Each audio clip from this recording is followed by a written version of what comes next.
weird. The YouTube link seems like it's trying to say something.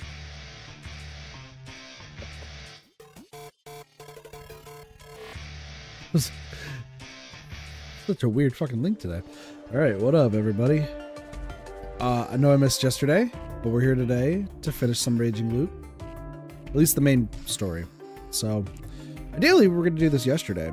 And then I set an alarm to let me wake up because I was exhausted from work, a lot of stuff going on. I was the only one handling some office stuff. Got home, I was like, okay, 1 hour nap. And then we added a 0 onto that. I didn't wake up until the next day. Even though I set an alarm, and the alarm never went off. Luckily, I beat one fly. Persistent little fucker. Oh, there's 3. Come on. Sometimes the body just needs rest. It's most times after work. I've learned that, like, if I come home from work and I, like, take a shower just to cleanse myself, because everyone has cats and dogs, so there's dog hair and cat hair everywhere, and I'm dying, I'll just fall asleep. Like, there's something about showers that my body's just like, what? So I got home, started sneezing, was like, okay, cat hair on me again, shower. Not to be TCAP on me. No, that's fair. I mean, my boss finally came back from all of her meetings yesterday. Sorry, side note before we start Raging Loop. finish Raging Loop? All the above. My boss came back from one of my bosses, excuse me.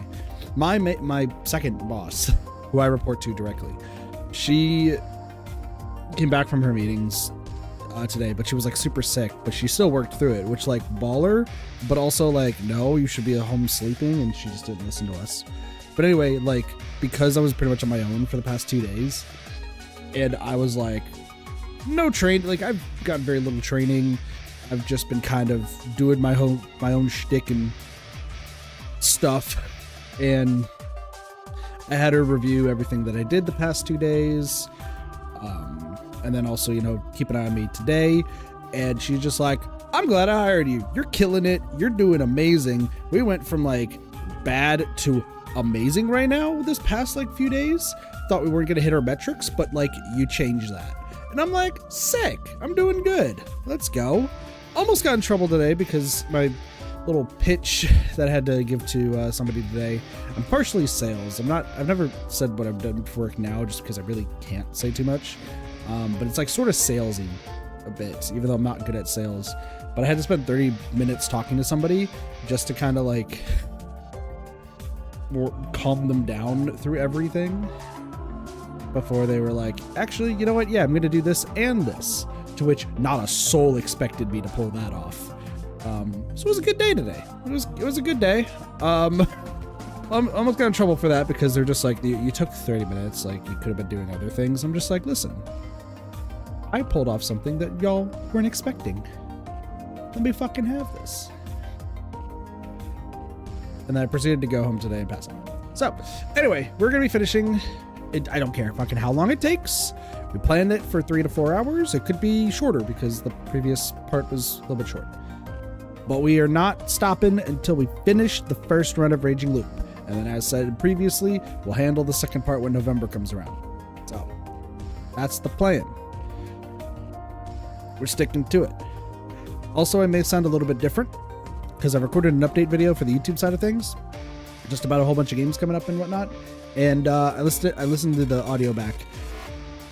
Normally use Audacity, but I was like, I need to just get this fucking thing out. So I made OBS, listen to myself back.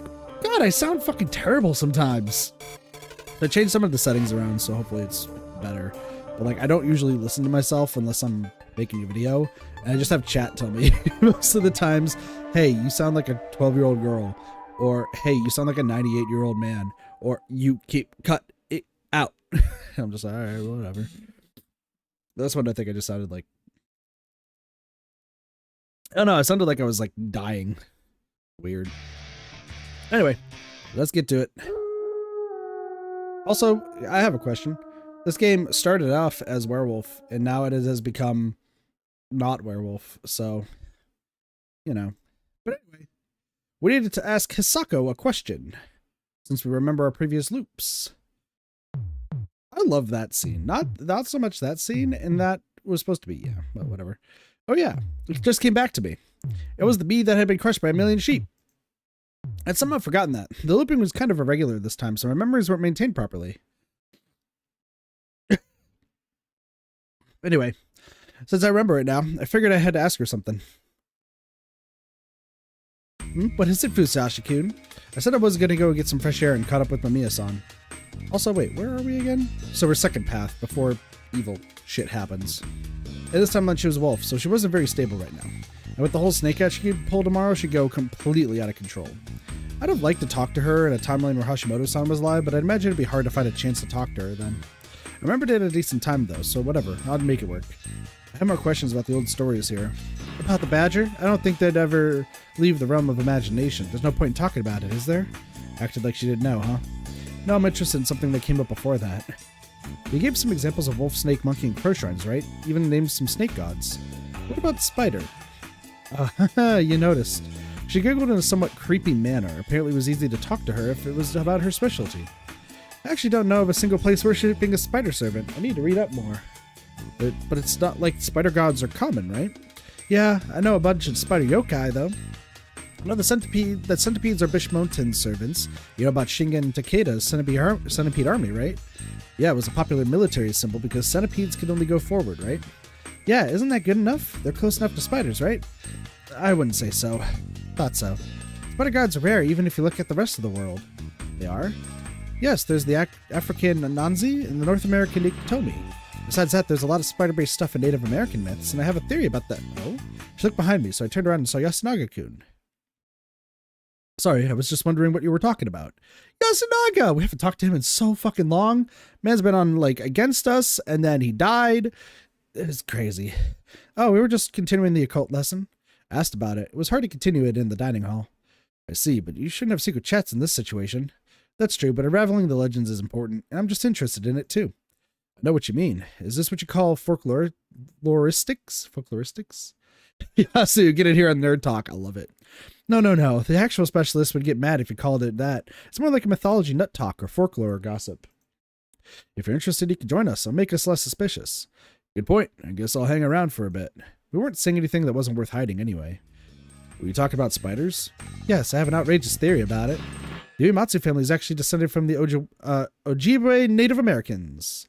Why are your face scary? What? What does that mean? Yeah, what does that mean? You've been to me the moment you realized that the joke didn't click. Oh well. You know about dream catchers? Is that an attraction or something? Oh, I know. It's the knit thing made of string and wood, the mobile-like decoration. I used to have 2 of those. One was in my car. How did I get 2 of them? Oh yeah.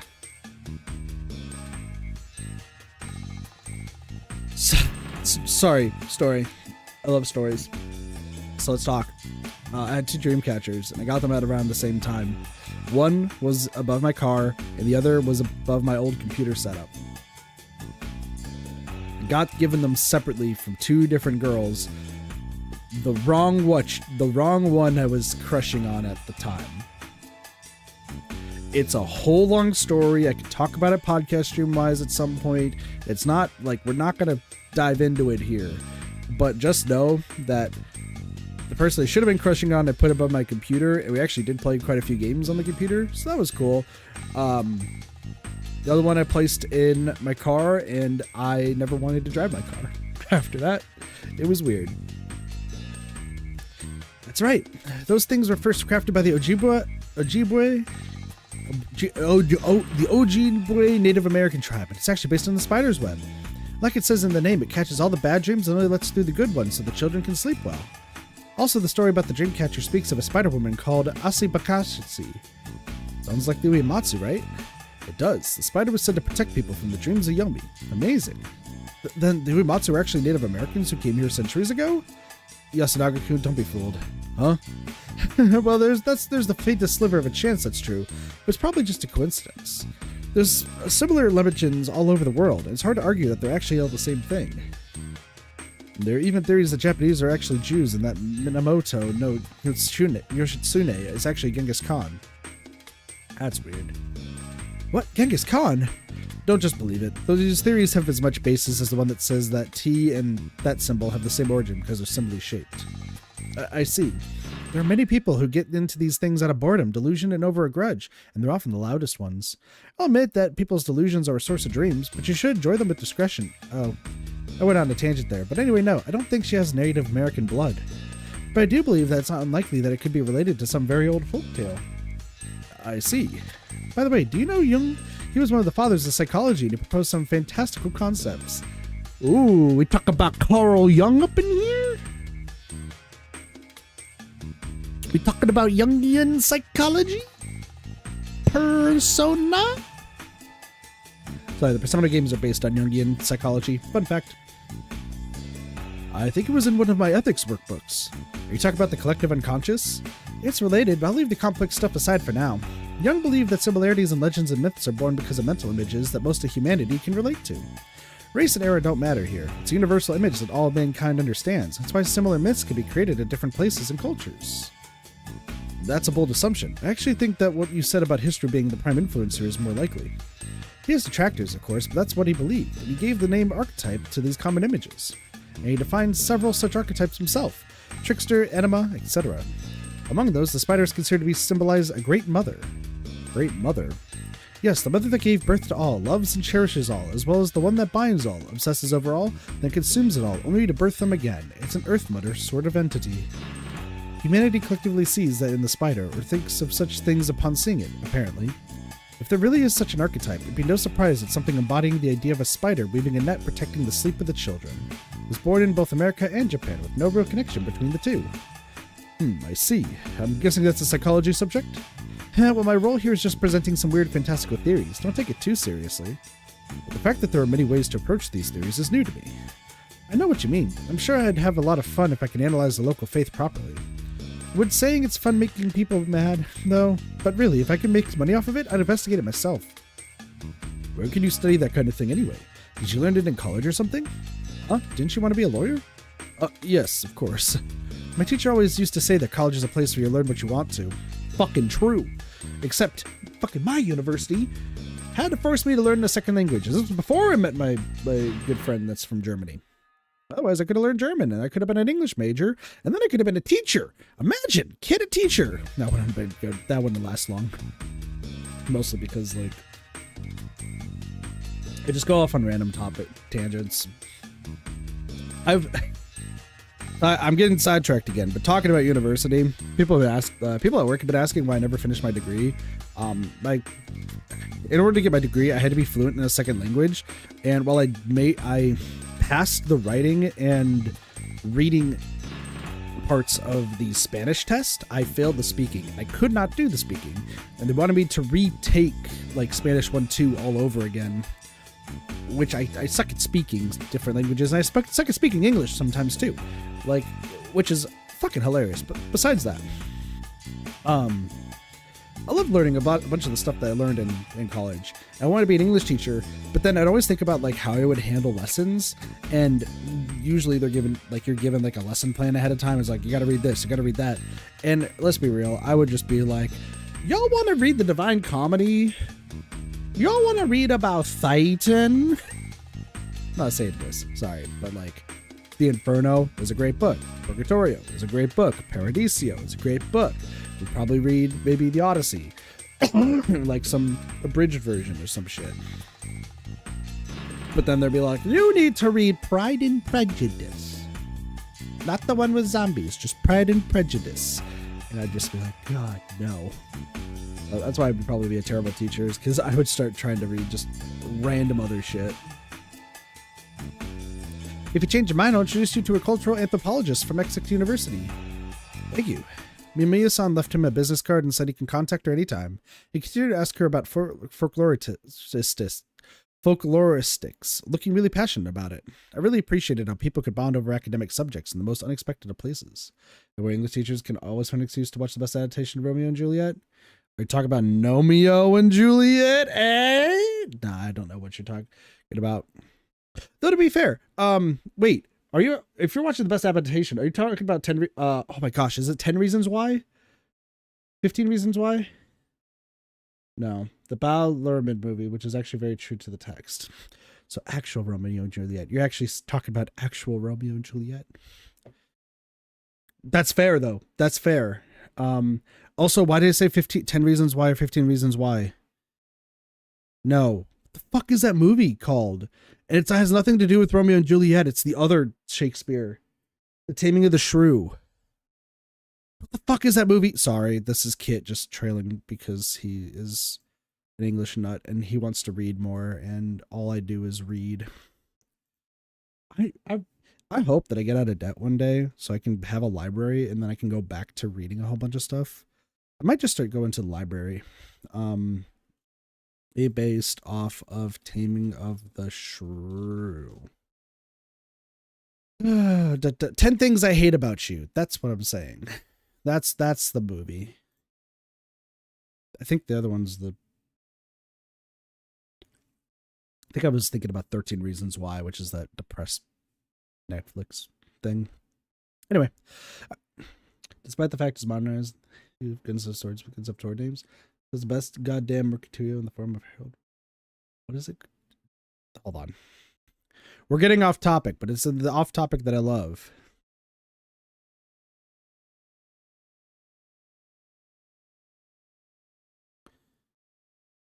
Oh, you're talking about, that's the one with Leonardo DiCaprio. Oh, I know what you're talking about. Oh my gosh. So hold on a second. You're talking about the one with okay. I know what you're talking about. Yeah. I've not seen it myself, but there was a crush that was super into it. We're talking super into it. Anyway, I really appreciate how people can bond over academic subjects in the most unexpected of places. Fucking true. Well, actually, I had another question myself. Nichan, what are you doing here? Oh yeah, I'm sorry, I'm heading back. Sorry about that. I'll talk to you again if you don't mind. Not at all. You sure get around. Hold on, what do you mean? Perfect timing from Haruchan. I feel like I might have ruined the future of a promising youth. Ruined is a big word, though I won't deny that being an occult writer isn't an ideal occupation. Wow, so rude, but I can't deny that. But if he wants to be a scholar, I don't think anyone would make fun of him. You're in sciences, right? I guess you could say that. Let me just tell you that you shouldn't underestimate how little money liberal arts majors make. I mean, yeah, I know. There's always the When we play through the game again, like when we do Revelations, Cybernetic, if you're around for that, which I assume you would be, because I don't think you've ever followed the stream, but you're always here at Raging Loop. Like, I'm of the belief that you're just like scoping the Raging Loop section, just refreshing until you find it. That's what I'm thinking. Anyway, besides the point, I imagine you'll be there for the Revelations mode, and you're probably going to remind me, pay attention to the ums. I'll write myself a note card, actually, as well, just in case. Raging Loop equal lies.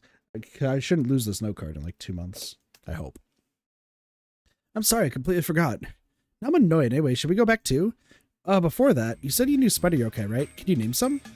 Well, there's the Joragumbo. Depending on the legend, the image it gives off is a creature that commands fire and embraces children. But mostly it's an enchanting woman that does something to men. The Sugiyumo, defeated by Minamoto no Yorimitsu, who was just a huge spider but can transform into a beautiful woman. Sounds to me like the spider's archetype is evil women. I know what you mean. The Black Widows, too. We laughed a bit. Chatting with Mamiya-san was always entertaining. There's also some legends about minor spider yokai, I guess. There's some more modern. There's the spider's thread. Kandata spared the simple spider, but the one who let the thread down was Buddha. I see. The Uematsu's clothing and Buddhist influences, too. I don't know if that's relevant, though. Besides that, all I have is pure fiction, like Atlak Nacha. If you go there, you have to rethink all the other Guardians. I have a handful of minigames, so the only time anything shows up is if there's someone's live with one. I gotcha. That's true. The Hound of Tindalos, Velusa's serpent, men, monkey. What's good for a monkey? Wendigo? I wonder why there aren't many Japanese spider gods. Because they're creepy? Ending up as monsters must have been the best they could do.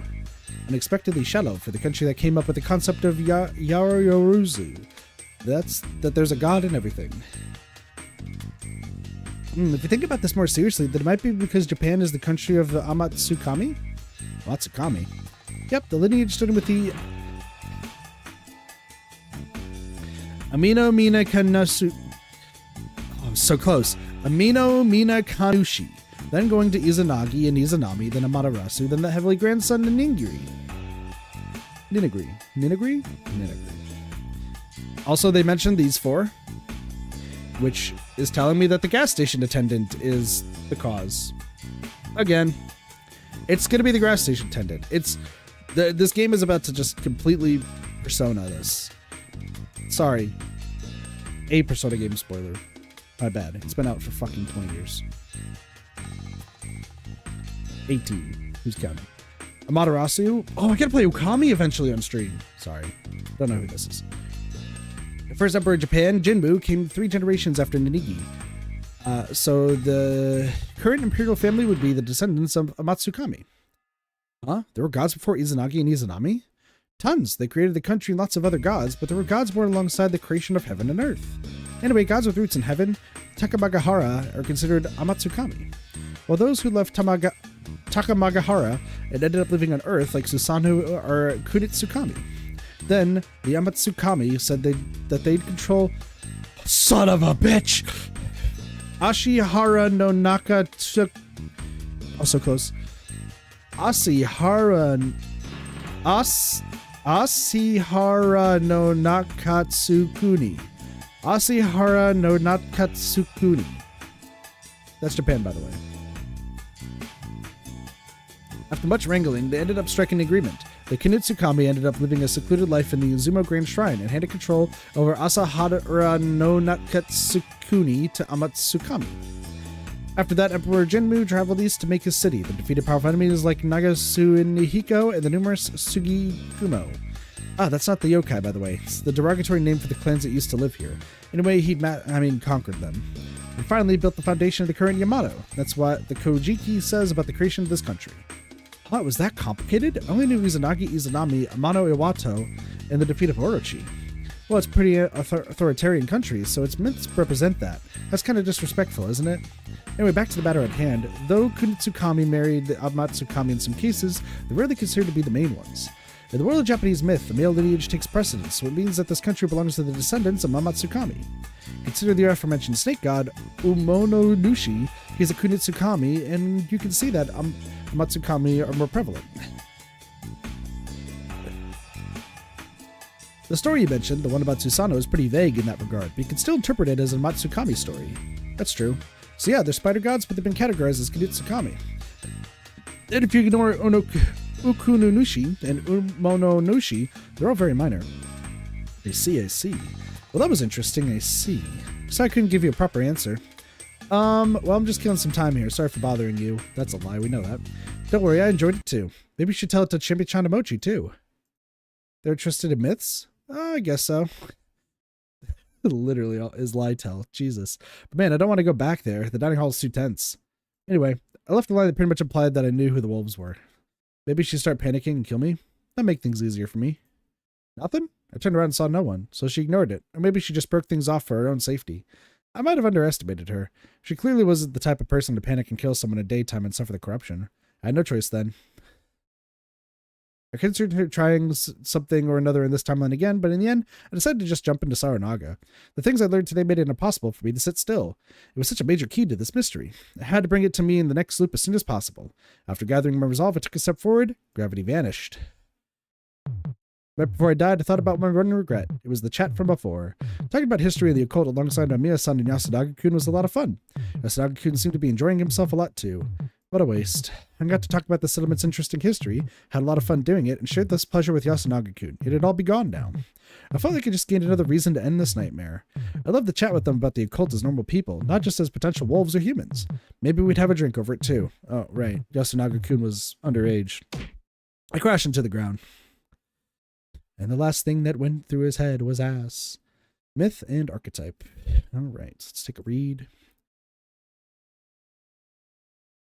Izako taught me some useful knowledge about mythology and psychology. The stories about the spider divinities were particularly impressionable. The Matsukami, the Kunitsukami, the Great Mother archetype dreamcatchers.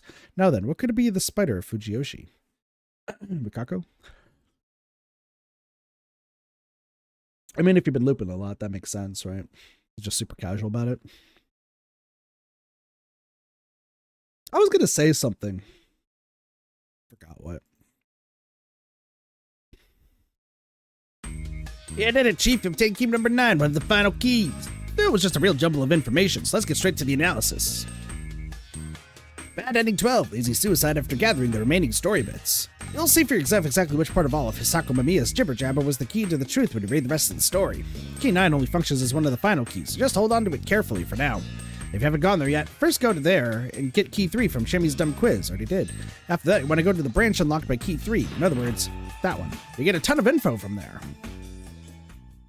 Okay, that's enough for me. Die another hearty death. Yada, yada, yada. What the fuck was I about to say? She was talking about something, and like my brain immediately was like, I gotta talk about this, and I just fucking forgot. I don't know. My brain is just haywire right now. My brain is all scrambled. All set. So this is us going in here. Oh, we need to talk to Kyo. Interesting.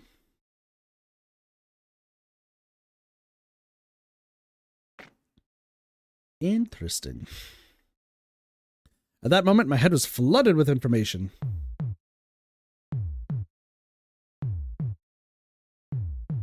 It felt like my mind was crushed by a million sheep. No shit. Crap, why did I forget? Did my memories carry over in a weird way because the method from back then was weird? Well, then again, this wouldn't be the first time my memories didn't carry over properly. Maybe I should have counted myself lucky for remembering it all. I had tons of things to think about. About the beast in the village, the giant monster, the dream of enveloping Fujiyoshi, as well as the looping the sheep had told me about. But this wasn't the time to worry about that. I went back to the Dosato mansion. Doorbell. Excuse me. Doorbell. Excuse me. Doorbell, doorbell, doorbell, doorbell. In the jungle of the decadent void, the Buddha's corpse shouts out, Rah!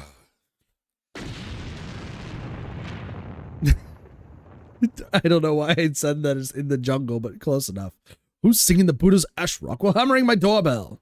Me? You, have you gone mad? What's wrong with you? You're a normal youth until just a moment ago. I'm perfectly sane, and you know the song? What about it? I simply remembered hearing it at a store. Huh, so you don't know the Hinja Slaver. Well, I do.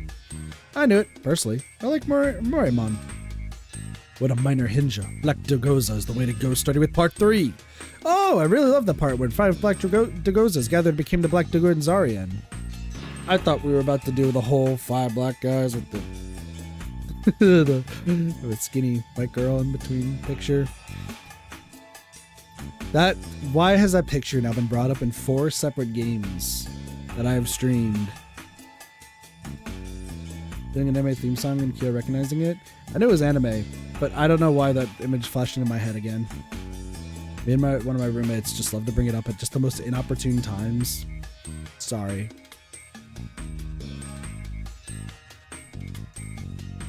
I have to end off that whole train of thought with the same thing that Doge said last time. Fuck me. All I can say is poor Piper. Anyway, moving on. You're an otaku. You're an otaku, huh? So are you? Grin. Wait, this isn't the time to bond over minor Flash movies. You don't have any other business with me, do you? I'm busy here. I have something to tell you. I believe you are someone who would understand. What is it? I'll say something absurd now. Might even doubt my sanity. Well, I'm not saying that you can't differentiate reality and fiction. In fact, you could probably do it better than the average person. However, I do believe you have a decent ability to suspend your disbelief. Wait, what are you getting at? Do you know that movie when someone is repeating the day before the school culture festival over and over again? Oh, that one. It's a classic. Sure, I know it. What about it? Something similar is happening to me right now. Wait. Mist will rise from Saranaga in just a few hours. The Feast of the Yomi Purge will begin and many will die. Huh? What are you... Wait. Why do you know that term?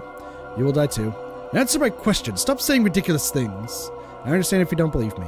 I've repeated these few days dozens of times now. With every death, I loop back to square one. That's why I know a lot about Yasumizu, including things that no newcomer should know about. Jesus, he's actually telling Kyo? He's actually telling Kyo. That's amazing. Big cojones, this man. You're a doctor of medicine, graduated from XX University. Chikamochi Kamashita is your nephew, and your feelings for Rikaku Imatsu. However, I'm sure that's not enough. I could have easily looked that up myself. And what's more, I didn't come here to save you. It's likely that you'll die this time too. But I would like to ask you some things. so I can prevent the feast from happening in another timeline. Are you serious? Yes. Why come to me? Through the many feasts I've been in, I've come to understand what kind of person you are. Your nature, basically. And I believe that you are a person who can understand things if they're explained properly. Come in. There. Let's fucking go! He let me into a well-furnished reception room. The inside was as fancy as the outside. The village heads had to be a really wealthy bunch. Is it that curious? He returned from the kitchen carrying a set of black tea. Sorry for staring. I think it's outdated too. Don't worry, have some tea. Oh no need to fuss over me. I'm of poor upbringing, so do tell me if I'm not drinking right or something. I won't mind if you drink how you want. Thank you. Now, was this written prepared by the head of the family from 3 generations ago? Your great-grandfather? Where did you hear about him?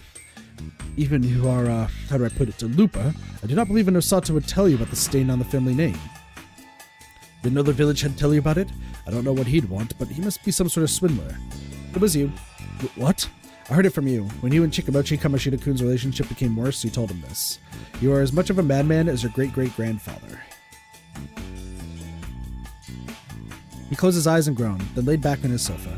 I invited you inside out of mere curiosity, but if you know that much, I might even believe you. I need you to, though I don't have anything I would call evidence. Instead, I will tell you of the loops I experienced. It'll probably make it seem even more absurd, but I still want you to believe it. Enough with the build-up, get to it. He hates filler episodes, I understand. I drank the fragrant tea and spoke. About the time Yasunaga Aribe won as a wolf? At the time Chimi tried to kill everyone and the time she failed? And even how at the end of that timeline, Kinosuke, she had for some reason killed Bakaku-san and then I killed him. Finally told him about the time I became a wolf and sacrificed my companions to win. But I kept quiet about the sheep and the giant monster for now. It was hard to think that he was the main culprit behind the loop, but there was no guarantee that it wouldn't leak out somehow. Thus only told him that I was hanged because Mamiya-san found out the flashlight. I also mentioned that Kinosuke, she died too, and that I'd heard everything about his great-grandfather then. After about an hour of talk, he stood up to get more tea. He poured it in and I gladly drank it. Unlike before, it was herb tea. Tired from talking, I let the pleasant scent of the tea wash away my fatigue and eyed him. He was hanging his head, looking down at the tea leaves floating in his tea. He then took the cup in hand, drank some of it, and looked at me. You're right, that does sound absurd. However, it does seem like something that can happen in this absurd place. You believe me? I'll simply say that I'm more interested in this than ever, but the more I listen, the more I wonder. What do you want of me? If you have seen so many feasts, surely you know by now. I am not a man who could do much in such a dire situation. I'll start with something seemingly unrelated, but I don't quite understand that opinion of yours. At first, I thought you were just an arrogant and haughty person. Then I thought you were just a village head antagonistic to Yasumizu. I'd only say that you are just a bit uncomfortable with your hometown, and that you actually have good discretion and talents. You do absurd things sometimes, but I do believe you look at your decisions from a third-person perspective. That makes me feel like you're hiding your true abilities. Honestly, I'm nearly completely sure that the head families are involved in the feast. That's why I believe you might know something, but are hiding it. That's why I want you to tell me what you know about Yasumizu and Fujiyoshi's secrets.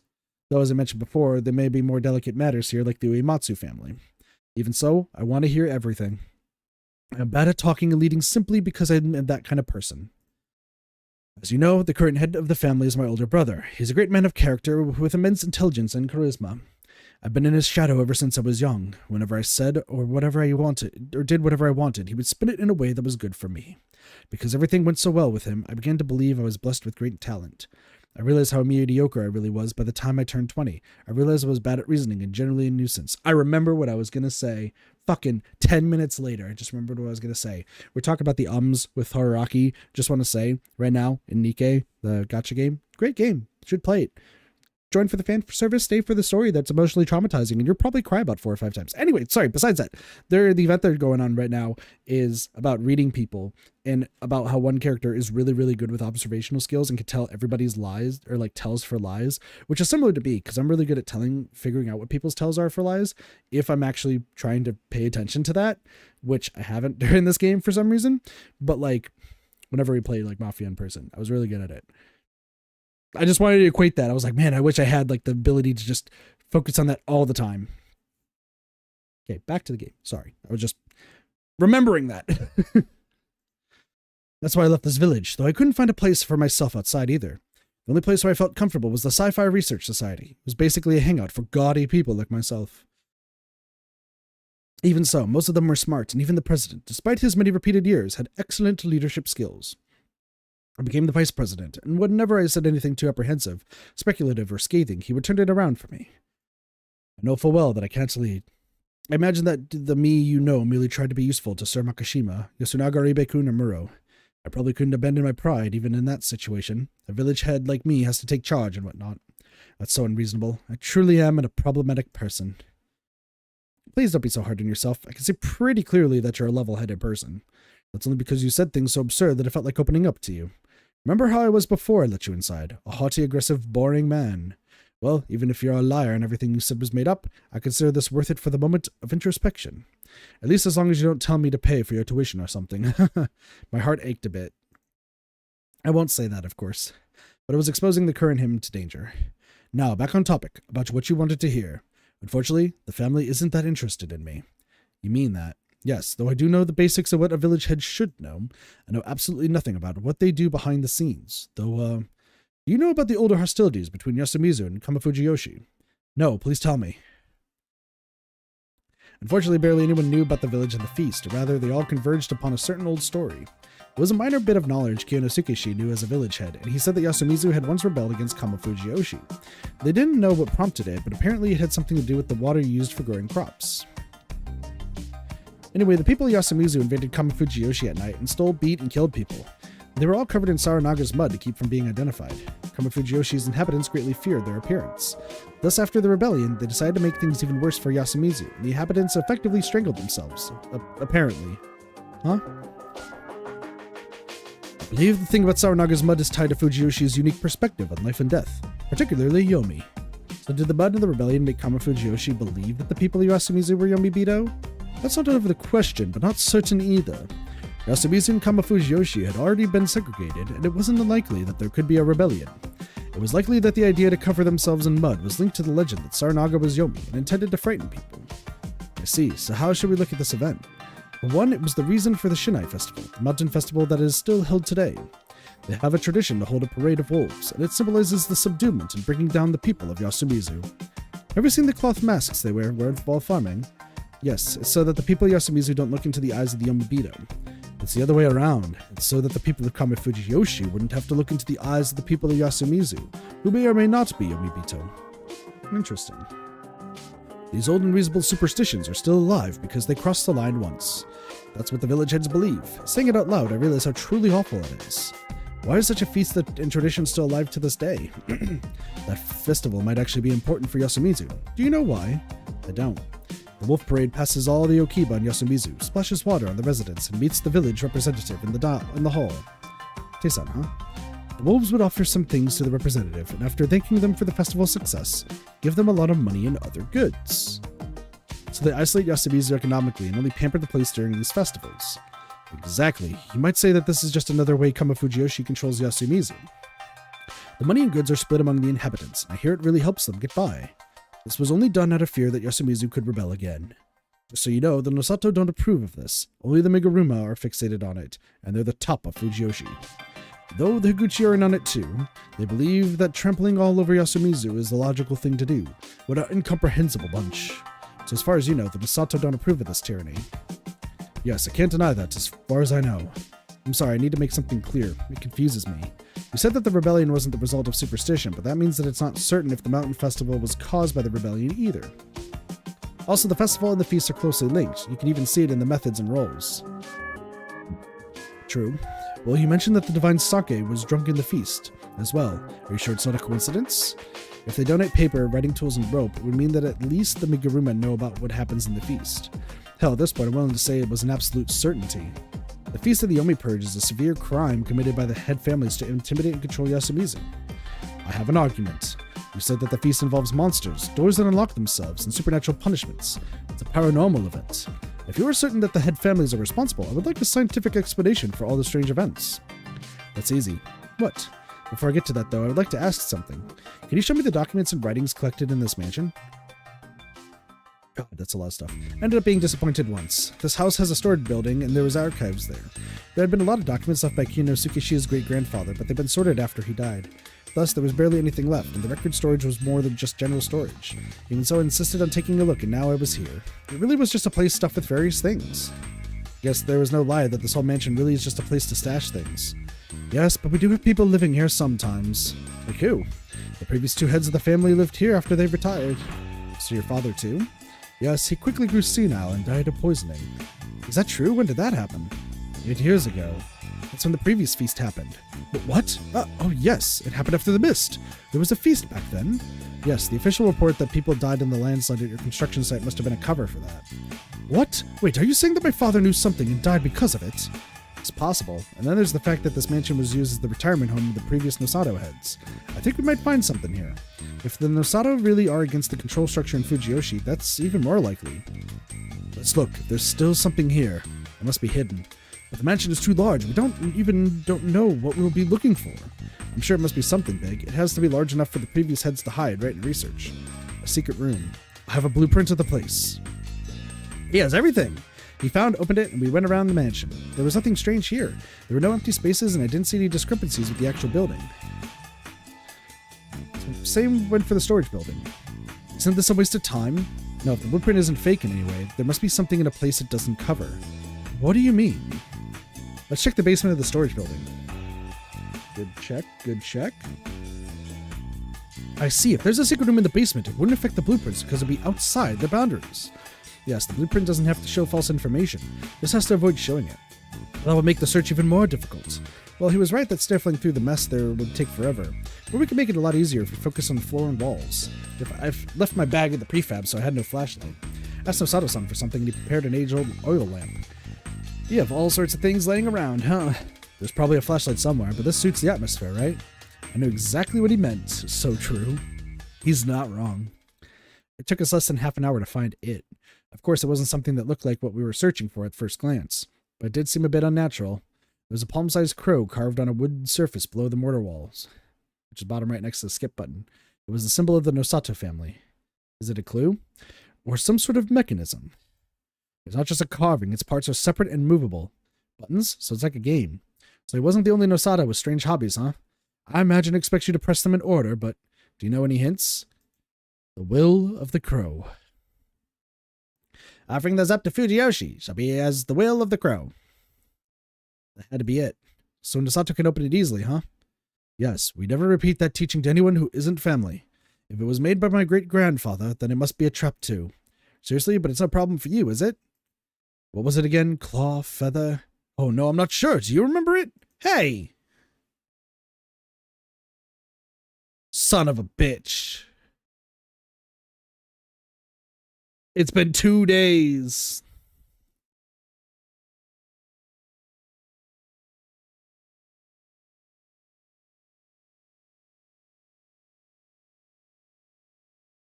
Son of a bitch. I don't know why I'm saving, but son of a bitch. Really just have to remember which parts go together. I mean,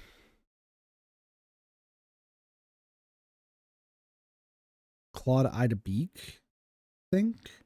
I'm pretty sure it was something like devour the claw, eye, and beak. Really? Let's try it. Quickly press the buttons as I told him. A moment later, a part of the wall turned 90 degrees. It opened up a space through which an adult, though probably not Hashimoto-san, could pass. You like this kind of thing, I assume? Well, how embarrassing, but I can't help but feel excited myself. It must be in my blood. Did I just get it right? Did I just get it right? Please, no way. No way. I just guessed. I literally just guessed. Don't worry, I feel you. Wait, hold on. I just want to see. Does it... Do we die or something if we pick wrong? I have no idea. We badgered nonchalantly despite the dire situation. Once we made it inside, we had to pass through some hanging dried herbs. What's this, St. John's wort? Aren't you knowledgeable? It's just some herbs to repel bugs. Don't mind it. It seems you were right. It's a study. It's tight in here, but the length is good. Let's see what we can find. Hope we have records made by the previous heads. I found a diary. Already? Let me look. Ooh. We started looking around. Like we expected, the thick diary had writings left by all the previous heads of the Nosato family. It began with his great-grandfather, and the others added more after their retirements. All of them had strange handwriting, and according to what Kinosuke could make out, it was a highly detailed document that had references to other texts here. You could really tell it belonged to a family of scholars. The index on the diary referred to the documents all over the room, and the diary itself was like a description of what went on behind the scenes in Fujiyoshi. Ooh! Kinosuke great-grandfather was a genius who gathered immense wealth, but also a madman who threw it all away. His writings were especially difficult to read, analyze, and understand. However, the feeling behind it couldn't be more obvious. It was anguish. Anguish at the fact that he found a rational solution and began to doubt the superstitions. The preamble went like this. Why do we submit to Great Lord Shinai? Outsiders would see our beliefs as pure madness. Even so, we take the passion we should direct to our parents and children and instead dedicate it to our faith. That alone would not mean much, but when you see the shadow of Great Lord Shinai over our daily lives, we become fearful and absolutely loyal to him like well-trained dogs. The slavery of the mind will still shackle us when the era of enlightenment reaches our home. That is why I have decided to take up the will of the crow, so I so neglected and begin my research. I hope that it bears fruit and mankind, not God, benefits from it, breaking free of the centuries of ignorance. This was written by Kinosuke great-grandfather shortly after his role as head was passed down, when he was still in his healthy 40s. Upon reading this, Kinosuke looked conflicted. The great-grandfather he thought to be a madman was actually both reasonable and intelligent. I also had something to think about it. He challenged God. That absurd endeavor might have been the reason why he'd gone mad. Which is why the old wolf guy's mad, because he challenged God. The old wolf guy is great-grandfather, isn't he? Oh my gosh, what if that's the fucking twist? That'd be great. The diary had 3 sections. In the first one, the great-grandfather tried to pinpoint the origin of Fujiyoshi. He wanted to find the invisible chains binding him by looking at where they started and where they were going. However, that was difficult. Trying to find documents in Fujiyoshi would have attracted the attention of the other families, particularly the Meguruma, who then obstruct his work. Our legends say that we were protected by Shinai-sama. By looking for proof claiming otherwise would be betraying his compassion, and that was the height of disrespect. It was also a time when not everyone went to schools, and literacy levels were really low, thus most of the records were held by the head families. However, there was no record of one of them trying to check another family's records, and that would obviously be met with opposition. Thus, he looked at the historical documents from outside Fujiyoshi. With the settlement being such a strange place, he figured that there would be many records about it made by outsiders. He was completely right. There were lots of old writings in the nearby villages and towns. Since it was wartime and the economy was dire, the paper was about to be wasted on fixed citing. He used his own funds to acquire these precious documents. They were now organized and placed somewhere in the room, but anyway. He was able to locate Fujiyoshi's roots. It happened 600 years ago, during the Muromachi period, a bit before the Sengoku. According to the documents, the place now known as Kamifujiyoshi began as a hunter settlement. This place was a hunting ground for centuries. Game meat had only spread among the common people during the Meiji period, but the country folk had been eating it for long before that. At first, it was just a settlement of cabins for the hunters from nearby villages to rest or shelter, and places to skin and prepare meat. Once the people realized how rich the area was in game, they began colonizing the place. As a result, a part of Kamifujiyoshi was born, and the people began living here as either farmers or hunters. The settlement had no name yet. However, these extremely old documents referred to it as Okami Village, or something similar. Not Okami as in Okami-sama, though, but Okami as in wolves, the canine beast. Apparently, this place really had wolves before. Not mountain dogs or badgers, but actual wolves. This was no secret, though. The Shinai shrine ran by the Meguruma had actual wolf bones in it. However, according to the documents, during the settlement's development, the place was often attacked by wolves that caused major damage. They probably tried many things to deal with them, but the documents wrote down one very simple method. The people of the wolf village prepared a human sacrifice and consigned them to flame. Whoa. Human sacrifice. It was a practice that had existed in Japan for a long time. During construction or whatnot, people would be killed and buried as offerings to prevent misfortune. I'd heard of human sacrifices made to prevent bridges being taken away by floods, or people buried during castle fortification. It was a pretty big deal. Still, it wasn't weird to do it to prevent a beast-related problem. It did seem like a plausible story, so I wasn't surprised. Neither of us were specialists, but from what I knew, people tried to benefit from sacrifices by later on worshipping them as gods. I even heard that the pillar kanji used to count gods was based on the term for human sacrifice. Yeah, they have a similar kanji. Anyway, following the sacrifice, the beast attack subsided, and the settlement continued to grow. At this point, the upper settlement, once known as Okami Village, now Kamifujiyoshi, was surrounded by cabins and other settlements. Through irrigation, these settlements gathered water from the wolf village. One of these settlements was a dangerous place that was often covered in mist that led people to their deaths, and for some reason, the locals found it really important. Kinosuke, his great-grandfather, and myself figured that it had to be Yasumizu. And if they took water from Kamifujiyoshi, it wasn't hard to imagine that the hierarchical relationship between the settlements had already existed then. In agricultural societies, the settlements that controlled the supply of water were extremely influential. After all, if they stopped the flow, the settlements below would dry out. It was even related to the Yasumizu rebellion that Kinosuke told me about. I couldn't ignore this point. Though there was no mention of Yasumizu or the local superstitions yet. All that the document said was that the wolf village was steadily progressing as a settlement. However, there was a mention of the fearsome beast yokai, or god, that ate people. Though it was only mentioned in the oldest documents, then never heard from again. A god, a powerless god. That's not enough. The legends don't say anything about... Wait. Badger. Do you hate that name? Not at all. It's not wrong in the least. It is a fitting name for someone wearing marks of Great Lord Shinai and acting as leader of these mutts. Why not try joining me? My land may be small, but I will never make sure you are not bored. It had to be God. She said she was defeated by Great Lord Shinai, but never mentioned when it happened. To the left side of the kanji for God, there's a radical for Sho. It's even more obvious in its old form. This means that the result is Okami, Great God. I was close to the truth, but for now back to the history. Fujiyoshi had started out as your typical hunting farming settlement. Things changed after about a century when life in the settlement had stabilized. By this point, the records left by the outsiders started noting that there was a strange village in the mountains. The sources had started to become many and varied too. I was curious about how the great-grandfather got documents from Kyoto and Tohoku, but anyway, these reports were records written by travelers who'd stopped here. Many of them were interested in local customs.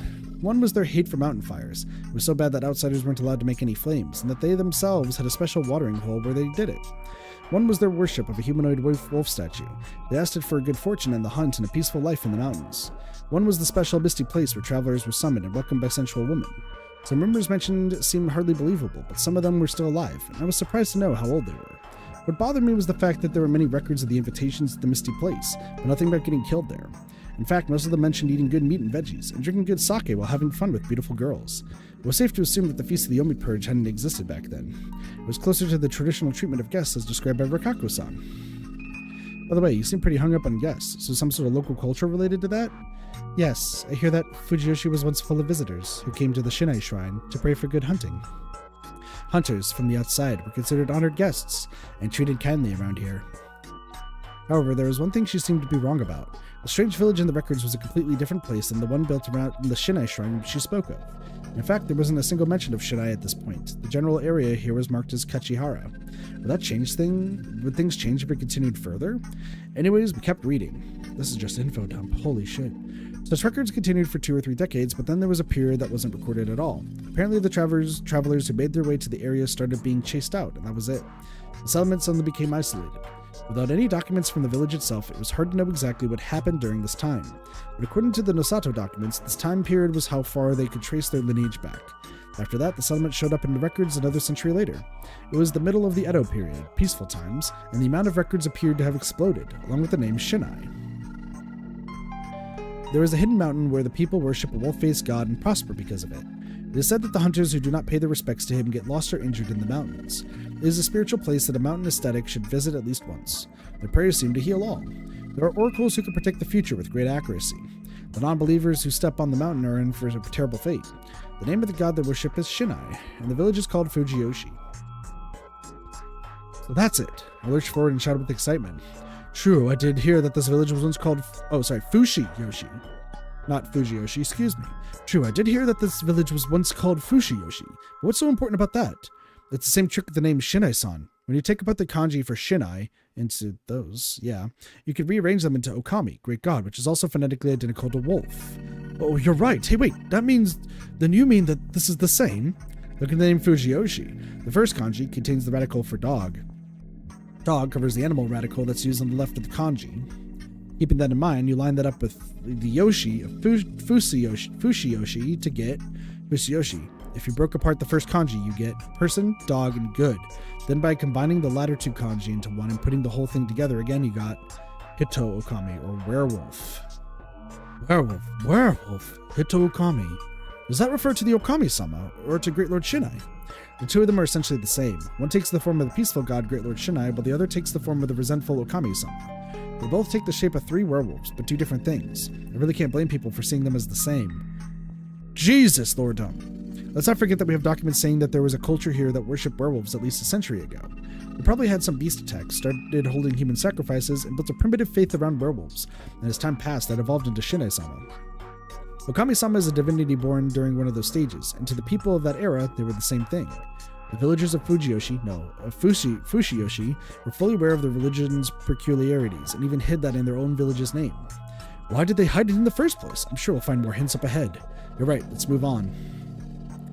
Ooh, The great-grandfather seemed to have noticed these hidden words too. The reports that followed generally described Fushioshi as it was, though their strange practices were now considered rituals, and it seemed to prosper as a cult village. It was a mountain village far from the rest of civilization, yet it prospered through the money left behind by guests who made the trip regardless. There were now two types of guests here: the ones who visited the place to hunt and the ones that came for religious reasons. The writings from the later dates included lots of those left by monks who'd come here to study the culture. All of them were surprised by the strange faith and legends of Fushioshi and praised the strength of their belief. Some wrote about the faith in detail. Many of them clearly named the four-head families and the legend about the five guardians. The hunters, however, didn't leave many writings, or rather, it wasn't even their writings. Besides a couple reports by local lords of some hunting down large beasts of Mount Shinai, there were also those that simply mentioned men who were hunting in Fushioshi and never returned. One of them clearly stated, "Do not hunt in Fushioshi in the summer. The people of Fushioshi speak of the curse of Yasumizu." I see, Fushioshi had changed a lot over the century. Yes, it's fair to assume that all the local names and stories were created during this time. Yasumizu seems to be leaving a different impression, too. The hunters who visit this place don't come back. That must mean that the Feast of the Yomi Purge had begun. The history continued. After wild prosperity due to the Shinai cults, Fushioshi began to deteriorate come Meiji. The new government centralized power, rural areas began to be developed, and the religious reforms established Shinto as the state religion. The anti-Buddhist movement of that area planned a complete separation of Shinto and Buddhism, destroying many Buddhist temples, customs, and cultural assets, dealing another blow to the village and its faith. This could easily be found in the Nosatsu records, but it was admitted here that the Uematsu were particularly damaging for them. Well, there was no denying that the Uematsu culture seemed Buddhist in nature, and the prostitution part must have made them targets of harsh prejudice. The Shinai faith, which had many strange rituals, had to either cease and discard them, or turn them into something more culturally acceptable. However, they did keep a few of them. Before moving on to the next chapter, we put together the region names of Fushioshi, which the great-grandfather rediscovered from the archives. According to him, Fushioshi had several districts, each one under the jurisdiction of the village heads. The Biguruma had Fushiki, where the Shinai shrine was built. The Guchi had Hoshizuki, where people gathered. Nosato had Tomaguchi, the medicinal plant field right beside Kagagawa. And lastly, Uematsu were given the Hacho, the lodging area. According to Kurinosuke-shi, these regions remained in Kamafujiyoshi to this day. In fact, the names of these regions has existed from the era when the name Fushioshi began to spread to the outside. It was the designation Kamafujiyoshi. On the other hand, places aside from Kamafujiyoshi had already been clearly identified and named, such as Yasumizu. Not Yasumizu spelled with the kanji for rest and water, but the rather rest and lord. I see, my great-grandfather reached the same conclusion as us then. If you swap the kanji for Fushiki around and combine them into one, you get comb for hair. With Hoshizuki, you do the same trick, then combine them to get liver. Kakekawa was originally written as that. Put the first kanji on top of the latter, and you get bone. Tomaguchi is a no-brainer. Put Guchi on top of tome, and you get foot. And with Hachao, you place the second kanji between the first to get claw. So the region names of Kamafujiyoshi were divided up and based on body parts. And then we get to the real spelling of Yasumizu. Break the first kanji down, and you're left with person, tree, and lord. Combine the latter two into one kanji, then put the full word together, and you get human sacrifice. His great-grandfather seemed to have no clue about the purpose of the names. However, he did guess that the oldest one was either Fushioshi or Yasumizu, while the other names were new. He concluded that the link between those names and the words werewolf and human sacrifice were related. There was another thing here. He guessed that Kamafujiyoshi was named after body parts to represent a single human as a way of responding to or opposing Yasumizu. Another guess was that by burying the sentiment in the name instead of burying people in the ground, they'd avoid killing their own. Honestly, it seemed to me like we didn't have enough to understand the true intention behind this. Though the fact that they hid the words human sacrifice in Yasumizu was pretty shady. You could assume that it was named that because it was human sacrifice meant to help the area, including for Kamafujiyoshi, prosper. Or perhaps it was related to the human sacrifice from the origin of the village. Regardless, there was definitely ulterior motives behind the names. As one who knew Yasumizu's future, I was certain of that. Fushioshi and Yasumizu had become Fujiyoshi and Yasumizu, which is the same. Just different symbols. During the Meiji period, it became part of a single area. The great-grandfather concluded that the naming was based on local conventions and that was meant to hide the village's past. He had nowhere to continue from here, and his writing in the diary ended. The next section we start... Oh my lord, dude. Recap time! This is all I'm getting, because I dislike last second info dumps. Like, it's good to keep incorporating this into your story. I really dislike it when any story, like when you get into the end, just was like, I'm going to dump everything on you over and over and just try to remember shit. when you really could just kind of sprinkle it through the game. Just saying. If I'm reading this all correctly, so essentially, Kama Fujiyoshi, which is the people up top in that upper village, dislike Yasumizu. However, this was originally a whole thing of they sacrificed humans to keep the wolves away. And it was working, like actual beast wolves.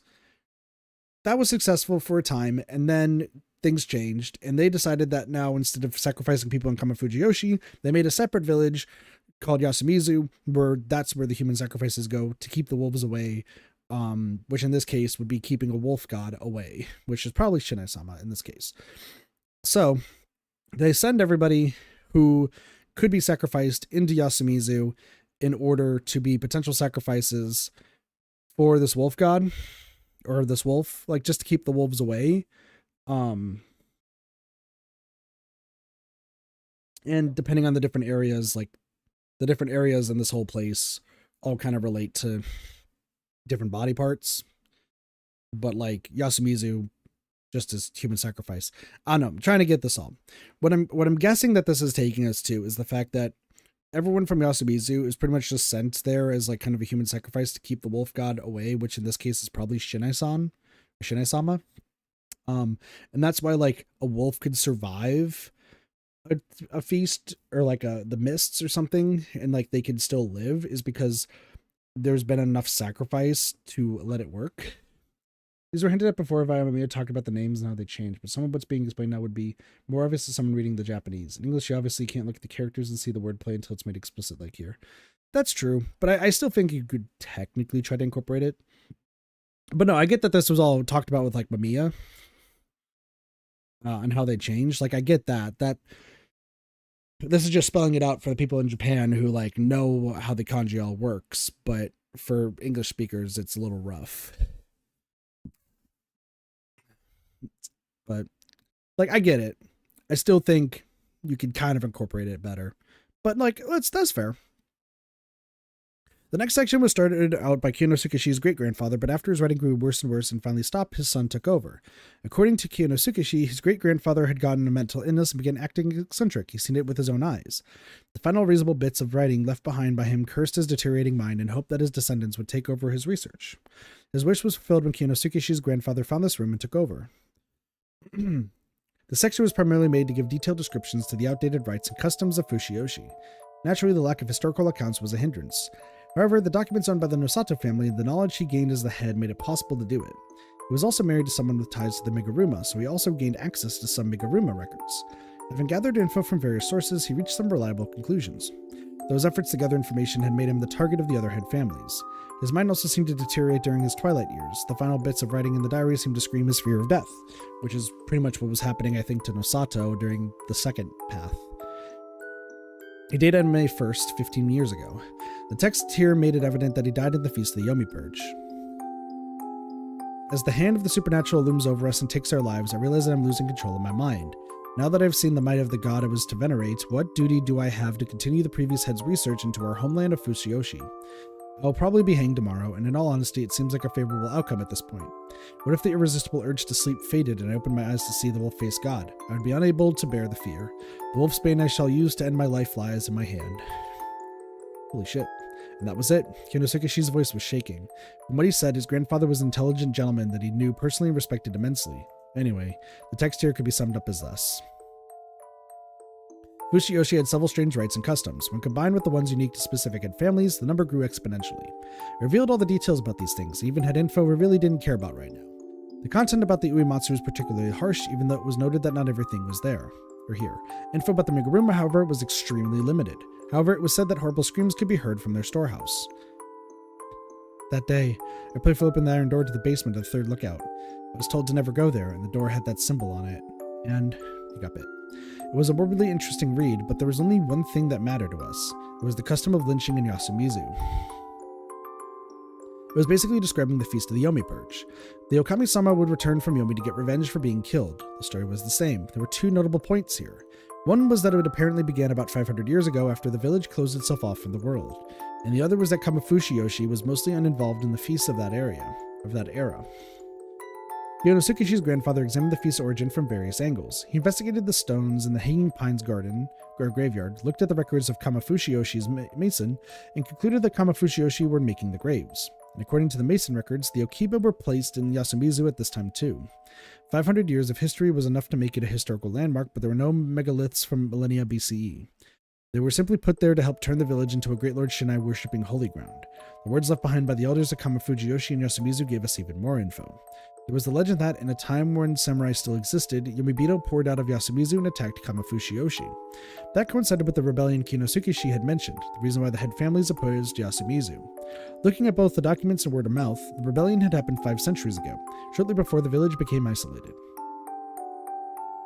In Yasumizu, Yomibito were said to be scary creatures completely covered in blood water. You could find the word blood water by playing with the kanji in the name of Saranaga. Bloodwater Rapids, the stream was considered corrupted even half a millennia ago. Anyway, though the legend was warped by superstition, there was no denying that Kamafujiyoshi was attacked by people covered in Saranaga mud. The grandfather concluded without a doubt that this incident was what made Kamafujiyoshi people so afraid of Yasumizu. This rebellion was the very cause of the decades of isolation, the creation of the Shinai faith, and the start of the Feast of the Yomi Purge. As for what that meant, it was all planned for the purpose of holding the already discriminated Yasumizu down and preventing further rebellion.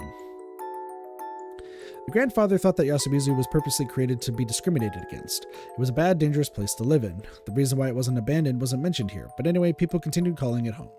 In governing, intentionally creating a lower class and treating them poorly satisfied the upper class, thus made their governance easier. It was something you saw all over the world. So fucking true.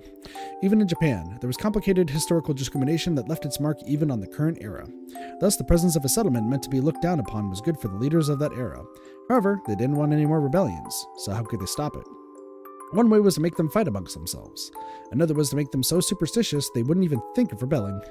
Basically, they had to make them believe the lie that there were wolves among them who were killing people, causing them to kill each other. By doing that, they would sap any strength Yasumizu needed to rebel. They also prepared a background story to make them believe that the anomaly was actually real. The grandfather guessed that this was the true purpose of the 5-century-old religion. His sources for that were the documents gathered by his predecessor, which claimed that people from the local temples and shrines were called into the village. He assumed that the incomplete or intentionally destroyed records were those regarding the scholars they summoned to help create the religion. That seemed absurd at first, but after thinking about it, was entirely reasonable. The settlement they looked down upon had bared their fangs at them, so what did they do? Call the smart people for help. That was natural. And so the scholars teamed up, created a new religion, and made the settlement fight itself. And if they'd given the head families roles in their legends to ensure proper control, man, it sounded messed up, but it didn't seem impossible. It's the other way around. It's so that the people of Kamafujiyoshi wouldn't have to look into the eyes of the people of Yasumizu, who may or may not be Yomibito. They wanted to avoid eye contact not only because they thought they were corrupted, but also because they were afraid. Kamafushiyoshi was afraid of Yasumizu. It was a possibility I wouldn't have considered before, but it also seemed likely. It'd be pretty scary if the people they looked down upon finally let their grudge take over and become fearful marauders ready to enact their revenge. And because they were aware of how badly they treated the settlement, the guilt grew even larger. They started controlling and discriminating against them even further. When you looked at it that way, they made the whole religion just to protect themselves. And boy, was that insane. Now with the feast's origin revealed, what was that about the head families not being involved in it so much? Apparently the first feasts were a lot simpler than the current one. There was the purification, sheltering, dreaming, and the limit of one per day, but there was no actual punishment for breaking these laws. They probably set it up to prevent indiscriminate massacres. Also, there was no wolf selection, and there were no guardians. The heads, or Fushiyoshi leaders of the time, only circulated the Yasumizu legend that the wolves came back. By spreading the local legend along with a lie, they motivated the people to kill each other whenever the mists appeared. Okay, so in the past it wasn't supernatural, now it's supernatural. It was successful and the people started killing suspected wolves every time the mist showed up. In response to that, those who spread the suspicions were brutalized at night. This weakened Yasumizu, left the place a breeding ground for future problems and too weak to rebel. Wait, that doesn't make any sense. Why would they kill each other just because of that? How can there be murders without any real threat? The past isn't the present. There were times when superstition can make people murder one another. Grandfather uses the word lynch right from the start. I think that's important. I think that the Feast of the Yomi Purge was actually useful to the people of Yasumizu too. What do you mean? Let's keep reading. Sure enough, the grandfather seemed to believe that, to the people of Yasumizu, the feast made the killings into a just cause. According to this, the feast wasn't considered a paranormal event, not even by the Yasumizu people themselves. It was just a justification for lynching. The hand of the law didn't reach this backwards village, and Yasumizu was even more isolated, a settlement for the ostracized. Of course, there had to be conflicts and wrongings, and the social system to solve them was limited. Thus, there was demand for solutions beyond the law, and the feast fit the bill perfectly. When the mist came, they could easily get rid of people they didn't like. However, that came with the risk of being targeted by their friends and family. This continuous cycle of lynchings and revenge eventually destroys the minority and leaves the majority wounded. The feast ends and the law returns to Yasumizu. It seemed like the ostracism they'd done in ancient Greece. Anyone who was against the law of the village had their names written on pottery and voted to be exiled. A backwards but effective way to keep order. Though, while the punishment there was exile, the feast came with a death penalty. It was clearly unjust, but they found it better than nothing. By having these occasional unlawful disputes, they actually prevented the settlement as a whole from crumbling. Those who participated in the lynchings had their guilt lessened by considering the legends and myths. Superstition had real-world effects. By telling people that they'd be hanged if they were bad, the renegades among them would be silenced. So yeah, the Feast of the Yomi Purge had its perks for both Kamafushi and Yasumizu. Also, apparently, it was a long-running tradition for Kamafushi to do certain things immediately before the mist came. They summoned the children of Yasumizu to Kamafushi and called the women to help them with food. There were no end to these records. It was much like the mountain festival. The carrot for the stick they constantly provided the settlement. It was also a form of population control. They didn't want Yasumizu to be completely depopulated, so they protected the children. This tradition was alive to this day. Even 8 years ago, Teisan, Kori-san, and the children had been saved from the feast when they were called. So while it had its roots in superstition, the Feast of the Yomi Purge became a kind of social tool. I see, controlled lynching, or perhaps capital punishment by popular vote. It's only useful to us Kamafujiyoshi people, and it doesn't spread outside of Yasumizu. Muro and the Yus are right, the village heads are the bad guys here. I'm not sure about that. The leaders from that era might have intended this to be a kindness meant to ensure stability. The problem is that it continues to this day. Yes, this is something that shouldn't be happening in Yasumizu today. Is that what it says? It says that there were 3 feasts during and after the war. The feast meant to manage society had ended with the one that began at the start of World War II. When Kiyonosukeshi's grandfather wrote this, he called it the previous feast. The ones who survived it said that an actual wolf had appeared. Also, rules like sheltering, which had been ignored until then, now came with a supernatural punishment. The legend had gone from mere story to reality. The grandfather himself had witnessed some paranormal things too. There's a pile of dog corpses that seemed to have appeared out of nowhere. The thorough, violent deaths given to the rule breakers. The wolves who could come in through locked doors and brutalize the ones inside. And finally, the unity between the wolves hell-bent on killing the humans, even if it meant their own death. That was the feast I knew. The next text was written by the previous head, Kiyonosukeshi's father, and he was observed the third feast of the recent times. It was the one that happened 8 years ago, and survivors mentioned impossible paranormal events that actually happened. It was the same, the exact same. The feast had been supernatural 3 times in a row, and this was the 4th one.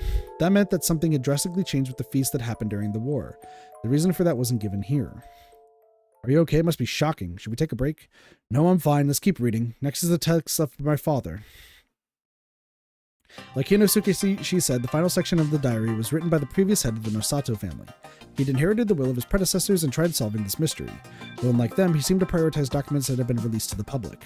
For one, there were cutouts of articles. He'd taken various clippings from newspapers and magazines to create an extremely large scrapbook. There were bits from local newspapers, national ones, and both general and specialized magazines of varied renown. Basically, he gathered all the info regarding Fujiyoshi, no matter how minor. Of course, we didn't have the time to look through all of them, so we relied on the index in the diary. We found out that the small village had a number of unexpectedly major events happen in it. They were so big that they actually made it to national newspapers. Some of the oldest and more notable ones were the articles about the serial murders here that had happened over 60 years ago. There were a number of articles with titles like 20 deadly break-ins in Fujiyoshi and murders in 20 houses in Mountain Village, and I found that number to be significant. Though the number of places that had been attacked was 20, the number of casualties was 17. 8 more were injured. Regardless, it was definitely big enough to make a mark on Japanese history.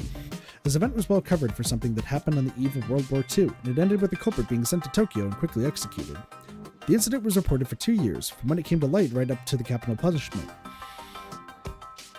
It could be summed up like this. On December 27, 1940, in Fujiyoshi village, Kamafujiyoshi, Hochisuke, a man covered in mud, invaded a private dwelling.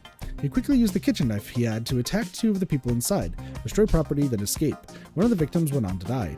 The culprit went on to continue invading houses in Hochizuki, murder, and destroy property. After 30 minutes of this, he escaped Fujimura by foot. The crime was so sudden that the inhabitants and the local police couldn't do anything about it before it was over. The incident came to light when the local police reported it to the Metropolitan Police.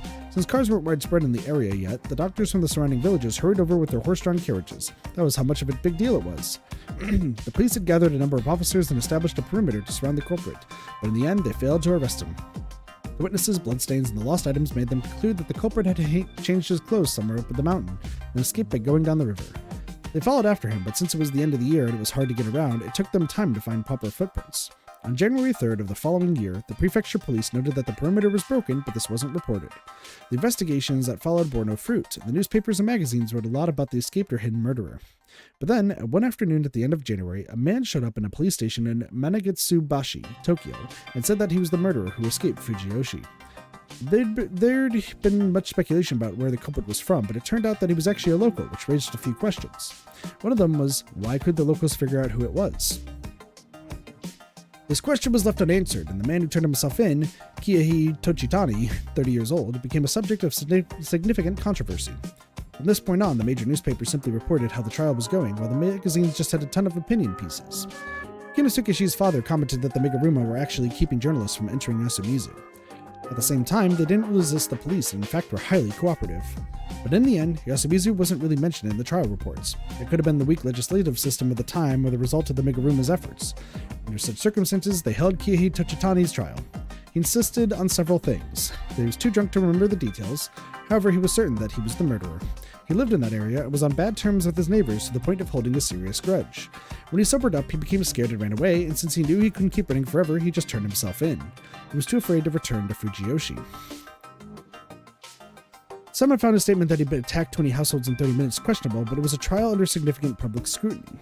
And since Kiyohi Tochitani admitted to the crime, he was executed based solely on that. It happened 2 years after his arrest. The capital punishment was carried out, and he departed this world without further comment or note.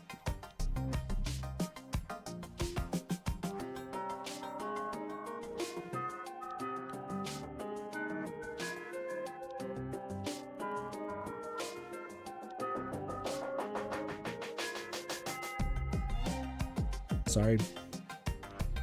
I'm looking for a potential anagram while also at the same time letting my voice take a little bit of a break.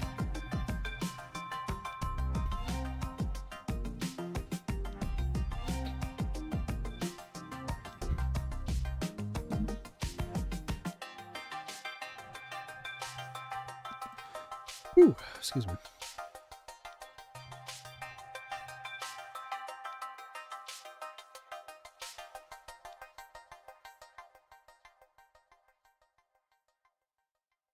Nope. Okay. Nope. I don't think there's an anagram, but I'm just, checking.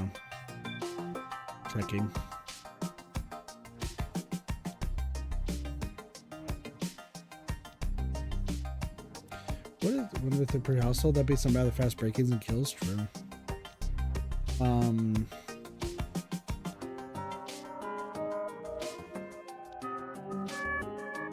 Maybe the old man's Kiyohi. He departed this world without further comment or note. The news agencies were now all covering World War II, so these zero murders ended up being forgotten. Also, Kinosuke father noted something about him. 3 years before the incident, Kiyohi Tochitani had been sent to Yasumizu because of trouble with his neighbors.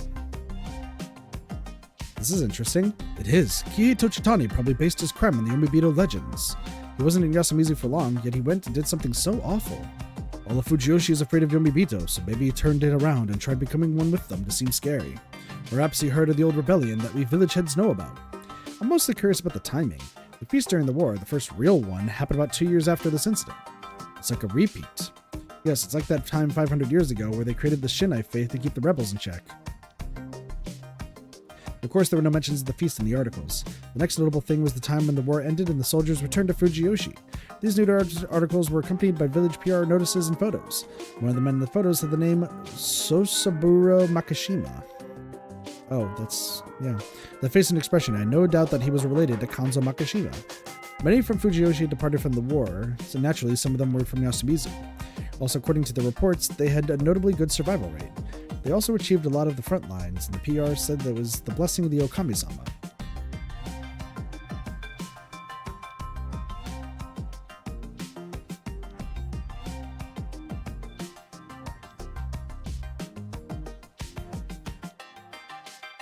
I don't think any of y'all heard that noise, because I don't think that was in game. I think a window just got hit. But my window has curtains on it, so I'm not going to open it. In a different document, it was said that they had charms that resembled the Okami symbols used in the Mountain Festival. Does that look familiar? Oh, I played too much Binding of Isaac because I've watched like the Mind, the Body, and the Soul. It's like the god head or whatever. There was a photo that showed one of these crests, wrinkled from wear. The shape was new to me. However, the 3 diamond-like symbols made me think that it was related to the one I was familiar with, which was actually pictured here. The text next to it said that some kid chose to wear ominous symbols instead. For reference, there was a divine crest of Great Lord Shinai. It was actually my first time seeing it, and apparently they couldn't use it as a good luck charm because it was just too important. Well then, if it was that sacred, it made sense that I hadn't seen it in Yasumizu. It was a bad place after all. Next, we skipped the unimportant bits such as the election results and major staff changes. Went ahead a few decades and arrived at an article from the 80s. This was pretty bad. Cholera outbreak in Mountain Village, 4 dead. It was a pretty simple incident. Apparently someone who had gone on a trip overseas had infected the village. The name of Patient Zero was hidden, but it had to be one of the village heads. They were the only ones here who could travel to the other countries. It was damn awful to read about, but apparently the disease spread through water contaminated by the first victim's vomit, and etc. And there were victims in both Fujiyoshi as well as Yasumizu. Also, it was only reported after the disease had subsided, which was probably caused by the Megaruma intelligence network. As I was talking about before, yeah, cholera. Yeah. Looking at when it happened, you should have been alive during this, right? You were in middle school, I assume? Yes, I know about it too well. I was infected myself, after all. Huh? You had cholera? Yes, in fact, it got to a lot of people, especially here in Yasumizu. What, even though still here? It happened to Sir Makashima, Yamawaki-san, and oh yes, even Muro had it. The outbreak must have been pretty big. It was. Later on, I found out that the Nosato quickly identified it as cholera, but the Megaruma... Huh, what? They made the absurd claim that Shinai-sama's protection would make short work of the cholera and perform some strange ritual while attempting to prevent the Nosato from applying proper treatment. Thanks to that, the situation grew worse, and I, who got infected late, had my treatment postponed because I was one of us. I see, the Nosato are a family of model doctors. As if, we simply adhere to the order established by the Megaruma. Of course, Yasumizu was low on that list, and that caused the deaths of 2 infected, and 2 Uematsu who were treating the people. What, 2 Uematsu? The Uematsu still had a few members back then, but most of them were infected while trying to make use of their folk medicine. Once that was found out, the disease had advanced so much that they were beyond help and died soon after. It's safe to say that that event sealed the fate of the Uematsu. If the Megaruma had handled things properly... No, that's not it. If the Nosato had done what any proper family of doctors would do and simply ignored them and done the right thing... By the way, was Rukaku Uematsu-san infected? She was only 9 at the time. Surely you understand that she was too young to partake in the family trade. Oh, I see. I knew what he meant, but something didn't feel right. His eyes betrayed a sense of confusion, and his tone lacked confidence. Are you hiding something? No. It's nothing. Anyway, though this shows how warped Fujiyoshi is, it's not directly related to the feast. Yeah, you're right. I wouldn't push any further this time. We need to know, though. I think she died. Another major article was one about a corpse that had washed up in the local part of Saranaga, officially known as Saranagawa, apparently. It was a woman from Chiba. I'm just kidding, she didn't die. And she had a search party out for her. It said that she simply committed suicide. Is this related to the feast? No, the date doesn't match any of the feasts so far. She must just be an unrelated suicide victim. Then there's those idiots from the city, coming here just to hang themselves or get eaten by wild beasts. Me and the old man always have to deal with the mess. It's not rare for Saranaga to bring us corpses either. I don't know if they're mountain fishers or something, but it's dangerous upstream, damn it. A city person who'd gone all the way here to die, huh? Well, maybe one of the village heads had her killed, but if that's the case, he wouldn't have left her in Saranaga. Then let's ignore that. What's that about a heavy rain from 8 years ago, though? Doesn't seem related to Fujiyoshi. I feel that it's important that Fujiyoshi's not mentioned there. There's a report of landslides all over the area, but none for Fujiyoshi. Oh, I see, so even the ones who supposedly died in the landslide were hidden from the public. Besides that, there's nothing of note. What about this? Serial fires in Minatoku, possible arson. Why is it here? It's explained in the diary. It's not reported, but all the 7 buildings set on fire belong to the same person. What does that mean? It's the Megaruma. They have real estate outside Fujiyoshi as well. I see, so they gain funds that way too, but why would they do this? Because religion is profitable, no? A faith with half a millennium of history behind it can't be considered a new religion. There must be a lot of Shinai believers outside as well, though they're probably not as fanatical as us. I imagine that some of the families have been donating to the shrine for generations. Are the Megaruma a recognized religion? I don't know that much, but I imagine that the country would be pretty involved with them if it was, no? I don't know, I'm not well versed in that. No, this seems to be the end. Yeah, we read the entire diary. That was a lot of reading. A whole 3 hours had passed since we started. The mist would come soon. I'd learned a lot from this. But if you ask me, all I've gotten here were some maybes. Nothing was certain yet. Even so, I thought it was more than enough for this loop. Oh, what to do. It looks like even father went insane and drank poison without reaching the truth. If you're right and I'm about to die in the feast, my brother would probably follow his footsteps. Or wait, if you die, will all this all have never happened? Oh dear, looks like there was nothing we can do. Here's why a grin pained my heart a bit. I had to say it. I'm sorry, Kiyonosuke no Sato-san. It's nothing you have to apologize for. It's Fujiyoshi's fault for doing something so absurd. But what is the cause of the madness controlling everyone here? Is it really just a fear of superstition and rebellion? No, that's not it. It's God's fault. Oh, you too? You're going to shift blame to the divine, just like my forefathers did. Also, you still haven't given an explanation for the paranormal happenings you'd experienced. I'm sorry, but I actually think I can give a scientific or rather reasonable explanation for God. What? Though I still need to properly process this. Instead, I can give clear explanations for everything else. I'd miss my chance to properly apologize. How much time did we have, I wondered? Would they wait too long? Then explain the mysteries of the feast. How do you explain the inescapable corruption? Sorry, my brain's mushed a little bit right now, so I'm going to listen to Hararaki. How does it find and punish you, no matter how well you hide? Cameras and listening devices. He stared blankly for a moment, then laughed. Of all the answers, cameras? There's no way they had those in the war. I'm not saying that they did. In fact, I'm not sure if there were any 8 years ago either. Though there might have been something basic back then. Hell, it could have been 2 cans and a string. Perhaps they just put a spy in here. Now that would be excessive. What I'm saying is that all of Yasumizu is being observed. It can't be. The village heads are too busy for that. But they're the same people who spent unbelievable amounts of effort to create the foundation for the Shinai faith.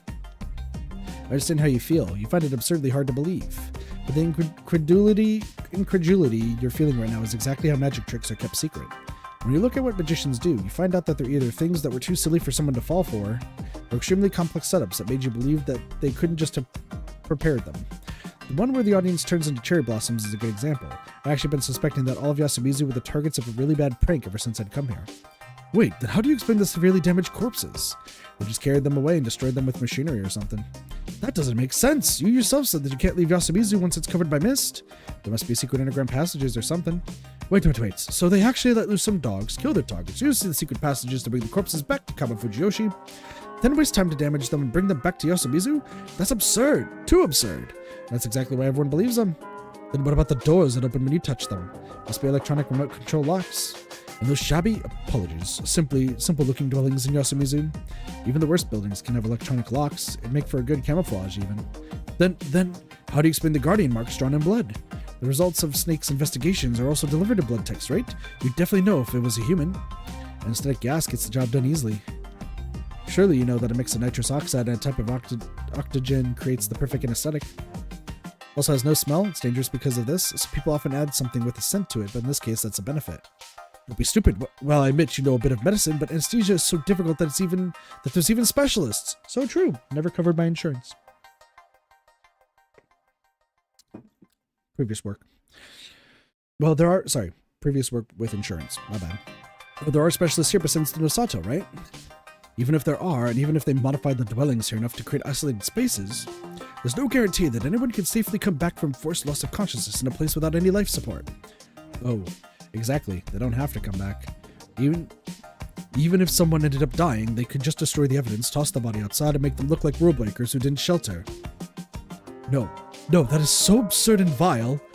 I know, I have a hard time accepting this too. But if it's possible, then it's not the work of a god. If something mysterious can be explained using mundane means, and it would be caused by mundane means, Nosato-san. Okay, I understand that it's possible to make it happen, why you believe that it's how it is, and why you apologized. The fact that this room is left as is means that they either didn't find it or couldn't enter it. And now that we made such a show of searching and arguing so loudly, they must have noticed us, assuming they, as you said, have cameras and listening devices.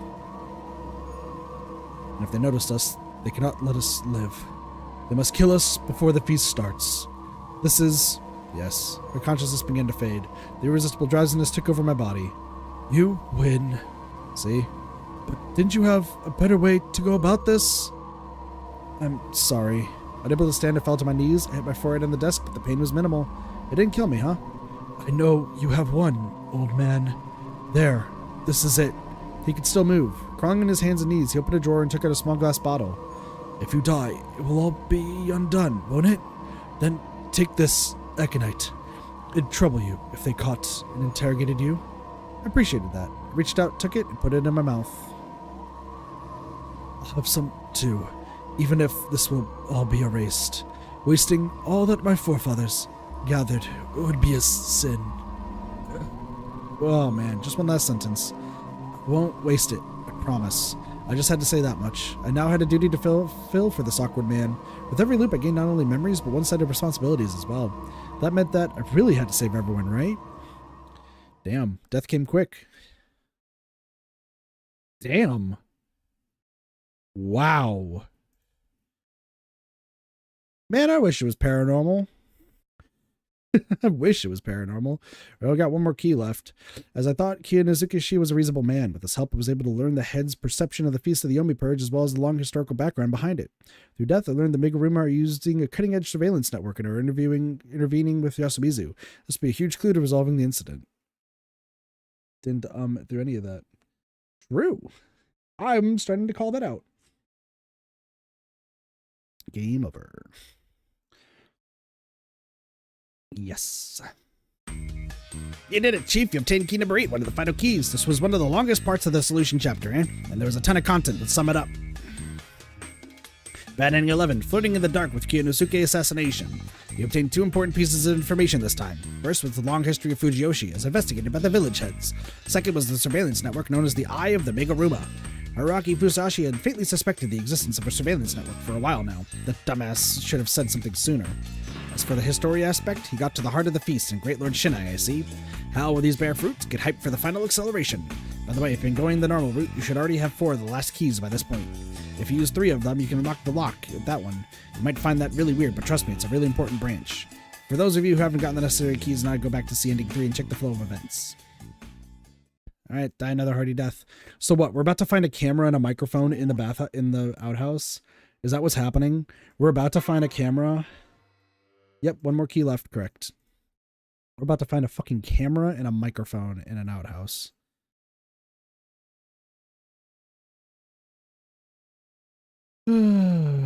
Look for him, maybe. At that moment, my head was flooded with information. Hey, this all again. So everything led to this point. It felt like my mind was crushed by a million sheep. No way. Crap again? But this timing, it's such a chaotic moment. I had lots of things to think about, but that'd be a waste of this loop. Well, I would start by calming down. Chimichan. What? You still don't remember? Nice to meet you, Chimichan. Oh yeah, right, I'm late, but nice to meet you, Haruaki-san. Don't make a sound. Stop, I was being serious. Since we started sharing memories, every loop, one of us, mostly Chimmy, always forgets something, leaving it up to the other to remember. What are you going to try next? I'm not great at night, as you know. Yeah, don't force yourself. I have an idea. Will you come back? Probably not. What are you going to do? I'm thinking of killing myself right here and now. Man, it's not a good habit to pick up. What if we have it by the time everything's solved? Yeah, it's not a good trend. I'll try whatever I can. Sorry, what will you try? Making the move on Yasukun, maybe? Oh, go right ahead. Are you mad? No, it'd be weird if I was. Yeah, of course. That was a joke. I wouldn't do that. I see. See you later. Had I been attacked just now? It was no deal. We're looking for the old man. It was no big deal. I could easily control my feelings toward other people. Man, why was I so mad? I need to get a hold of myself. I was now by myself. What was there for me to do? I just remembered. I tried to solve that problem, though it probably wouldn't be a solution. But if I didn't try it, I felt like it would be a trap waiting for me when I least expected it. So are we saying that he's a Meguruma, or are we saying that he's the serial killer? And so I went to the north of Yasumizu, the thickest near the graveyard. It was where that person supposedly lived. Naturally, it was empty. Then again, not much time had passed since the mist came. I hid in a bush not far away and watched the dwelling as the mist covered it.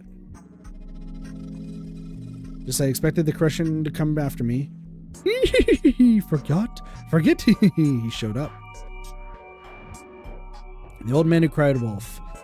I'm not going to do an old man voice through all this. If he starts speaking proper, I'm just going to read it as it is, because otherwise my voice is going to die. I can't do crazy voice that long. He'd done some strange things over the loops, but always ended up dying. I assumed that his senility was just an act, but I still don't know the truth, though I'd gained more reasons to suspect him recently. I'd love to expose him for who he was. I continued holding my breath and watching him. Apparently in the hut, he was carrying around a lot of dirty cloth bags. I saw it from behind the shabby wall here. The state of the place was one of the reasons I suspected him. Could this place, which had more holes in it than the outhouse, really be used for sheltering? Over the many loops, I realized that there were 2 primary dangers here in Yasumizu. One was the bringers of corruption, as God said, the rabid dogs, and then there were the werewolf-like creatures that were probably Great Lord Shinai's servants. You could beat the former, but not the latter. Normally the dogs uphold the order of the night. But the rule breakers dealt with the dogs, and that thing appeared, killed the rule breakers, and set things straight. I hadn't escaped that thing once so far. The dogs would definitely kill you if you slept in a place so damaged, and that was another thing I found suspicious about him. As it turned out, he really didn't have any intention of staying in his house. Yasumizu was deathly quiet, so it wasn't a good situation to try and tail him in. I had a feeling any rustling I made by moving around would tip him off. Still, I couldn't just watch him leave. Whatever, I trust that he couldn't hear that far. Even so, I got on all fours and followed him, careful not to step on any leaves or loose twigs. I climbed over a collapsed Okiba too, and I can only hope that wouldn't mean I was cursed or something. Well, if I was, I felt like God would have punished me by now. Weren't we outside of Yasumizu by now? The Yasumizu area was like a scar cut out from the land, surrounded by cliffs. Was it okay as long as we didn't cross a cliff? In that case, I really should have looked into this overgrown area a bit more. There were still many things I could try. It wasn't the time to despair. Damn, the old wolf guy seemed to know exactly where he was going. Was his hideout nearby? That sound. Was that water? Was there a river here? I looked around to find the source of the sound. I felt like we were straight ahead. There was a river in Yasumizu? Wait, where did he go? It was pretty dark right about now. Had I just lost sight of him? But I should have still been able to hear him walking around. Did he suddenly vanish? But if he could actually do that, it'd explain a lot of things about him. I had to find him. Carefully, though, I couldn't forget that he killed Mochi once. What if he'd already noticed me and I was walking into an ambush? That wasn't the case. He just wasn't here. I had to find him. No way. There were two main things I found out as I walked around this area. There were no people here, and the sounds of water were coming from below. Apparently there was an underground waterway beneath here, and it stomped on the ground and made a hollow sound. It was probably used for the paddy fields. Water came here from the settlement above and flowed out into Saranaga. It must have been dug out a long time ago, and was still in use today. Or perhaps this place was inhabited before? Wait, even if they could get drinking water from the wells, paddy fields needed a richer source of water, didn't they? What was its source? Again, there was no river in Yasumizu, it only had little ponds. The documents from the Osato mansion mentioned that Yasumizu had its waters carried via irrigation from Kama Fujiyoshi. Was this it? In that case, it was a pretty major piece of property. How did they maintain it? Even if it was buried underground, didn't it get blocked every now and then? Would it be possible for there to almost be no people going in and out of it? About the wolf guy's disappearance, could he have entered the waterway? If there was some sort of secret entrance here and he went through it when I wasn't looking. It was already dark out, so I took out a flashlight from my bag and pointed it at the surface. The dogs would arrive soon. I had to find it before then. Is this it? There's a patch of ground that was higher than the rest. It could easily be mistaken for just an irregularity in the terrain. But if it wasn't, I put my finger in and felt something made of stone inside. I felt like someone was messing with the ground here daily. Wouldn't this open if I turned it around? I did it. The stone plate that covered the waterway was lighter than expected. I can now hear the water clearly. This waterway was unexpectedly large. A single person could easily walk through it if they crouched a bit. Had the old wolf guy gone through here too? Even if he hadn't, surviving the night by hiding here would be a new thing for me. I could try it. Flashlight in mouth, I went inside. I returned the plate, though. I didn't know if the dogs would come after me, but I could probably fear the thing. And then I went. It would be completely dark here if I didn't have my flashlight. The water here was only about 3 centimeters deep, but the flow was pretty fast. There seemed to be lots of stones on the bottom. It was unexpectedly well designed. The hard surface made it impossible to slip, but it would be pretty dangerous for me here if the current got any faster. I'd be carried straight to Saranaga. It'd be a waterslide of death. I had to start by searching in the opposite direction.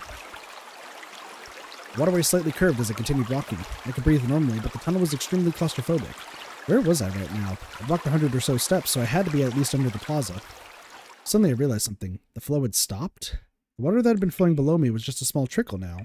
There had been a decent flow coming from up ahead. Had someone stopped it? I had a bad feeling about this. It was night. If someone was controlling the water, it couldn't have been someone from Yasumizu. I tried pushing up, but nothing happened. The stone plate from before was the only place I could move. Also, going to the surface at this time meant certain death at the hands of the wolves. I had to continue. As I pressed on, the dry tunnel began to widen. I could walk normally now. It was a large underground passage that they created by digging through bedrock. Like I expected, there was a major irrigation set up here. As I thought that, I saw a tunnel to the side. It started about my waist level. Even if the water was running, it wouldn't flow in there. I felt like I can crawl inside, but for now, I'd just try going forward. This is claustrophobia, dude. I'd fucking panic. Brief story intermission. Had to go to, like, some camp stuff for, like, high school and, like, early college. And they took us on, like, hikes and everything, because it was, like, some big campgrounds that were, like, near mountains back in Arizona. And one of the paths had you had to, like, crawl into this tunnel and then turn 90 degrees and then crawl up to get out. but the only way through was crawling under this like tunnel thing. Scariest 5 minutes of my life, I'm telling you. Like, I'm not claustrophobic around people, but I'm claustrophobic around like stone and like vents and stuff. So when it was my turn to go in, I was like, could I just climb the rocks? They're like, no, you have to. It's big enough for you. You're fine. Because I'm still overweight, but I was like more overweight back then. And I made it through, but I wanted to fucking puke and just die at that point. I was like, no, please. And turning 90 degrees, worst thing ever. There was more and more tunnels at the sides. The main waterway became more complex, with 90-degree angles and steps and stuff. When I got on a waist tight, that's not familiar. I think I did something similar to school trip at one point. Not a huge fan of tiny cramped tunnels. Fucking same. I know that people like explore shit and they're like, oh, mining tunnels are so much fun. And I'm like, that's called waiting for a cave in and waiting to die. Y'all know about the miners in Chile that like got stuck. What up, soups? Like, that's fucking terrifying. Like, if I was skinny enough to do it, maybe I wouldn't be so claustrophobic, but like, I'm fat. When I got on that waist-high step and took a break, I heard a sound. People love caving and then it kills them? Yeah. It was coming from far away ahead. It was familiar to me. The sound of claws and heavy floor. Ragged breathing. Growls full of incontainable bloodlust. The feeling that there was a pack nearby. Dogs. Crap, what could I do here? Enter a tunnel? I looked inside the tunnel and lit it up with my flashlight. I couldn't see anything inside. No. There were dogs in there too. There's no safe space here? I had no choice but to run back. That was when... What's wrong? That voice, young and lost? I directed the flashlight at the source of the voice. Ah, bright! In one of the tunnels about as high as my waist, the old wolf guy looked at me as the light made him cover his eyes. Sorry, are you okay? It's dangerous here. It's safe here. It's safe here. Excuse me? This is the most safe place. That's why I'm here. Morning, War. You won't go into caves either? Yeah. Really? You'll die if you stay there, though. I knew it. Please help. Huh? Please help me. Come in. The old man turned around and crawled deeper into the tunnel. I was supposed to follow him, huh?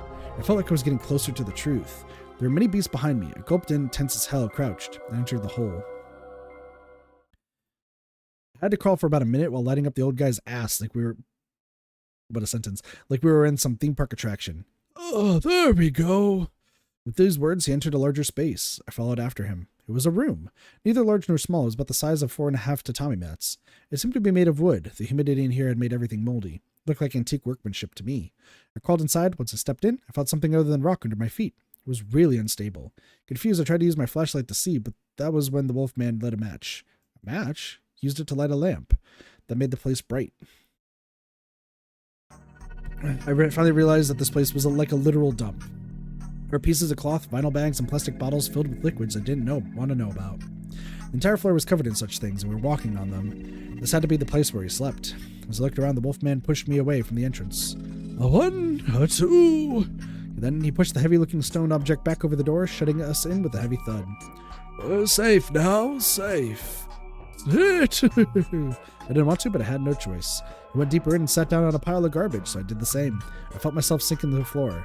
Eat here.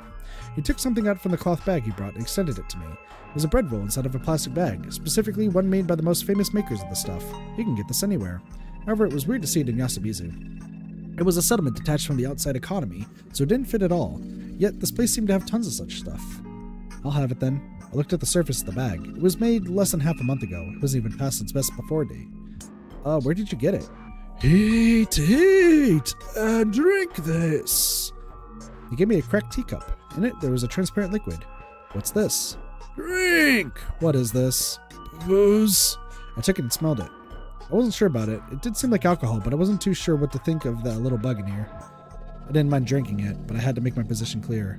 Thank you for helping me. I came here to talk to you. Drink! You act like you don't know anything, but you do, right? Huh? I came here to ask about the feast of the Yomi Purge. You survived the previous feasts. I want to ask you about that.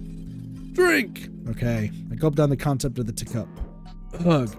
It was rotten, but I was able to gulp it down without vomiting. Thank you, old wolf guy. Or should I call you the main culprit behind the 20 murderous Fujiyoshi break-ins? Damn, I knew it! Fucking called that shit.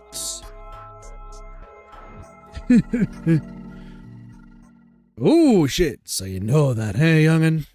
I knew it. According to the info in the Santo mansion, the murder incident was concluded with the trial and execution of the self-admitted culprit. However, the trial wasn't based on a thorough examination of the circumstances.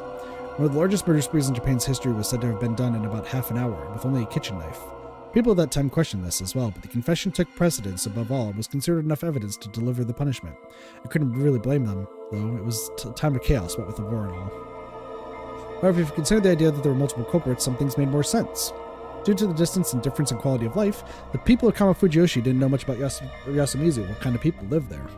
It was also the fact that the supposed murderer, Kiei Tochitani, wasn't mentioned in Kamafujiyoshi at all until he turned himself in. That meant that the witnesses in Kamafujiyoshi hadn't known about what Yasumizu's people were up to. When the police went to Yasumizu to investigate it after the confession, the people only said things that supported the idea that he'd done it. This meant that the people of Yasumizu weren't aware of these actions, and that those who were suspected could easily have been complicit in it. The old wolf guy had been considered not of sound mind for a long time, so he'd been ignored. That hadn't changed even now, and it had gotten to the point that no one cared if he just vanished into thin air for no apparent reason. Considering his character alongside the timing of the incident, he had been in his 30s then, and that his mental state was just an act, I could easily conclude that he was the type of man who could commit murder. He was the true evil hiding in Yasumizu, a serial murderer who escaped divine punishment and survived. Did the Meguruma finally come to get me? No, that'd be weird. You don't know jack about this tunnel, eh? I don't get you. A cop or something, huh? I'm someone who wants to stop the Feast of the Yomi Purge. Stop. Now, ain't that brave. You want to fight the Meguruma, huh? Damn fool. I know that the Meguruma are directly responsible for the feast and that this won't be easy. I'm not here to expose your past crimes. I just need your opinion. You're someone who broke the laws of both Yasumizu and Fujiyoshi collectively, after all. He went quiet. And? That ain't fun for me at all. He made an expression that was new to me, a display of unconcealed malice. What? The next moment, I heard a sound behind me and turned around. They're here. It was the sound of claws scratching on the boulder covering the entrance. It was accompanied by growls. The bringers of the corruption? You know that much and you still came here? I don't get you. He probably wouldn't understand it if I told him I had nowhere else to go. He planned to avoid the situation by closing herself in like this. Yeah. I'm safe right now. I'll just eat, sleep, and don't have a care in the world. If the feast comes, I'll just play around and hide here. I ain't uncomfortable, not one bit. He intentionally twisted his laughter and his shoulders shook. You'd be uncomfortable if people found out about the crime, wouldn't you? Also, why are you so confident that's safe here? You think you can hide from the Meguruma for long? Hide? You don't know shit, do you? The Meguruma already know about me. You know about the eye of the Meguruma? Why'd you ask? You're trying to bait me, huh? He was right, this guy was even sharper than I imagined. I already confirmed that the Meguruma had a surveillance network spanning all of Yasumizu. There are these tunnels too. The scratching dogs behind me made it clear that they were commencing the feast. In that case, there was no way they didn't see this place. That meant that they knew about this man who was hiding underground. Hell, the fact that he'd been given the role of the Badger made it clear that he was involved in the feast. The situation wasn't like mine from the first time, when the Meguruma simply didn't see me and didn't put me in the feast. There could only be one answer to this. The Meguruma know about you and use you for the feast, but they aren't trying to take your life. Is that because your death would be bad for them? You can talk good, huh? When you're my age, even that makes me jealous. Can you answer me? Sure, the sleepiness ain't coming yet. Well now, I silently prepared myself. The story could be summed up like this. He was indeed the culprit, a serial killer who killed about 10 people in the incident back in the 1940s. However, the one who had the idea was Tochitani-shi, the one who'd get executed. Tochitani-shi was a Kamafujiyoshi person sent to Yasumizu, though he wasn't the violent sort. Being sent to Yasumizu left him a deep-seated grudge. He constantly grumbled about it and couldn't get used to life here no matter what. He was an outcast to everyone except the old wolf guy. Tochitani-shi often told him out on the outskirts of Yasumizu that he'd get back at Kamafujiyoshi eventually. Set their fuel on the fire, told him to do whatever he wants and all that. If that really been all he'd done, then Tochitani had been pretty murderous to begin with. It wasn't bad enough that he'd actually went through with his feeble-minded friend's idea. Anyway, that led to the plan, if you can call it that, to kill as many Kamafujiyoshi people as possible. Now on the day it was time to kill, the old wolf guy had given Tochitani lots of divine sake he'd stolen from the hall. Once they were drunk, they both covered themselves in Saranaga's mud and moved out. I asked if it had something to do with the Fushiyoshi myths, and the answer was yes. It matched what I learned in the Nosato mansion, that the origin of the Yomibito legends was the Yasumizu rebels. The old wolf guy was probably the reason why next Kamafujiyoshi person found out about Yasumizu's legend so quickly. Anyway, Tochitani, still drunk and looking like a Yomibito, began the massacre. The old wolf guy, covered in mud himself, secretly watched as he stole valuables from the places. He mentioned that the burglary was his main objective. Since he didn't want to leave any evidence and wanted to make it seem like the massacre was the goal, he only took the bills from wallets as well as various envelopes. I had a hard time deciding whether using a mass murder to get rich was subtle or blunt, though at that moment something he didn't expect happened. It was damn good. Everyone who saw us was so scared they pissed themselves and fell. No one resisted one bit, so I figured I'd try to kill him.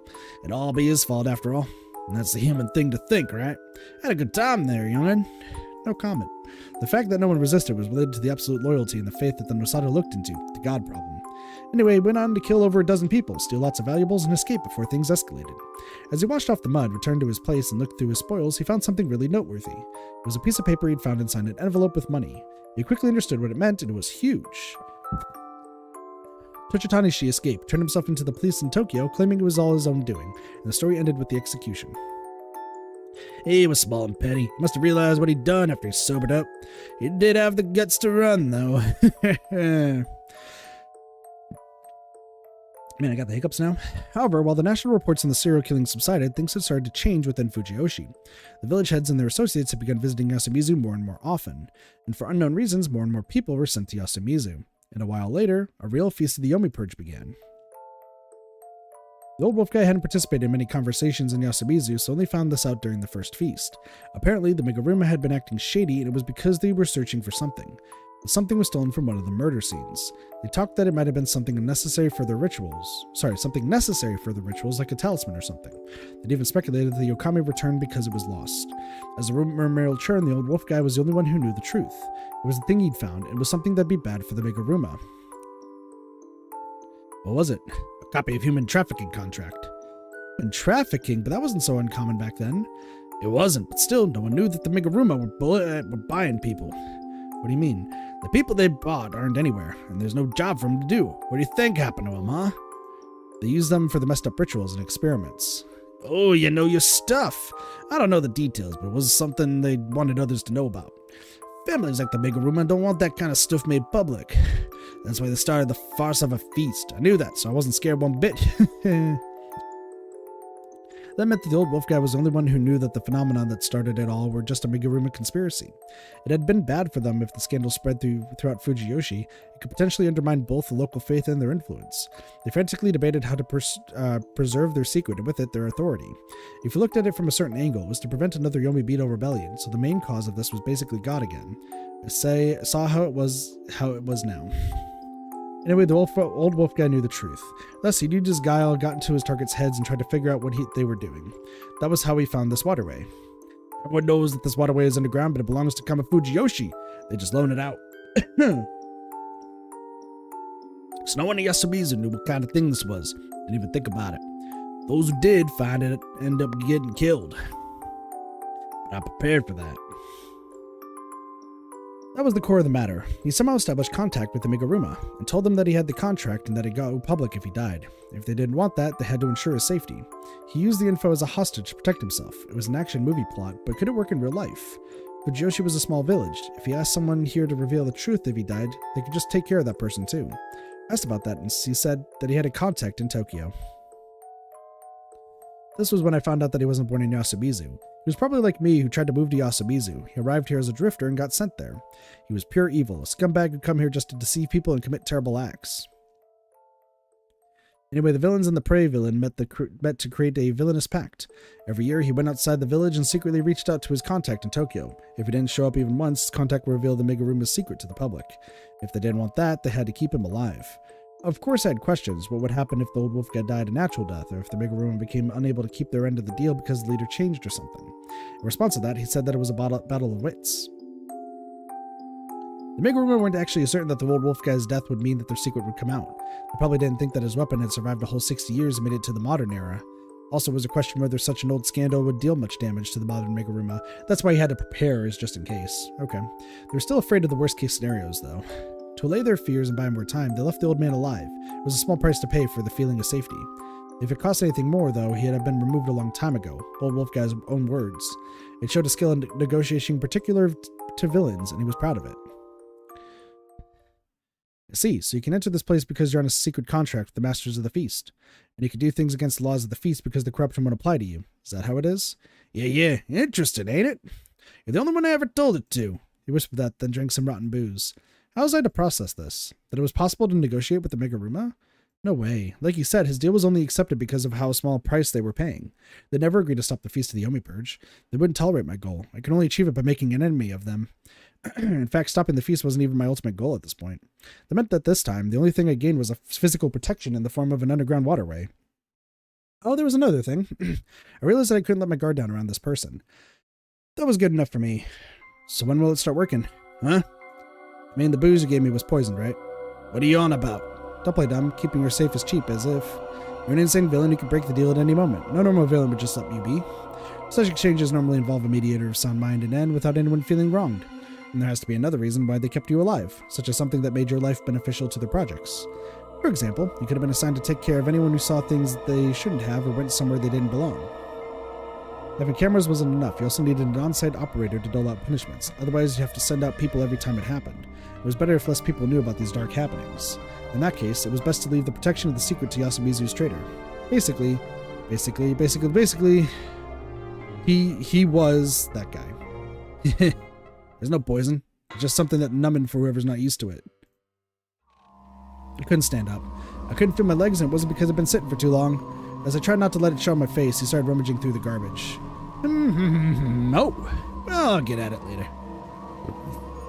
He took out something I could never forget. It was the masterpiece of the wolf outfit. After tossing it aside, he put his hand in another mountain of trash and took out something else. It was a dagger. Youngin', you're like me. That's the face of a villain.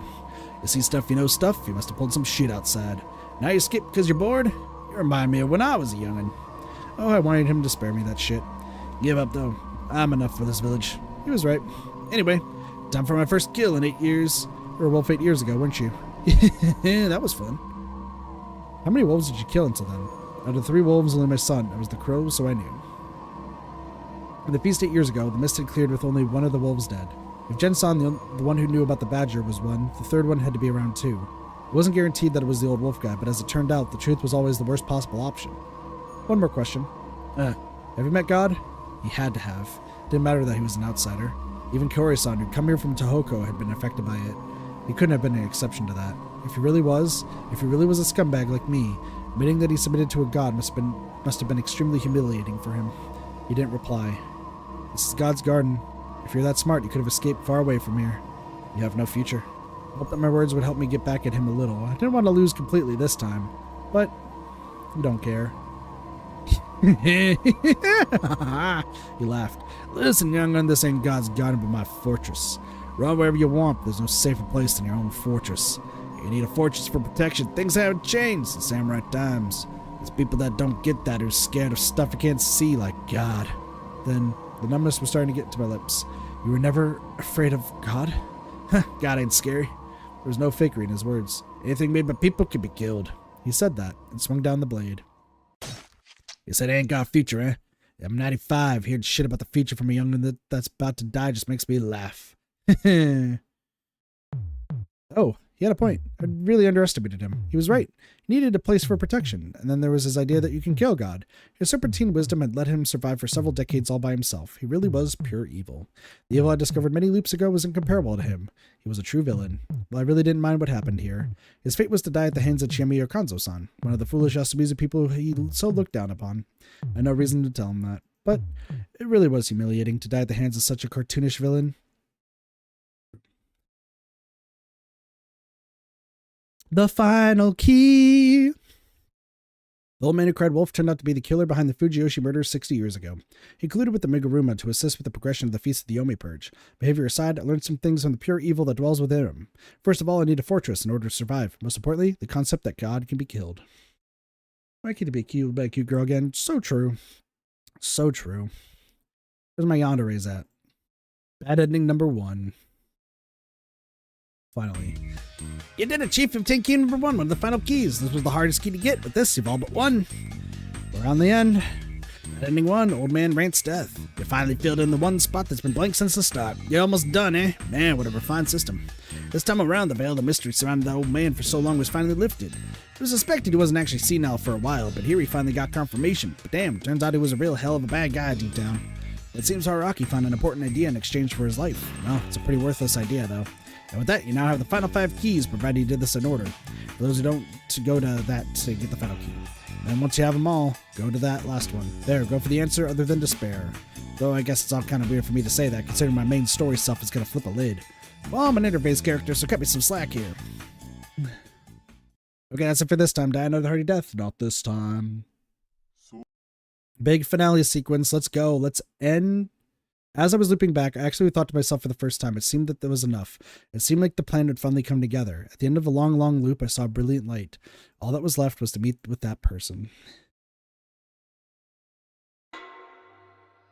Ladies and gentlemen, let's meet God. Ish again. Go all the way down. This is the most annoying part of the ending.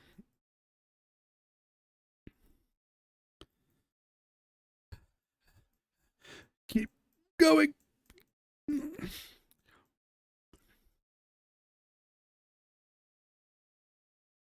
we go. Call for that person. Let's do it. Ooh, Chiemi, Konzo, Kinosuke, Old Man. You remembered. I'm saving. All right, I remembered it now.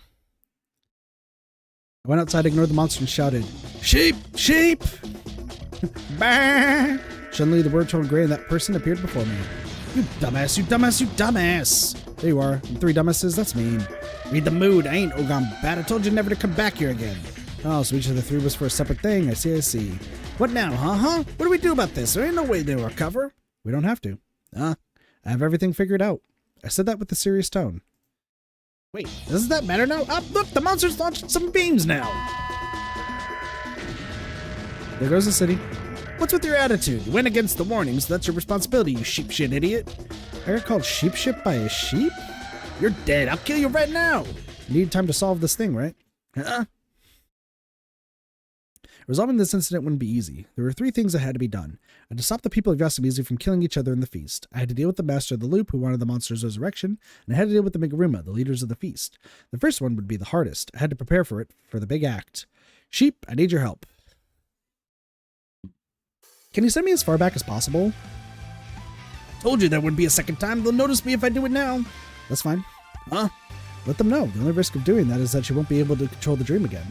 That means that you and me both will be taken in by the loop, no longer store our memories, and just repeat the same things. You ain't wrong.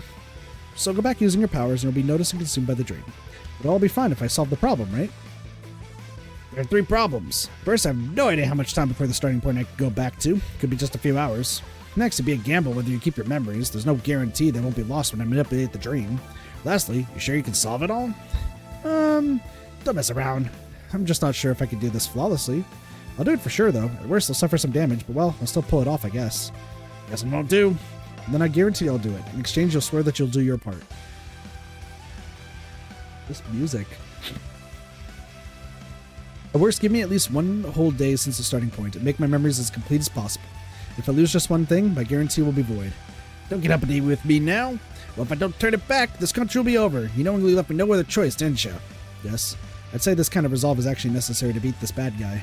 Mess up and I'll kill you, got it? Yes. Fine. Come, shit from a million sheep. Wait, hold on. Shut up. John, 1 million tons of shit is how you deserve to die after what you pulled. 1 ton per sheep? Just how many months worth of shit is that? 100 million it is? I'm sorry. Why comedy? My apology went unheard. We just got shit on by a bunch of sheep. 5:10. It's the 1 day prior. So hold on. Myth. Ooh. Shit. Huh? I woke up. There's some pleasant awakening and the general discomfort in the room. It was that awful inn I had visited.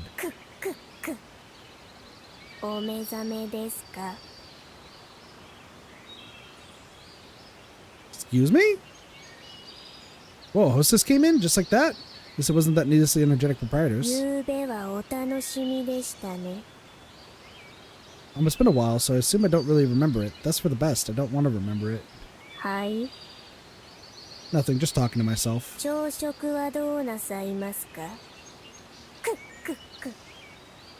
I'm good, thank you. 連泊は I'd rather die.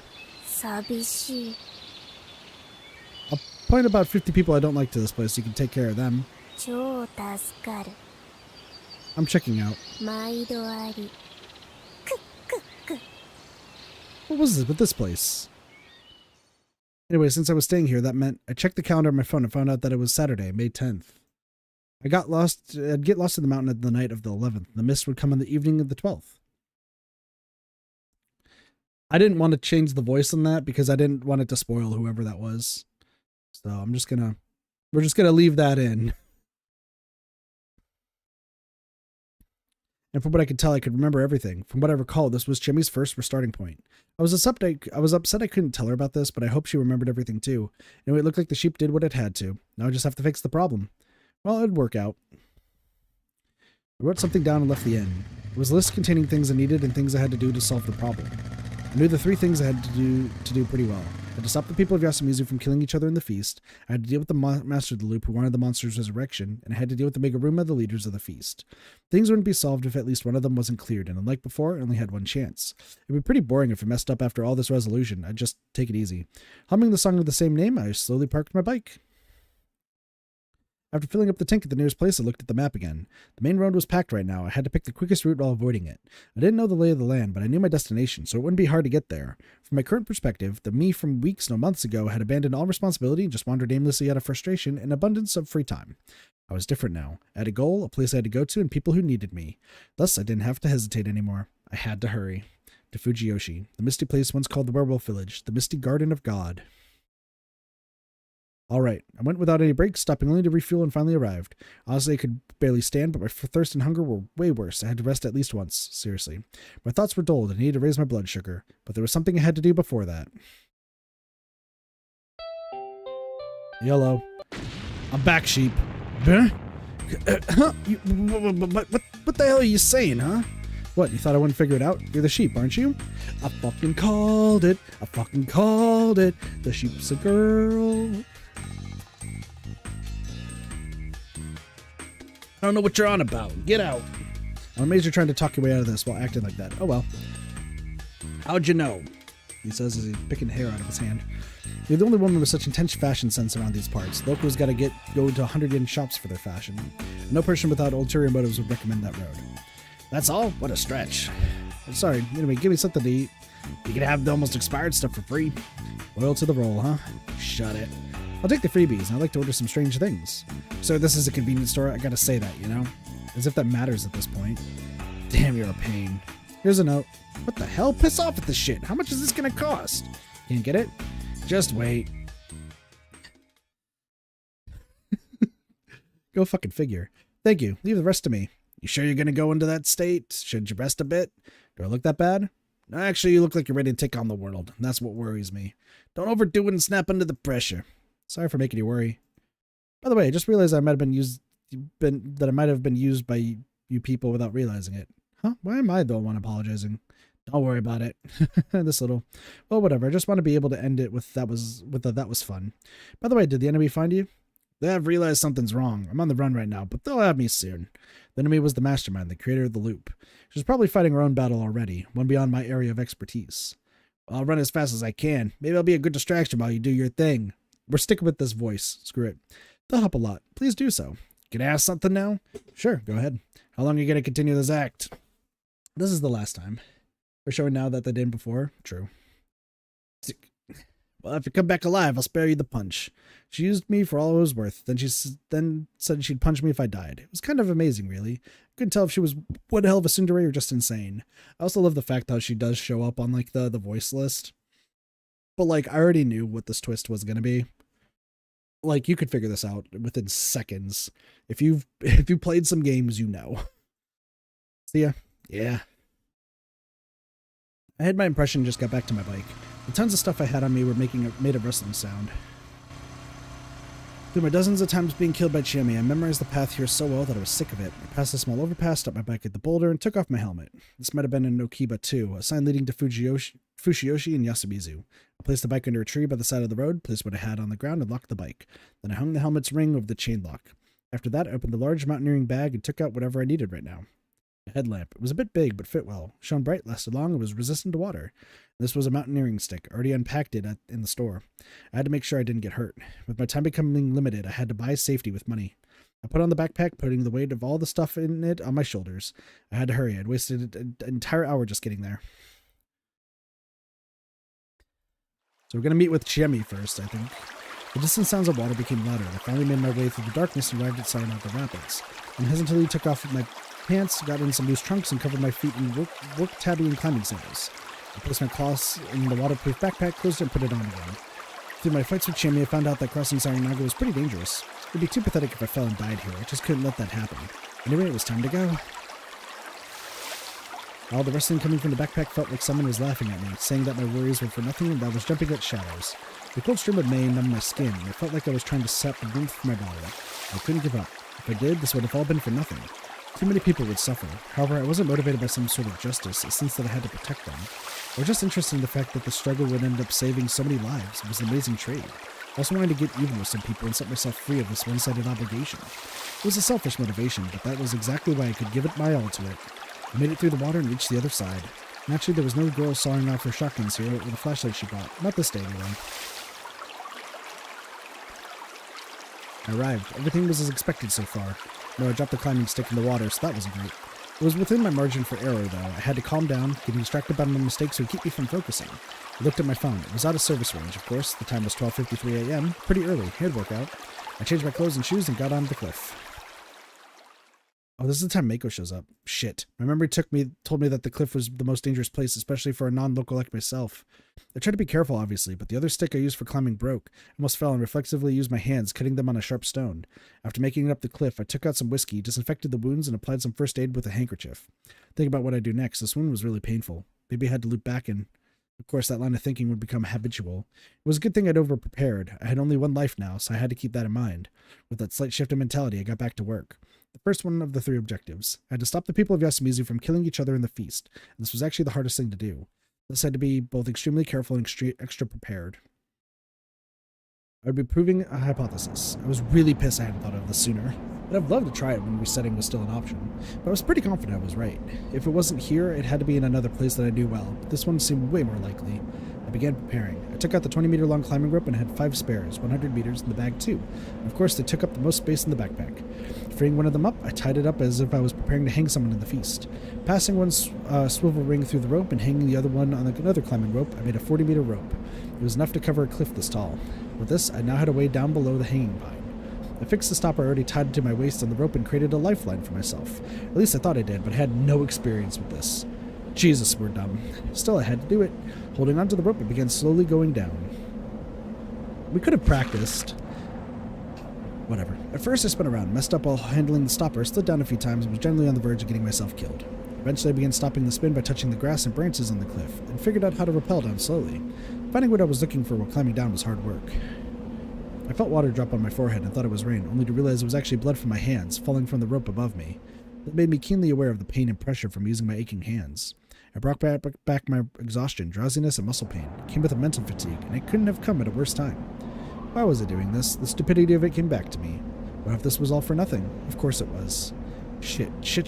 Before I knew it, I was muttering some profanities. I felt like it would help me shake off the urge to cry, the pain, the misery, and the patheticness. Even so, it had to be here. The entrance had to be close. All of Yasumizu had taken it for granted that people had to be hanged from the pine. That wasn't worth it word of mouth or anything. It was an idea that came naturally and was with them their whole lives. That meant that this was pretty much the work of God. However, the idea of hanging one side of the rope on the tree and the other on the neck, then pushing the victim off felt illogical. Were they doing it because the only cleanup they had to do was cutting the rope? Well, during the feast, the corpses did fall to Saranaga every now and then. The Laka-san had to be God's doing. But that wasn't always the case. Some corpses had been caught on the cliff or fell on the riverbank. Whenever that happened, the body was not only not cleaned up, it became a very real bother, reeking and full of disease. If you just wanted to hang the victim, all you had to do was put the rope over a branch and pull it up. That was often done outside of here. If what mattered to them was dropping the body in Saranaga, then pushing them off was enough. Even if they were just focusing on making a kill certain, there weren't many times they could actually do this. I didn't think that a murder method that had only been done every several dozen or so years would become part of Yasumizu's common soul. That seemed especially unlikely when, for the past 500 or so years, the locals only used the feast to control the local community. In that case, I imagined that the truth was different. The hanging wasn't for killing, it was to meet God. The unique way of praying, where they joined their hands and hid their faces, had to represent the remains of the life blended held before God. Thus, I'd surely arrive there if I went down. I'd believe that. Believe. Suddenly, something appeared. About midway down the cliff, on one of the links between the climbing rope, I found a large boulder sticking out from the bottom directly across from me. It was large enough to stand on. There were pine saplings on it, probably the children of the hanging pine. It looked suspicious. I had to get in there, so I began swinging. Moving my legs and waist, I slowly created a swinging motion. The climbing rope made noise as I clung to it. The fear of it disconnecting and the fear of hitting the boulder struggled violently, but I managed to ignore them. When the string was good enough, I waited for when I was over the boulder and stuck my legs out. I ended up having to grab onto the little pines, and my hands hurt like hell because of the prickliness, but that didn't matter now. I adjusted my headlamp and started examining the place more thoroughly. Bingo. Right behind all the growth here, there was an aged wooden torii. Yeah, I felt my vigor return, but I needed to press on. Behind the torii, there was an aged door sealed by decayed chains. I pulled on it, and the chains just broke, letting me go in. There's no way to hide a god, people of Fujiyoshi. I opened the door wide, hunched down, and stuck my head into the hole. It was big enough for a crouching adult to pass through. It was a hole in the side of the cliff, angled slightly upward. It was an artificial place created by digging through the rock here. It was dry inside, probably due to the slope and the door protecting it. All right. It wasn't exactly what I expected, but it was pretty damn close. Now I needed to secure a way to get here from the bottom, create a camp, and take away the root from the top. Thankfully, the young trees here were firmly planted and had large trunks, so I could easily tie a climbing rope around them and make my way down. With this and that, I successfully went down to the riverside below. I then got back up to the hanging pine, got my stuff, and took care of the climbing rope. Some would come to the graveyard before the mist began, so they'd know something was up if they saw the rope. It'd all go to waste then. I had to hide until the mist came. This too was part of stopping the people of Yasumizu from killing each other in the mist. It was absolutely necessary for the cause. I began creating the riverside camp. Actually, it was on the rocky area above the riverbed. They couldn't see me from the top if I was here, and the flood due to the rain wouldn't be a problem. But it wasn't much of a camp. I just took out a blanket and lay down. After drinking some bottled water, I looked at my phone. It was past 3 on Sunday night. There would be rain in 24 hours, and Saranaga could gain some water. I had to get everything done in the hole until then and prepare for the great act. But well, it was enough for today. Man, am I tired. I arrived at Yasumizu a day earlier than normal and confirmed a theory of mine. All that was left now was to enhance the proof and prepare the fakery. I could just go to sleep for now. I'd have to do things right after the night cleared, so I'd set a timer and just nap rather than sleep. There, good night. Is he going to become God? Is Haruaki going to become God? Is that what the plan is? I usually woke up to the sound of my alarm. Honestly, the hard sensation on my back made it nearly impossible to sleep. Even so, though I thought I'd wake up with the morning sun, it just didn't come here. The settlement was right between 2 mountains, so of course I wouldn't get much sunlight. I was still sleepy, but this was the fated day. I drank down the rest of the bottle and got some calories out of some sweet bread. First, I had to take care of my wounds. Surrounded by a dim light, I took off the handkerchief on my right hand and treated the festering wound. I wanted to wash it off with Saranaga's water, but I felt like the hole in the middle of the cliff might not be the only reason why the stream was considered corrupted. I washed it off with the water from a new bottle instead. I put some more disinfectant and a fresh bandage on it. It'd be messed up when I'd been climbing yesterday. I then grabbed my friend the headlamp and checked whether the stopper, a potential lifesaver, worked properly. With that, I was ready. Upon climbing up to the hole, I went inside and turned on the lamp. I then tried going up the upward slanted hill. After some distance, the hill started slanting down. It might have been done to prevent rainwater from flowing in. On the inside, it was what I expected. There was a pile of fist-sized stones. I had to remove them all. It had to be possible. I'd been done by humans, after all, and a whole 6 centuries ago, too. Though I would feel kind of bad about it. What I was about to do was basically tomb raiding, but then I had a thought. Someone who was about to kill God had no business talking about irreverence. To make the job easier, I took out a small shovel from the stuff I'd brought. I bought a collapsible bucket too, but it didn't look like I could use it. After thinking for a bit, I took out all the waterproof inner bags from the backpack and transported the stones using the outer bag. After filling the bag with lots of rocks, I crawled outside and turned it upside down. This was effective and didn't put much strain on my hand's wound, though hard labor in a tight space certainly wasn't easy.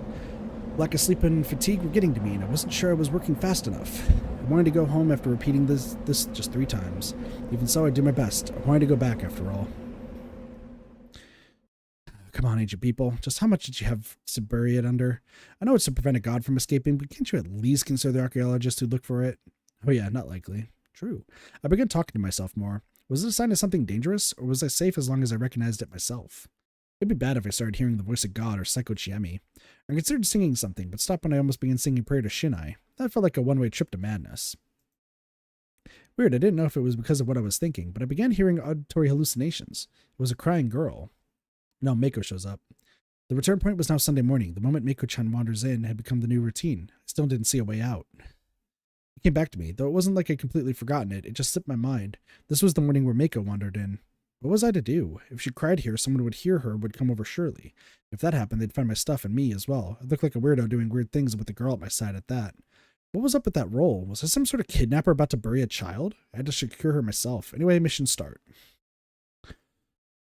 Papa, my leg hurts. I'm so hungry. Papa, how far do I have to run? Where's the doggy? The wolf is so scary. Papa. Hey, Papa? I called out to you, but what do I do now? But who? I'm a local. A local? This seemed familiar. No, my name is Haraki Fusashi. Fusashi. That's it. Haraki Fusashi. Fusayuki-san. Fusayuki. No, Fusayuki-san. Let's go. We got Fusayuki-san back. Fine, call me that. Where'd you get that you from anyway? Fusayuki felt like some sort of anonymous message board mascot's name. Are you hungry? Eat my face. Huh? Did that joke not work on modern children? Only people, they're not tasty. My joke missing the mark so badly I myself became flustered. Okay then, have some food. Come here. Fusayuki-san, are you a wolf? That reminded me that she was afraid of wolves that were completely unrelated to the ones in Fujiyoshi. Well, I wasn't one of those wolves either, but if I said that, it'd make things more complicated later. I'm not the wolf you're afraid of. Really? Yeah, I'm a good wolf. Look at that mouth. She eating everything. Rattle, rattle. All the eating noises. Hey, that's what happens when you don't eat properly. Eat slower, Mako-chan. Here, wipe yourself. Is that me? Oh, sorry. What's your name? I don't know. Oh yeah, she didn't know her name or where she lived. So your last cat, huh? Cat? That's the animal you think about when someone's lost, right? I'm not a cat. Right, you're saying boss. I guess you're a sheep? Sheep are successes. Successes? What? And talking of sheep reminded me of her. What the hell was up with her? It's bad to not know your name. You can call me Mako. I guess I will. You're a good wolf. Yep, I'm a good wolf. Bad wolves need to be killed. Yeah, wait, no. What a scary thing to say. What kind of environment had you grown up in? Mako-chan, you shouldn't say kill that easily. Huh? I shouldn't? Yep, killing is a scary thing to do. Scary is bad. Good girl. Instead, you should say that you're gonna beat them up. Beat? Yep. Bah. What's with the bahs anyway? Cattle? I don't get it. Strange? Only something you don't see every day. Don't see every day. Lost children are like kittens. I'm lost. Yep, and most men all fall for lost kittens. Meow, meow, meow, meow. What? That's a cat, all right. Bah. It's fine. Don't force yourself. If you're strong enough, you can be whoever you want to be. That's hard. Sorry. The conversation sure went off the rails. I probably shouldn't have brought that up to a child. Would I also become a father to someone someday? What a scary thought. Haruaki Yenshi Yemi. Are you full? Yeah. Good, I just ran out of bread. Wait, you ate it all? Oh, I didn't leave any for you. It's fine, I already ate. Sorry. You're a good girl, huh? Good girl? Yep, it's a good thing. You can do whatever you want, but in the end, everyone forgives you. But you shouldn't be too good either. God will notice you. Too good is bad. Yep, you should be a good girl who's a bit bad. A good girl who's a bit bad. Yeah, this is fun. Wahahaha. Wahahaha. Hiya. Swig, huh? Am I about to be kicked? Timmy popped out of nowhere, sneaked in here, basically. She slipped on some rocks, it was all wet. In her hand, there was a knife. Hold on. Are you the chummy that's overcome by despair to the point of wanting to kill me? Huh? What? Yeah, I figured I'd kill you with the little splosh splooshing this time. Killing is bad. Yeah, it's bad. Huh? What's this? Wait, why are you here at this time? With Mako too? Wait. Why did the starting point reset? Huh? Calm down, Chimichan. Huh? Oh yeah, the fun times are over. She discernibly threw the knife into Saranaga. Well, that's dangerous. It'll be useless this time anyway. It won't. Why? Because this is the final loop. Eyebrows furrowed in confusion and worry. Loop? I'm sorry, I'm going to talk about something complicated. With her? Yeah. Why am I being menaced? Because you don't understand women? Wait, that just... Huh? It's fine, I'll play over there. Try not to get swept away. I really wanted to keep watch over her. This was probably my last chance to meet up with Chimmy. A good act needs some hired hands after all. So why were you showing your darkest parts to Mako-chan? It was just fun. I mean, that freaks me out so much I'm actually sane again. Anyway, there's something you gotta talk about. I see you're as casual as always. Anyway, answer my question. What do you mean by last loop? Exactly that. Things happen and this is our last one. And with it, we have one final chance. If we mess this up, your memories will probably start to reset just like everyone else besides you. I'll forget you and become just a guy who crashed his bike and ended up in the village. Wait. That's just... No, I don't want that. I'll be all alone again. It won't happen. Why? Because I'll solve everything this time. Okay. What?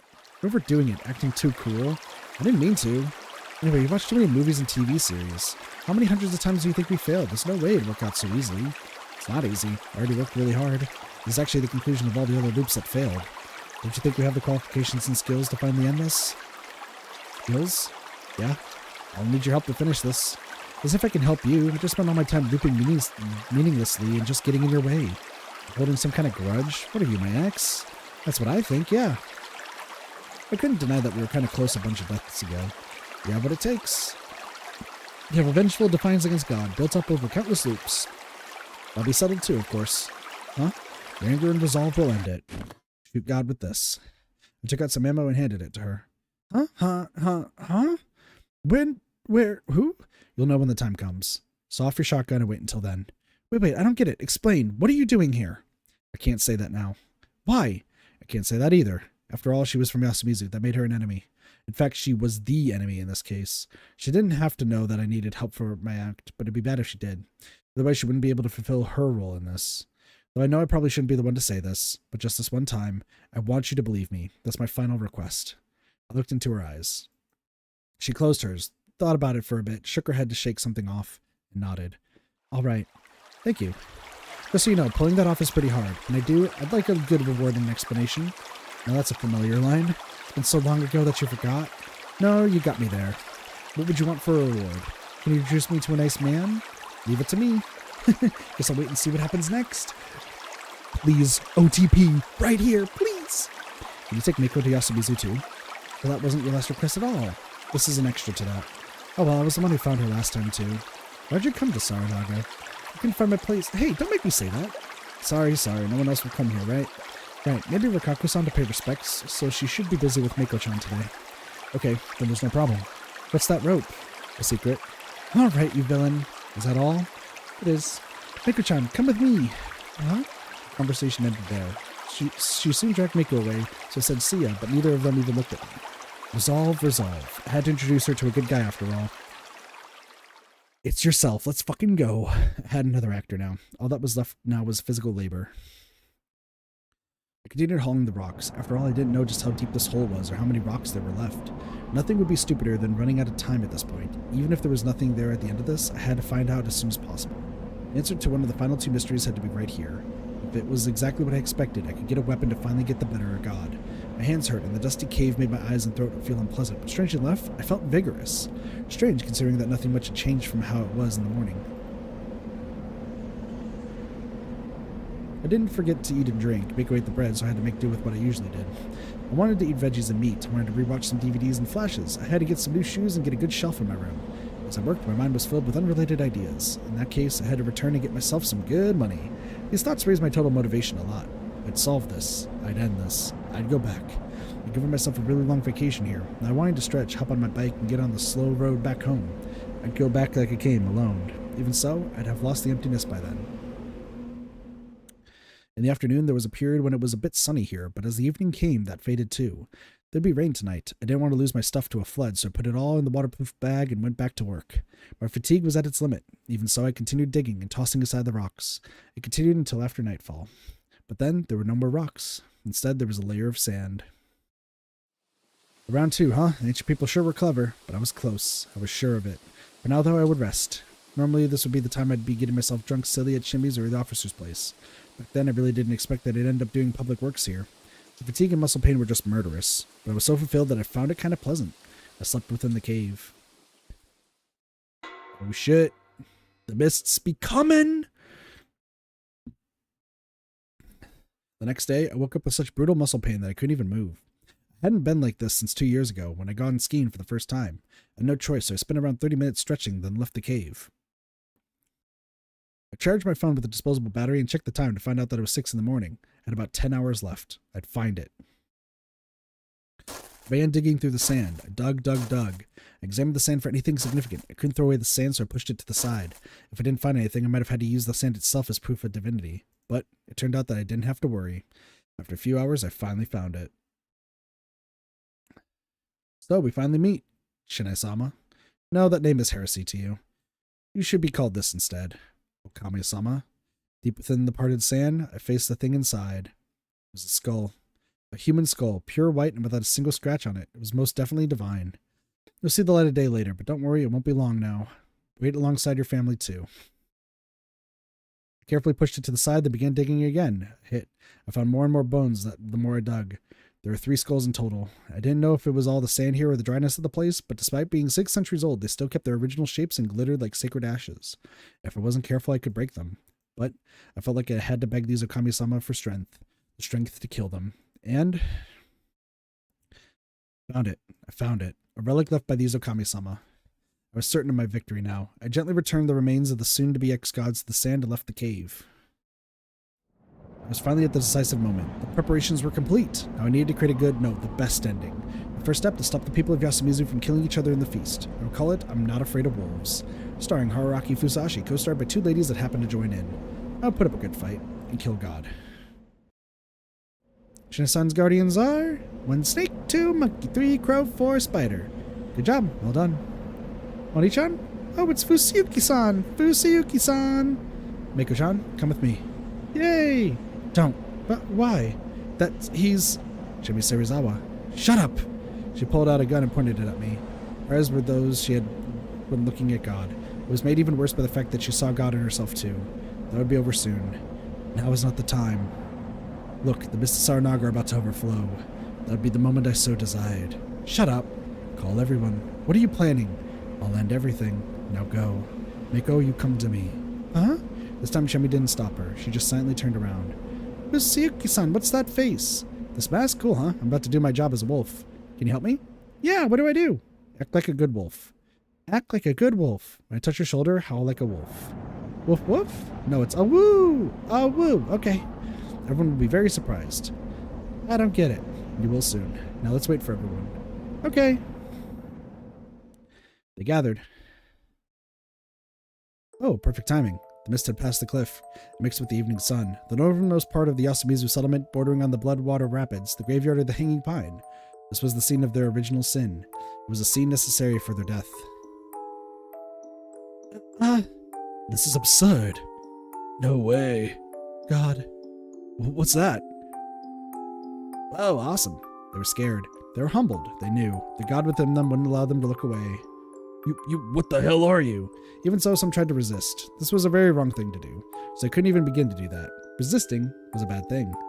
Wolf game. Strangely enough, he ended up not being wrong. I brought them. Thank you. Now, hello, people of Yasumizu. I thought long and hard about this, but I decided to go with whatever felt natural. I am a Yamotsu Okami. I spoke using modern language. Within the evening mist and sun behind me, I began talking while wearing the 6th-century-old relic. This is a day of mist. You would prepare for the feast and go to sleep. Then, starting tomorrow, you will search for us, hiding among you, and try to hang us. Oh! I lightly tapped Mako's shoulder. As expected, everyone shook like struck by lightning. Apologies, my wife currently has other business, so we too will be the only ones here. Will you try to hang us? We would try to massacre you one each night, to settle the score of an ancient grudge. Dreadful. That is what you have been taught by your ancestors, and that is what you would teach your children. Now, I came here because I want you to stop. Please never again hold a feast of the Yomi Purge. Oh, their faces were exactly what I expected. Please don't despair. We never actually wanted a feast of the Yomi Purge, did we? Oh, woo, we didn't! Ad-libbing it, eh? Okami-sama, I'm the representative, Yamawaki. Yes, I know. Nice to meet you, Tei Yamawaki-san. She gasped so hard she forgot to breathe for a moment. You say we do not need to do the feast anymore, but why do we? I see why you are curious. Allow me to speak and tell you the truth. A long, long time ago, there lived a god here. It was a mischievous god who fooled people, picked on them, and sometimes even devoured them, starting with the head. Thus, the mountain was its sacred ground. It was a dreadful place where no human dared tread.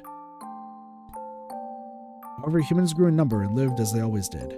Eventually, the mountain was visited by hunters who wanted to find a new home and place to live. Soon enough, there was a small village here. Of course, the god didn't like that. It sent wild animals, mountain dogs, and even the wolves that recently disappeared to torture them. It was when the humans sacrificed 3 of their own. I, my wife, and our little girl here accepted it. If everyone could live happily after our sacrifice, we had no reason to hesitate. That was the most painful lie. It couldn't have been true. The Okami-sama must have wanted to live too. They wanted to live alongside their family, but I would bear the sin of both using the dead as well as killing God. Thus, all of us together laughed, ate lots of beast, and drank lots of sake. And after the final feast, we entered a small cave next to this river. Did you know that our bones are resting right under where I'm standing right now? That mountain, I don't know what it is called these days, but it is in a small shrine overlooking that. After all, the fearful god sends the Okami-sama from there. No, we had no idea. Well, that's is only natural, I suppose. A whole 600 years had passed since then. By the way, this is what we were wearing when we were sacrificed. We were expected to become gods of wolves. That's why the 3 of us ended up being called Okami-sama. Indeed, we were born 6 centuries ago and ascended as gods and ended up defending this place for about a century. We became ancient, fearsome gods. Oh my, my, my, oh my, oh my. Archa, not now. It's fine, Chikamochi Kamashita-kun. Oh, you know my name too. Of course, Mochi. Understand that she has a right to comment. But can you listen to me a bit more? Listen, okay? Okay, man, so Meiko-chan was a wolf? That's why he came from Saranaga, huh? Yeah, perfect timing. Do not mind me and continue, city dweller, no father wolf. You purged me, caused me to fall under the woman's servant, and took all my powers, you detestable brat. As Haruchan's voice became dense with rage, those who couldn't understand the situation shuddered. No need for that, God. Please listen. This story upsets us as well. With our divine blessing, the village grew large. However, not everyone was happy. Those who were told to protect our grave were made to live here. There was a barren land with little light, lots of mist, and ground hard to traverse. It was made worse by a battle that happened then, and the blood spilt in the river. The place was fearsome, yet they continued to defend our divinity. It was an honor and a respectable cause. But eventually there was an emotional distance between the people living on the mountain and those living here. Those who lived under harsh conditions and those who prospered began to fight and despise each other. After a long peace, they forgot to respect the ones living here. That was when it happened. The people up the mountain put poison in the waterways here. They made a lot of people here ill, and to get back at them for this, the people from here willingly changed themselves into something scary. They covered themselves in Saranaga mud and attacked those living up the mountain. I could still remember it. What a horrible event it was. Women, children, elders, everyone was stabbed, torn apart, or hanged. In the end, the victors were the people living up the mountain. They ate well and had greater numbers after all. However, they became afraid of the people here. They had reason to. We were at their side. Though they thought that the mud-covered attackers were our divine wrath. The anger of the Okami-sama, the gods they neglected and their priests treated as cruel. So they decided that they would steal God. After long plans and many dark conspiracies, they successfully stole our divinity. They took our appearance and even our name. They played with great god Okami to create the name Shinai. Then they created his servants, snake, monkey, crow, and spider, and split the divine powers among them. Though we couldn't complain much, considering our own power was stolen from the old god, they began worshipping Shinai-sama, the false god, atop the mountain. It made everyone know that they were the rulers of the mountain. They left the people here with the divine remains. We became simple servants. The old god had it even worse. It was called Magina, Badger, and was quickly forgotten completely. After all, the ones who benefited from this now were the families worshipping the 4 servants, the ancestors of the modern-day village heads. And, once our divinity and powers were stolen from us, all that was left was the fear. They were still afraid of the god worshipped by their disgusting rebels. The fear was so significant that they couldn't wash it away, and we became the fearsome divinities you know as Yomotsu Okami. It was a fear and reverence closely tied to this place. That's why I was always here, as a defeated god alongside the old god. We had no powers. Our powers were now being used by Shinai-sama. Shinai-sama from when he was wearing the disguise of the Wolf Guardian, and finally the other 4 guardians. I'll say it again. We had no powers. We haven't harmed a single person in any feast of the Yomi Purge. We simply watched as people who we were supposed to protect died. It was awful. Awful. Do you understand yet? The feast of the Yomi Purge is caused by people, not gods. But that, Yonosuke no Sato-san, your family tried to resist this. Once this is all over, please search beneath your storeroom. We'll find records of the Nosato battle that began with your great-grandfather's generation. Really? Nosato aren't at fault here? Not completely, of course. Though unlike the Miguruma, who'd run many feasts and caused many inhabitants of Yasumizu to kill each other, and the Higuchi, who acted like nothing happened, Nosato can still wash away their sins. That will depend on what you do next. You bear the Nosato name, after all. Follow your predecessors and find everything out. A history hidden by human hands can only be revealed by human hands. I understand. But Okami-sama, the mist is so dense now. Can we really go without holding the feast? I am fearful. I won't say it's not dangerous here. The Miguruma people will try to make the feast No, they will come after you to stop you. But don't worry. My wife is preparing a way out through Saranaga. Saranaga? Oh, how fearful. It'll be okay. We are the Yomotsu Okami. Bachan, wait. Okay, Takumi-san. I can tell you're not normal. My body is Yasumizu grown, and I can tell that you're a god. But that doesn't mean I can believe you. I understand, Takumi-maro-san. You can't be certain that we aren't deceiving you to steal you back to Yomi. You are the young leader here, after all. Of course you would be worried about that. How much do you... I know everything. Of course I did. I knew everyone here. I lived around here way too many times not to know. They were all just normal good people. They bore their poverty and unfair circumstances while stressfully surviving their days like anyone else. That was why they always killed each other. Okay, let me finish this with some words for each of you. Now, Kami-sama, it was time for work. I need your divinity to help me save your adherents. Takumi-maro-san, we know how you buried the victims of the Feast of the Yomi Purge from 8 years ago without knowing they were such. We know how you protected the problematic little girl, Chiemi Serizawa-san. We know the strength and gentleness you portrayed by always returning here, even when you caught a disease that almost saw you killed. Even if others don't share that sentiment, we, the ex-protectors of Fujiyoshi, thank you deeply. Your homeland shall eventually develop, and the old will mix with the new. There will surely be problems between them. You will surely waver and be distressed then, and if you believe in yourself and think things through, you will surely find the right path. As long as you are the way you are, God in the mountain will reward you. Please believe me. All right. Hanzo Makishima-san, we know how you survived 2 feasts and carried those painful memories with you as you protected your granddaughter from the dark hand of Yomi. We know how those memories rendered you unable to even face her. Please stop. She doesn't know. But don't worry, your granddaughter is many, many times stronger than you realize. Right, Haru Makishima-san? Oji-chan, I knew that Dad and Mom died in the feast, that she didn't have a choice. Haru, I'm sorry. It's all my fault. I'm sorry. It's okay, so let's go visit their grave together. I'm right here for you. Stop the feast, so you can stop hiding in the shadows and join hands with your granddaughter and everyone else here. Please believe me. Tei Yamawaki-san, I saw how serious, sincere, and devoted you were to your faith. Even if Great Lord Shinai and his guardians were just an illusion, I saw it all. Your life is a very precious thing. Oh, I just wanted to hear that once. Please be more tolerant of the young ones, and please pass on the true story. And please believe me. Of course I will. Kiyonosuke no Sato-san, I already gave some words to you, but if I'm to say anything more, you are a capable person, but you should become more open-minded. Ignore who is above and below. You know what it means to advance while holding each other's hands, don't you? You learned that in college. All in Yasumizu have a number of talents. Also, it was fun to do all those things with you, so don't degrade yourself so much. What do you mean? Nothing. Just please believe me. Understood. Kore Aribe-san, I don't know any mother who has suffered as much as you. You lost your husband to the feast. They were made to live in a place like this, yet you still raised your sons well. So he really did, and I was prepared. Though you should really be more proud of yourself, not just your sons. Your sons aren't all that you are, of course. You made everyone here happy with your food, even though you poisoned a bunch. Then surely you can make yourself happy as well.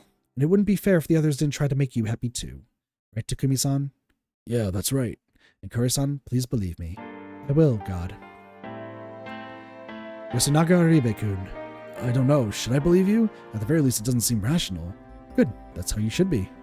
Think and stay alert until the very end. You'll pass the paths of Yomi and arrive at a safe place. You can't rest easy all the way through. Sorry, gotta ban some bots real quick. I know this is serious, but there's 2 bots that just tried to intervene.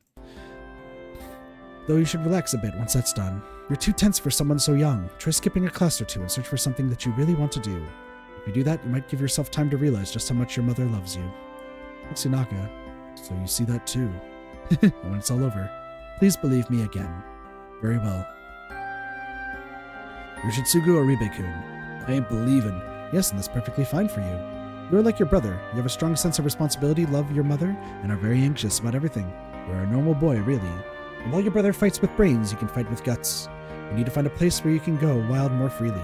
There's tons of professions that need guts instead of brains. Instead of following your brother, try to chase untrodden land. Also, treasure your mother. Though there's a clear bond between you and her, harsh words weaken it little by little. Yoshitsugu. It's a fact. Believe it. Alright. Damn, that was quick. Mochi. I've been waiting for this! Good, and honestly, you don't need to believe. Oh, but you're interested in what's going to happen next, right? Yep. Good, and look forward to it. Though, the things you're not interested in might lead to something interesting, or just become interesting. It could be feelings, like love. Love, huh? Try facing it head on, otherwise if you end up losing something, you won't even notice the pain. You already know everything, don't you? I don't, but I do.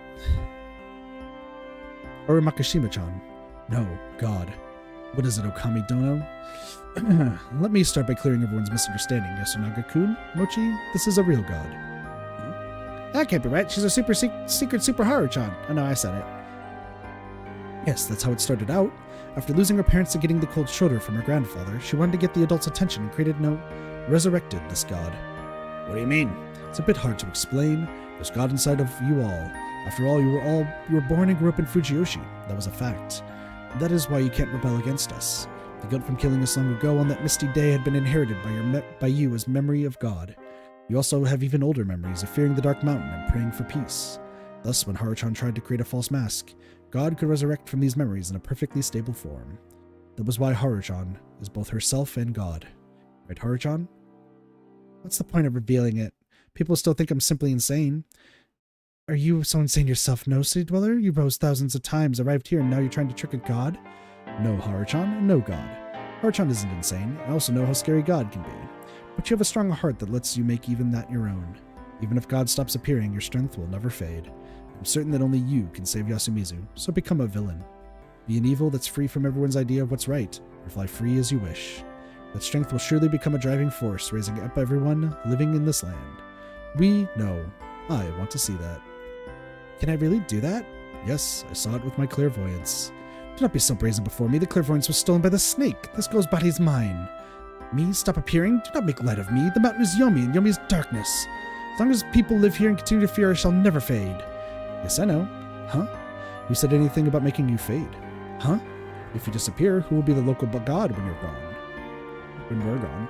Well, I don't think you'll be able to do whatever you want, though. The outside world is full of various gods, concepts, and all that. But even so, this is your garden, and everyone here is your family. You don't have to live as a lonely, forgotten god anymore, do you? Please, reinstate yourself. Wait, but, huh? Everyone, starting today, we Okami will no longer be Yasumizu's and Fujiyoshi's gods. We will return Great Lord Shinai's and the Guardian's divinity back to the newly resurrected ancient god. Please build her a shrine and worship her. Please fear and revere her divinity. She once lost her divinity to the sacrifices, then survived being trampled over by a fabricated god, then joined hands with the sacrifices and bloomed back into divinity. And please speak her name and make sure it is passed down. Oh, and do mention the Okami, the Guardians, and Shinai every now and then. It's important to know your history. It'd be bad if people forgot. I'm counting on you, everyone. They nodded. Now you won't have to be so fixated on your fragile human body. Right, God? Please don't cry. Haru-chan will be uncomfortable. My apologies. Also, do be kind to the humans. Very well, I promise. Thank you so much. I'm so happy No, Okami Dono. Oh man, Haru-chan's all teary. I don't have a handkerchief or anything, so use the edge of the dress. Mochi, you literally never change, do you? At the very end, you are the only one who does not fear me. Yeah, you're Haru-chan, even with God. Can't you protect me until I have a shrine? Along with Haru-chan. Yasun, what do you say? Yeah, she's like a little sister to me. Take care of her. Old man, do something about those clothes. Haru-chan, depends on what you're like. Okay. Also, thanks for everything, Haruaki. She remembers because of the god. That's awesome. That's incredible. Oh, that's good. Good. Goodbye, Haru-chan. Another thing. Once this is over, take whatever you can within 10 minutes and go to Saranaga. You'll find my wife there. Follow her directions and escape this place. Everyone complied. Also, old man who cried wolf, you stay in the plaza. Now, sorry for keeping you waiting. Chimi Serizawa-san. No! Your life was one of torment at the hands of malicious lowlifes who wielded the might of God. I said no! You feared and suffered while clashing with others and seeking more power. You spent your life wanting to be stronger. That's why you began to see us in God. You're not God. Because of this, you gain the right to harm God. God can't be killed. Normally, yes, but it's not unkillable. Give it a name, get rid of its successors, create a hero that qualifies for the cause, and give him or her the right weapon. Basically, make everyone agree, and you can kill a god. I myself give you the right. No! Come to me, my daughter. Okay. I don't want to kill you! I called Mako over and hugged her. Tightly. Now, aim. A sawed-off shotgun slipped out of her sleeve. She couldn't resist at all. Well done on everything you did so far. At this moment, I felt like I was speaking for someone other than me. This is my last wish. It's a blank. No! Shoot. It's a blank. The barrel spewed fire, and my body still holding Mako soared into the air. It's a blank. Just want to spoil that right now. We know it's a blank. Not like I could actually die, though. Wow, this is so fun. Seriously, what's going on in that head of yours? It'd be bad if they hurt us, so shh. Good girl. And a bit bad. Wow, you learn fast. Basically, I just bungee jumped backwards the moment Shimmy fired. The rope couldn't be too long because we could end up hitting the cliff, so it was only about 10 meters long, but it was bungee jumping nonetheless. I prepared the rope during the little time I had after getting the mask. I only had one shot at this, and it actually worked out. Let's fucking go. But this god was dead. Great Lord Shinai Yamotsu Okami, the two-faced god of fear and oppression, was killed by a fitting stage and a decent plot. She spoke his last words for each of us of the week, yet good people of Yasumizu. He understood them well and encouraged them to follow a different path. Then he reconciled with the true god, the one given the dirty name of Badger, and passed on the rights. They no longer had a reason to fear the mist, blindly following the fake laws of the mountain, or kill each other because of some legends. They would never hold the Feast of the Yomi Purge again. So, Mission 1, stopping the people of Yasumizu from killing each other in the feast, had been completed. Even Chemi, who was so afraid of Great Lord Shinai and God, had literally defeated the source of her fear. I could only hope it fixed her murderous side too. And then we date and fuck. Sorry, what? Anyway, the sun had sunk. We had to move before it was completely dark. I switched to the other rope I had here and went down to Saranaga. Alright, we made it down, but what was I to do with Mako? Considering the story I made up, I couldn't bring her with me. Alright, I'll just make her wait. Miko-chan, can you wait for me behind this rock? Yeah, how long? 2 or 3 hours. You can sleep if you want, but if someone comes, don't come out. Okay, but I'm hungry. You need anything in that bag there. There's still lots of sweets there. I can't eat them all normally, but I'll let you do it this time. Oh, yay! She ran off, and I turned around. You're here. Man, this mist is crazy. You can't see anything 10 steps ahead. Sheep, you said the act's over, didn't you? Yeah, sorry for the wait, Mitsuji. Mitsuji Misamine. Okay. Mitsuji. What a name. I don't know what that means, but cool. What the hell were you trying with the act anyway? Well, I thought you missed your ex and tried to chase after me in a weird way, so I figured I'd just ignore you. No point in asking, huh? Just kind of guy you are, Haruaki. So you're as good as your word, huh? I'm saying it's a waste of effort. Behind her, there were 3 rubber boats with oars. So what's next? A group acting all days is going to come here soon. Tell them something godlike and keep them safe in some lodging place. The latter part's fine, but what's with the former? Just play along with the superstitions. You know a thing or two about what kind of place this is, right? Yeah, what a pain. Just so you know, you shouldn't act like you did as a convenience store worker. I was only like that because of you. Not even I'm that unreasonable. So there's some kinky stuff, eh? I'll fucking kill ya. I can only ask you about your powers, background in the organization backing you, yeah? Oh, well, we're never meeting each other again, so there's no point, really. That's what you said the first time we broke up, yet here we are. What was that anyway, an accident? Yep, it's what I like to say, but there's a bond between us and all that. I'm being serious? Why, like, I'm doing the sheep voice, right? I'm doing the sheep voice, but it's a girl, but it's making her sound like she smoked like 20 packs a day. Fuck it, we roll with it. Yeah, that's how this world works. Something more reliable than a serious Mitsuji. I'll believe you. Nothing's more unreliable than a serious look at you. I laughed. Anyway, let's get serious. I'll be caught by the Loop's master soon. You're still bearing it? What the hell? Of course I am. I'm working hard to buy you time. I see. So that's why nothing happened. Thanks, you helped out a lot. Guess I have more of the reason to hurry. I have a lower register, just not as low as the sheep. Yeah. Well, do be careful. Feels all you do is recently send me to my death. Well, you helped me out just now, so I hope that doesn't change. Just go back already. Ain't gonna welcome you, but if you die, I'll have trouble sleeping. Roger that. I'll try to survive. Ah, think about it. Your death means game over for all of us, so I really don't need you to say anything. That's mean. Oh, well, I'll just go. You killed a god first, huh? Yeah, and I'll be doing your job. We'll take on the Master of the Loop. Mission 2. I had to deal with the Master of the Loop, who wanted the Monster's resurrection. This one didn't need as much preparation or acting skills as the first one. All the info I gathered over the loops was enough to make me certain by now. I just had to face the person one-on-one and be completely honest. That was easy. But the person was the problem. I'd probably be walking on a fine line here. I had no idea how well my thoroughness, guts, and verbosity would hold up against enemies. And, once the final mystery was revealed, I wasn't sure I'd have what it took to properly retaliate. It was something I'd have to consider at that moment. I had to do it. Counting on you, Haraki, said Rikako. I got up at the cliff again and hid near the graveyard. The mist was dense, and I couldn't see much, but I was used to it, so straining my eyes helped a lot. I soon saw the people of Yasumizu absent-mindedly making their way down Saranaga. Everyone besides the Werewolf guy was there. Good. After confirming that, I went to the plaza. Ugh, he was standing alone in there. He didn't run or go wild. I'm impressed. It's fine, drop the act. It's your job, isn't it? Taking care of such escapees, I mean. I wanted to talk to you. Please stop the act. I'll make things easier. The hell are you? I can tell you're like me. It doesn't make sense to think you're with the Meguruma. However, he was putting his hands into his clothes to take out a weapon, surely. Unfortunately for him, I already knew his cards. You destroyed my fortress. I'll get even by killing you. I'm your disciple. Huh?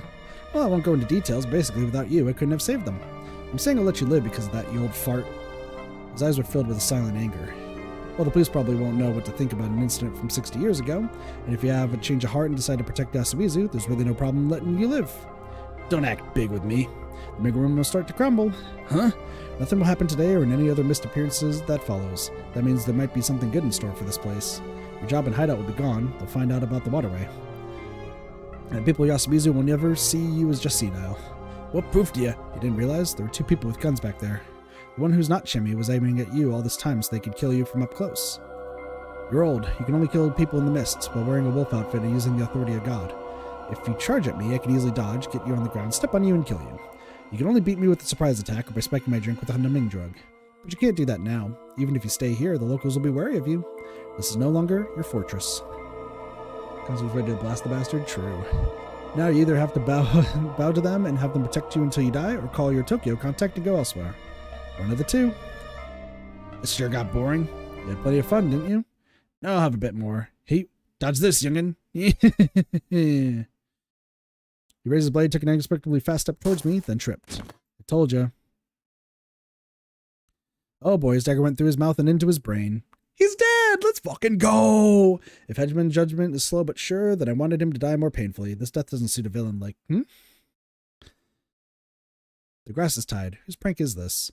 Whoever it was, they have my thanks. I don't want them to feel guilty, though, so I'll undo it. Anyway, I was satisfied with the result. Mako kill count 1? Really? That's hilarious. I thought about this and that, but as long as he was alive, he'd have always been a danger to someone's life. This was all he'd done his whole life, and it was the best to accept his death for what it was. Leaving his corpse, I went off to where I had to. Of course, he wasn't the one in charge of the dream, so he wasn't my real target. Was tying the grass up? Oh, that's right. That's right. You're so right. Extra mission, get rid of the latent threat. The violent old man completed. Mission 2, dealing with the master of the loop who wanted the monster's resurrection, would begin now. Rikako, probably. Not in the dining hall or back home, huh? Then maybe here? The culprit's plans must have changed badly because of Mitsuji's hard work. Good evening, Rikako-san. She was right there. Who are you? No need for that. You know everything, don't you? Araki Fusashi-sama. I have been waiting. The two acquaintances who've never met exchanged a greeting. It was a very normal greeting, but that was what made it warped and strange. What an honor. But I did not want this. I wanted us to play within the dream. I caught the sheep. No need to worry. I simply took her ability to influence dreams. That is all. Within the raising loop, she will become nothing but a powerless observer. You're not denying it? That you're behind everything? I mean, it was pretty obvious, I feel like. Like, out of everyone, one, she's on the cover, first off. But also, two, like, she should have died, like, 3 or 4 times over. A lot of the time, and she just always lived. Especially, like, during the second route. Like, she should have died so many times, and then, like, never did. And the first one, she got corrupted, but, like, technically didn't die and could have just came back. And then the third time she didn't. It's also funny when you consider that Chibi Rikako was the Torofo interface character. That's true. That's right. That's right. It's been a while. I just said I did not want this, but I'm unexpectedly happy about this. Araki-sama, you know me so well and spent so many nights and lives just to get here. I never expected for this eternal feast to bring me something like this. Thus, I wish to ask you, Haraki-sama, how did you find out that I pull all the strings? Huh? Well, I mean, you weren't there when everyone came. Huh? Is that it? No, not really. Please tell me, how did you discover me? She'd gone back to the heart of the matter.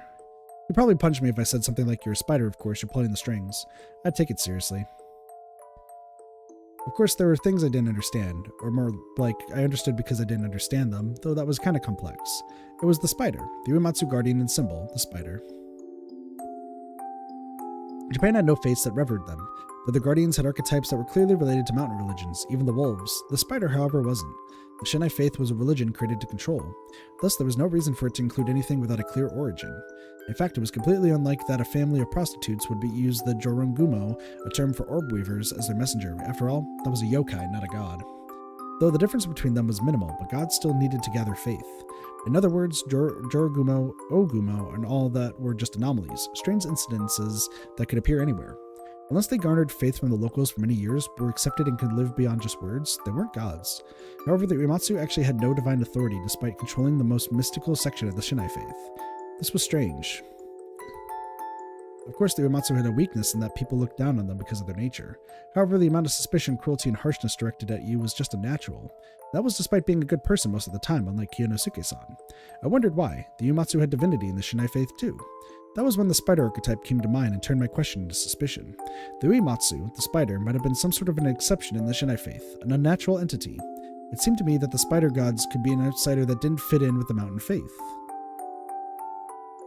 The ritual to take in the corruption could have easily been the secret centerpiece behind the whole faith, no? It was a miracle that could cure everything, after all. It was something that any new religion would kill to have, imagine all the adherents they could gain. And if it was the real deal, any cult or dogma with weird origins would forcefully add it into their teachings. That wouldn't have been weird, right? The historical documents prove that many outsiders had come to help create the Shinai faith. Some might have been people from some shrines that wanted to take the snake, monkey, or crow for themselves. Then they also might have given themselves authority by putting their symbols in their teachings. The current village heads might have been the descendants of such people, though they could have been a stretch. Now, who was to say that the Uematsu ancestors didn't enter the settlement during this time and ram their symbol into the religion? Heretics who believed in a warped god. It was included in the religion, but only on the surface level. The truth behind it had been hidden by the Uematsu and wasn't included. That made everyone here unconsciously feel that there was something unnatural, something wrong about them. Thus, they were looked at with scorn, and that was probably why they could take the disorderly profession of prostitution as their family trade. Though this was just an assumption, you could tell me if I was wrong later. Next, it was time for doubts about her as a person. I'd experienced looping phenomena. At first, I thought it was something that happened once I died. But I realized that wasn't right. I keep my basis a secret, but I realized a few things once I thought about the loops that happened without my death. It was when she died. For example, there were loops that happened without me having any memory of dying. I underestimated it, thinking that it was only because some memories, especially ones of your death, weren't saved properly. However, there were definitely loops that happened without me ever dying. It was just the general image of the loop that gave me the idea that the myths, death, and rebirth were linked, making me assume that I must have died. When I thought of it like that, I started thinking that the loop happened not with my death, but with the dream's master. That was the opposite of how it usually was in such scenarios. Normally, the master's death meant the end of the loop, but most people had died many times within all this looping. Looking at it that way, the loop should have stopped a long time ago. The master should have died, yet the loop didn't end. Thus, I began believing that the death of its master activated the loop. That would make sense. After all, they could try it again if they messed up. They could instantly take full advantage of the looping as I'd first thought I had. Of course, it was possible that the culprit was in a safe spot far away, like Kamafujiyoshi or just the mountains. That would make them impossible to reach, but they could reach this place all they wanted. Of course, the Meguruma observed Yasumizu from a distance, so they could have done that easily. However, there was something strange. I'd seen so many deaths, but there was one person whose corpse I'd never seen. It was Mako. No matter the route, I hadn't seen her final moments. That made her really shady. She'd seen that ending once, though, so I figured it wasn't her. She didn't know of the conspiracy. But there was someone else who seemed shady. It was you, Rikaku Uematsu. I'd only seen your corpse once, when it was supposedly all over, but you were hanged in the hall. I looped soon after. Well, I tried killing myself then, but looking back at it, the mists were already there before I fell. The looping was strangely linked to the mist. For all I knew, I might have looped without actually dying. Yep. Besides that, I'd never seen any of your corpses. You were the only one who left the game in unusual ways. Also true. The chief example of that was the Yomibido transformation. You'd gone insane and been locked in, but you'd stayed alive to be alive, right? Even if your madness was real, it should have been possible for you to survive inside your house for a few days. If that was just some sort of act, you could have drank some water or hidden some food for yourself to survive. Well, I didn't think it was a complete act, but even so, your actions were strange. The reality that you took in the corruption of the feast actually made my suspicions for you all the more certain. The Yomibido transformation was just you taking Shimi Serizawa's murder penalty for her, right?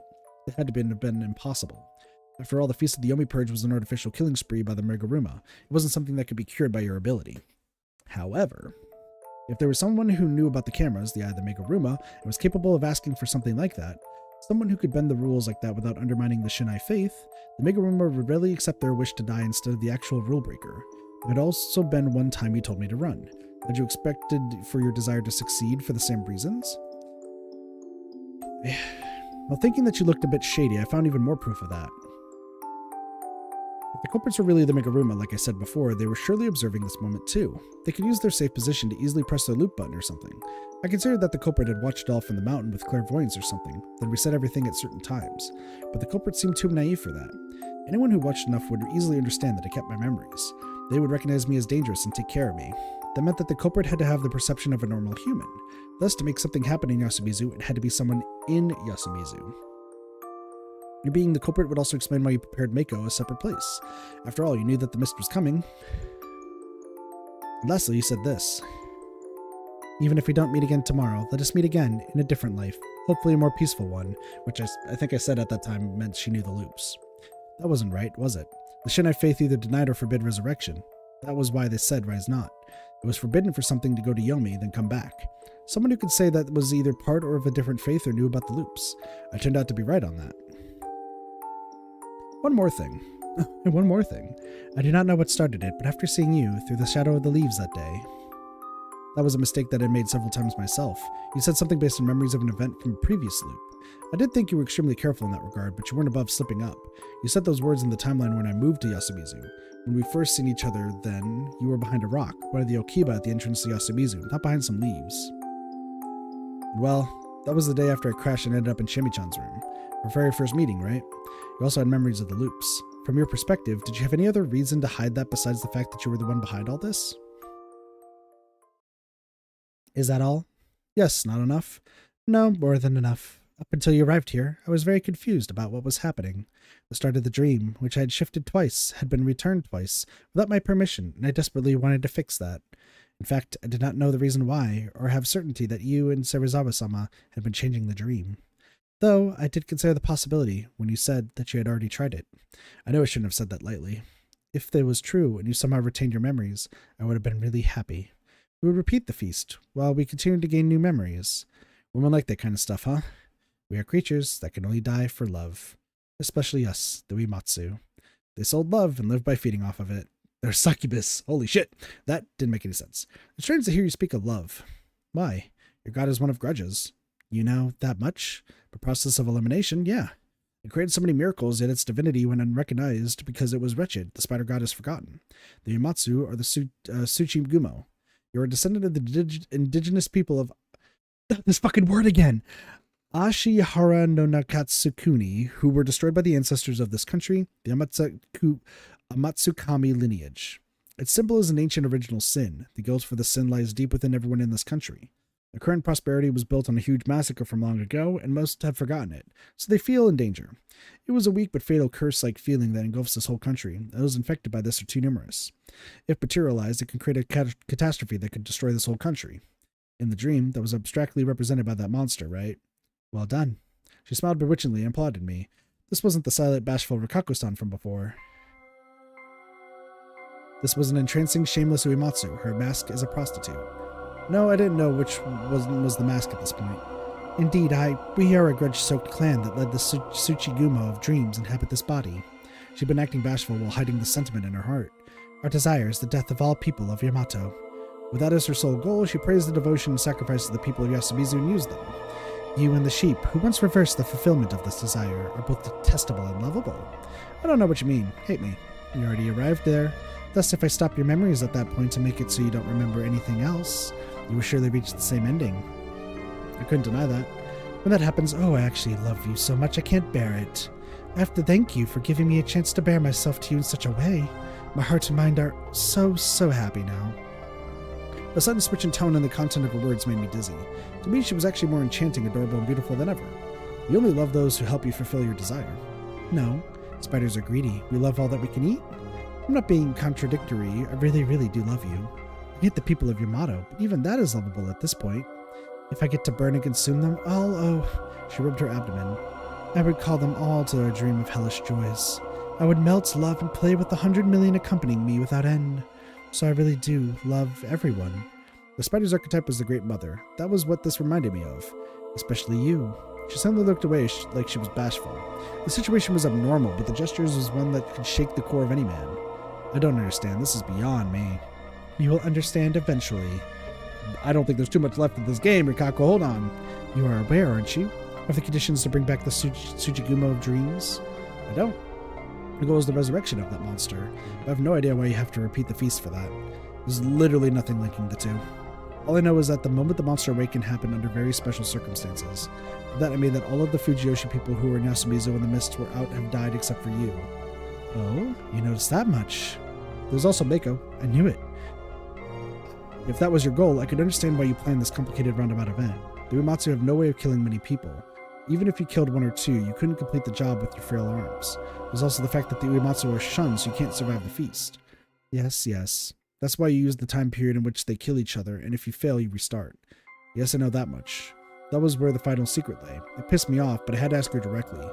But I don't understand. There's nothing in the legends linking the Tsujigumo's revival with the Yasumizu Okami Fujiyoshi. There's no relation between the Okami and the Tsujigumo either. All I can think of is that this is a massacre that utilized the feast. However, even so, I don't understand why the people of Fujiyoshi had to be sacrificed. I thought it might have had something to do with the amount of Yasumizu, Yomi, people who died, but that didn't add up. That doesn't explain why Kinosuke no Satoshi had been invited to the feast. Why him? His nature? Because of numbers? Was he necessary as a person? At the very least, he'd been ordered to live here by his family. It was someone's intent, clearly, but whose? Yours? Then why did you need to sacrifice such a strange group? It's weird, mysterious, warped, unnerving, unsettling, unreasonable, incomprehensible, and so scary I can't bear it. It's the last mystery. Why do you have to kill them? Oh shit, those eyes! Because I made love to each of them once. What? That voice, that smile, they're both those of a monster. That's fucking terrifying. Holy shit.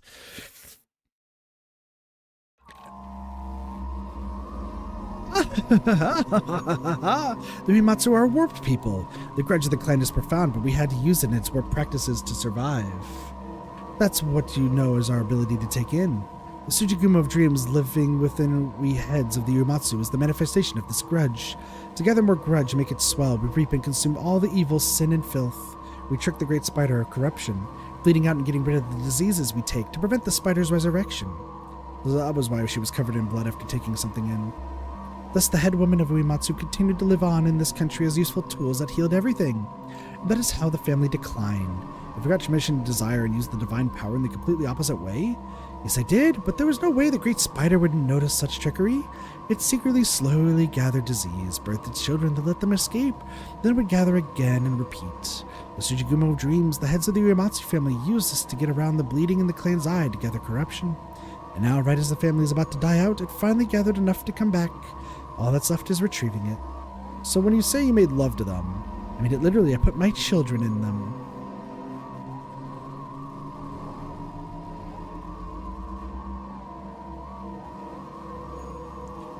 Oh man, what a disgusting truth.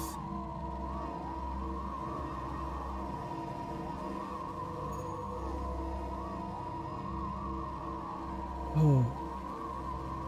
I heard that the Uematsu worked hard at purification when there was a cholera outbreak here in the settlement, but there was no way you could die assuming your power was real, and you had to be very young back then. Indeed, don't expect the heads of this village to care about something like that. Shit. I heard that Kuri-san was very sick when she birthed Yoshitsugu-kun, that she almost died. I used my mouth to take in all the pain and corruption in her blood. Shit! So you also took in from Haru-chan when she was going through the wolf possession. Yes, Mujina-sama was very adorable. She benefited from what I was doing, so she silently allowed the spider's resurrection. If the law of the Amakatsu Kami is broken, the mountain's darkness and the Yomi's darkness would rule again. Oh, how wonderful! Shit! The wolf guy is a huge scumbag. He might have done something by force. I don't want to remember that. Fukamochi Kamoshida. Of course, I took it from him when his family were worried about his eccentricity. He was cute, so we got along well in Kamafujiyoshi, if you understand my meaning.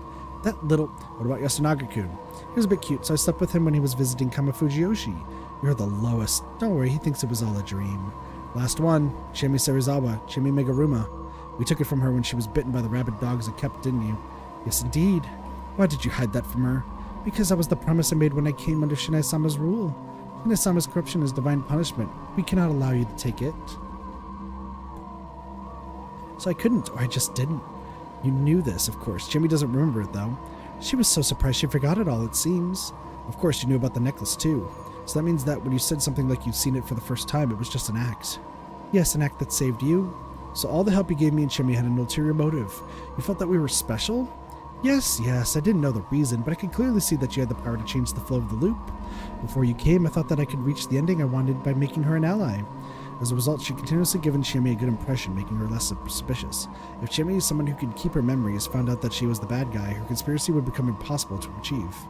But she didn't get there. Yes, she wasn't good enough. That's why you were nice to me instead. As I already said, it's because I find you lovable. You released my children and sent them to me out of simple curiosity. You're a wise, gracious, sinister wolf with a warped heart. Come with me. Let us enjoy endless pleasure on the path to Yomi atop the great spider. Path to Yomi. The mountain is Yomi, the darkness is Yomi. Yomi is dreams, dreams are the mountain. And endless dream and limitless pleasure, a happy, blissful hell. Let us enjoy it together atop the corpses of all the people of this country. I want to be with you, for you are the most lovable. She said that with a serious tone. Apparently a devil had just confessed to me. Fucking crazy. Third time that's happened. No context needed. Oh man, I was actually interested. Fucking liar. And honored, but don't say anything more, Rikaku-san. Someone got in the way. No. Listen. We go with Chiemi. As learned from experience, you don't fuck the devil. Maybe? I don't know. Chiemi-chan, she broke her promise to God? She didn't think it was dead? Several questions came to mind. Why are you here? But that was the first one I could say. I'm the fourth here, sadly. What? Guys? A moment later they entered. Haruchan, Mochi, and Koko-san. Whoa, what a crowd. Mission 2 had an unexpected development. Sato-san, what was all about not leaving Uematsu-san here? So I got off the boat and Haruchan followed for some reason, so I followed her, of course. I forgot some unfinished business. And that was when I was freed from the curse. They were doing something, so I, who knew everything, couldn't let myself enjoy the afterglow of killing God. So she really had realized my plan.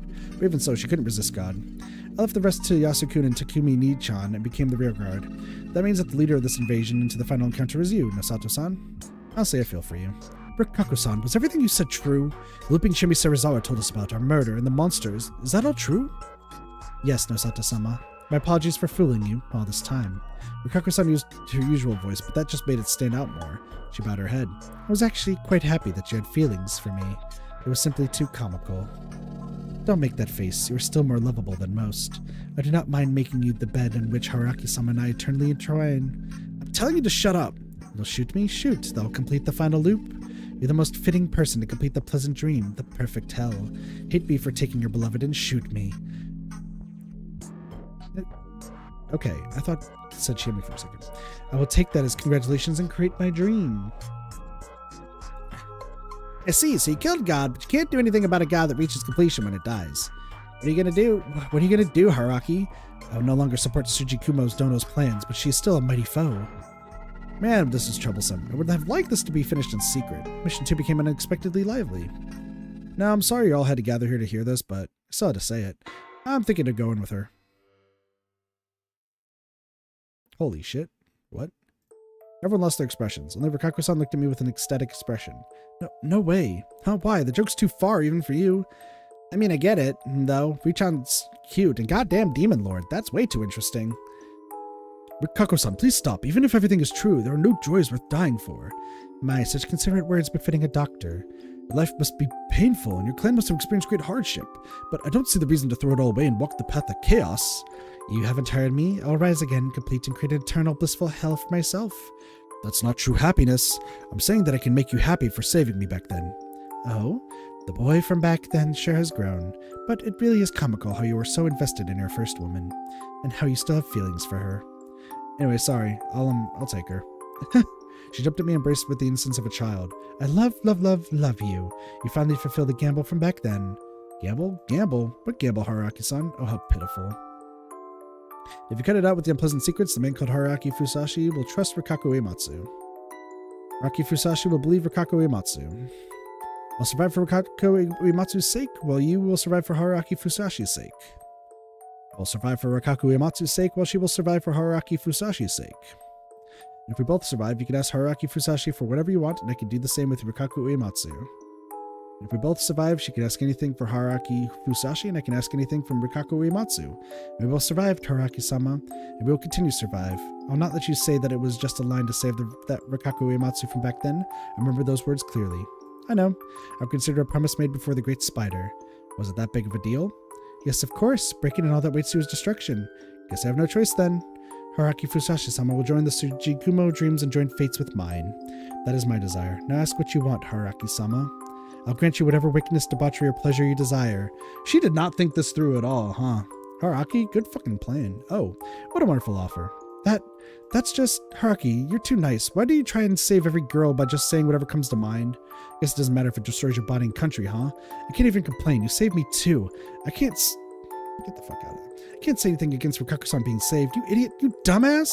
Jeannie, calm down. Why are you so calm? You and he also... Well, it is a bit unfair since I could read his mind and know what shall happen now, but he only taught me of evil. I will do what I want without him, and I will just take whatever I want. But Chiani, Haraki is the type of man who'd teach an innocent country girl about evil. Do you seriously believe that a warped scumbag like him would make such a promise? Huh? Riko-san hesitated, loosening her grip. Then she took a step back. Her eyebrows were furrowed in suspicion. Oh, how pitiful. Haraki Fusashi, graduate student... Hey, look at, the ums are back! Graduate student at Tokyo College. Who's Haraki Fusashi? Really didn't expect to be caught doing marriage fraud. What's his real name? Holy shit! The ums! Huh, what? Huh?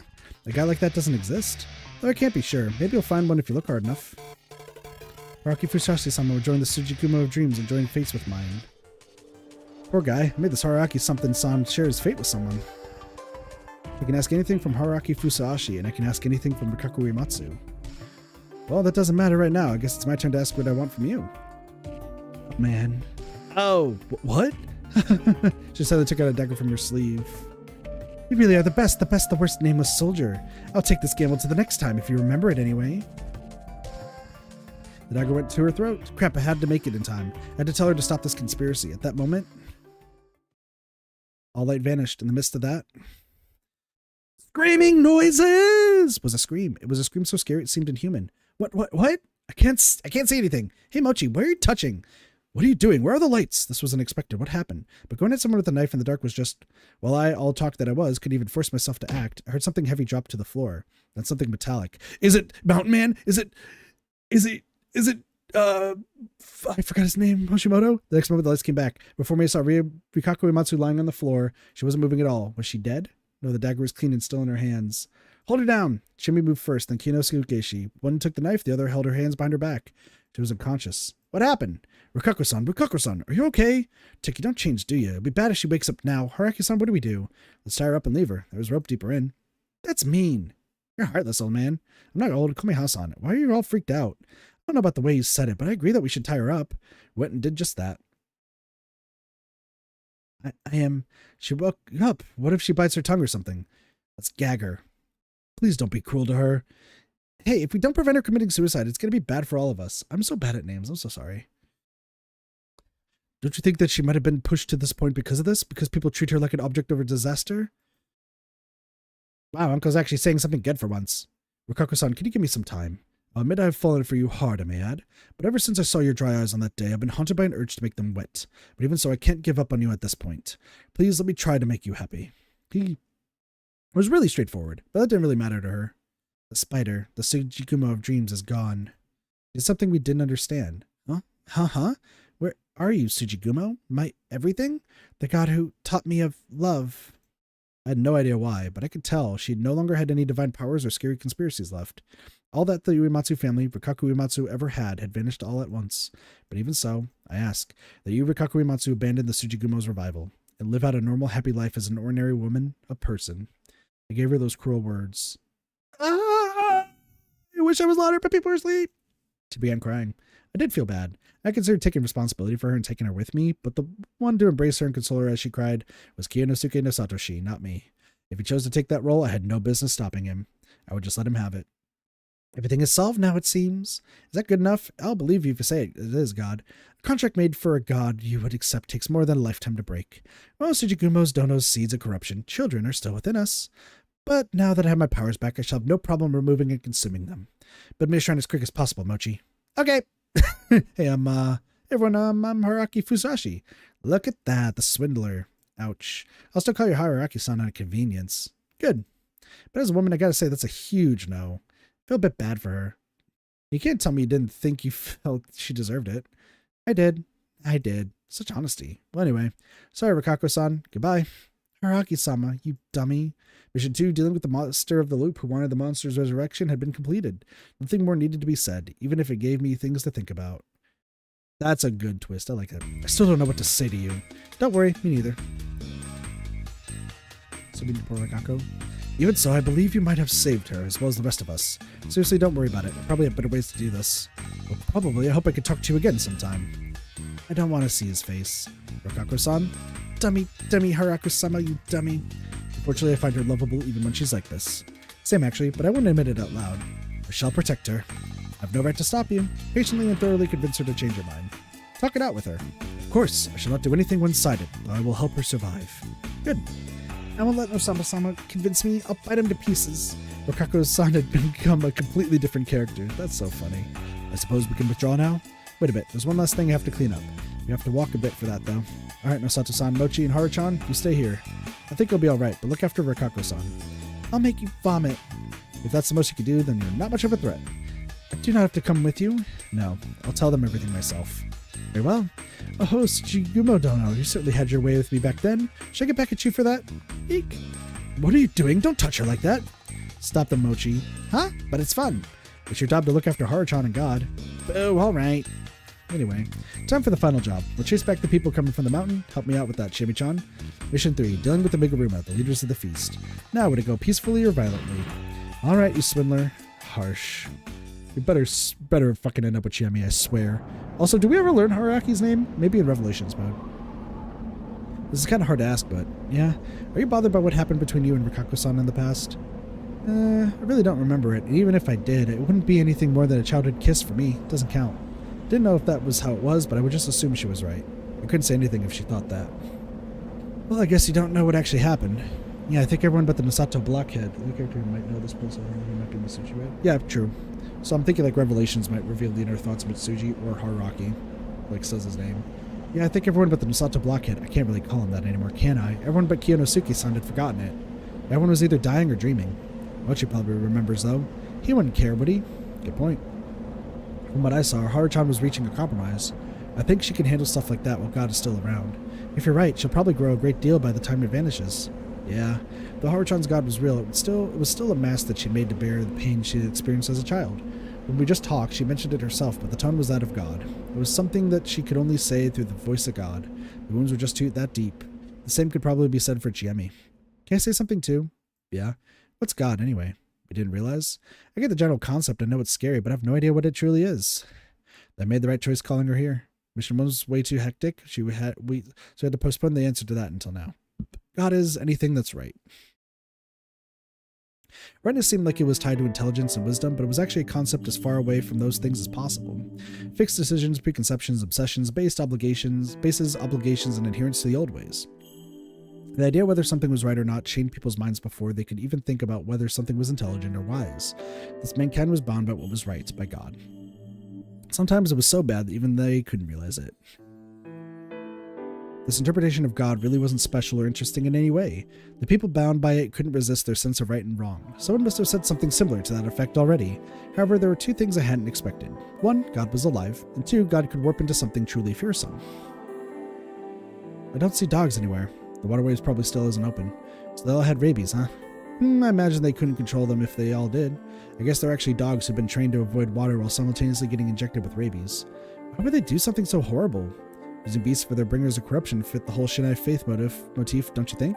Yomotsu Mujina serving the Yomotsu Okami, and the Meguruma, the ones watching over them, were their primary followers. Was I stupid? No, you were normal. By the way, did you get tested? I did, right after I went to college and started learning. The results were negative. What a relief, so she wasn't infected. Rabies could linger in the body for a long time, and anyone infected ended up dying. It was a pretty awful disease. It didn't calm me down, though. It could have been a different disease, or it could have been a real curse. What a right way to look at it. What do you think now? I don't care about it at all. Another relief. That alone made the gods' murder all worth it. I resume my explanation. God was alive. Why? Because humans sought what was right. Is this on the screen? Is my screen broken? It's just there. They tried to be right. They all tried to justify their existence, actions, possessions, relationships, and tried to make everyone else see it their way. That was close to human nature. It was the belief that human nature was fundamentally depraved. There was no objective good in this world, but there were things that were right from the era and location. God, basically. People could justify their existence and live on by obeying the God of that time and place. It was something that everyone submitted to in order to survive or live well. It was a byproduct of the desire to live and die the right way. Thus, people would want to prolong their lives of gods that were connected to their way of life. Ah, it's not collapsed. Made it in time. So did the Meguruma always destroy this place using heavy machinery? That has to be it, and since that hasn't happened now, the path aside, how do they make the mist clear after the feast is done? The mist might come randomly, but how do you stop it? The Uematsu had strange powers, so maybe the Meguruma heads do too? The tower lookouts observe the weather, right? Well, maybe this feast was special because Rikaku Uematsu controlled the weather through her dream manipulation. The previous feast endings could be handled by just killing all the wolves in the morning the mist clears.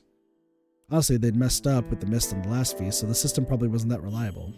And again, it could have been God pulling something weird, so maybe that was an exception. To them, all that mattered was that the people of Yasumizu killed each other at the appropriate levels. They underestimated the situation that this happened. We'll see. God would change. Human society shifted, and with that, so did the standards of right and wrong. There were changes one had to accept whether or not they were good or bad. Thus, God would change, and so would personalities, dogmas, and perhaps even existences as whole. That could be considered a kind of evolution. Of course, it could mix with other gods too, and it could be considered breeding. More than that, God was infectious. Rightness was reflected in everything surrounding human life. Words, ways of living, culinary traditions, and a lot more. Construction styles, clothing, art, etc. Those who embodied a certain god, sense of rightness, displayed it with every move they made. They also gave this god to those who visited the place or were born there. It was like a living being. No, it was like a disease, a virus. I'm not afraid of the mist anymore. We have God on our side now. Both Shinai-san and the Okami-sama are gone now. Little Chimmy doesn't have to be afraid of the corruption anymore. Do revere the new god, though. Don't want her to go all sulky. She's a bit too cute for that. Can I just pamper her instead? Sounds good to me. Rightness that seated itself in human minds and lives, that manipulated, mutated, and spread to others. Thus, God was alive. It wasn't just a concept, it was actually alive. In my mind, it was like a mind-based organism. Though it could only surface in such a dangerous manner because of Yasumizu and the Feast of the Yomi Purge, two abnormal setups. But God was dangerous even if you ignored that. I mentioned before that there was a moment when God became dangerous. God was at its most dangerous when its name was forgotten. God was fine when it was revered. God was fine when it was acknowledged. But what if that God became forgotten? They would just recognize it as righteous and stop questioning it ever again. When distressed, people invoked God even if there was no religion involved. That was what kind of animals we were. Normally, such gods represented only the rightness and goodness within the heart of a single person, so it wasn't much of a threat. However, gods who had been forgotten only had their identities forgotten. They still retained the power to influence people. The forgotten gods, those who possessed nothing but the name God, would be willing to create situations that no one unfamiliar with the god would be able to comprehend. The Meguruma had planned a warped plot that clearly wasn't worth the effort and could even end up if exposed. The people of Yasumizu had reluctantly accepted it and gone on to kill each other. That was all the fault of God. Of course, you could say it was directly done by Great Lord Shinai or the Snake, but at the core of it all, there was a fear of death and darkness. The mountain was the darkness, and the darkness was Yomi.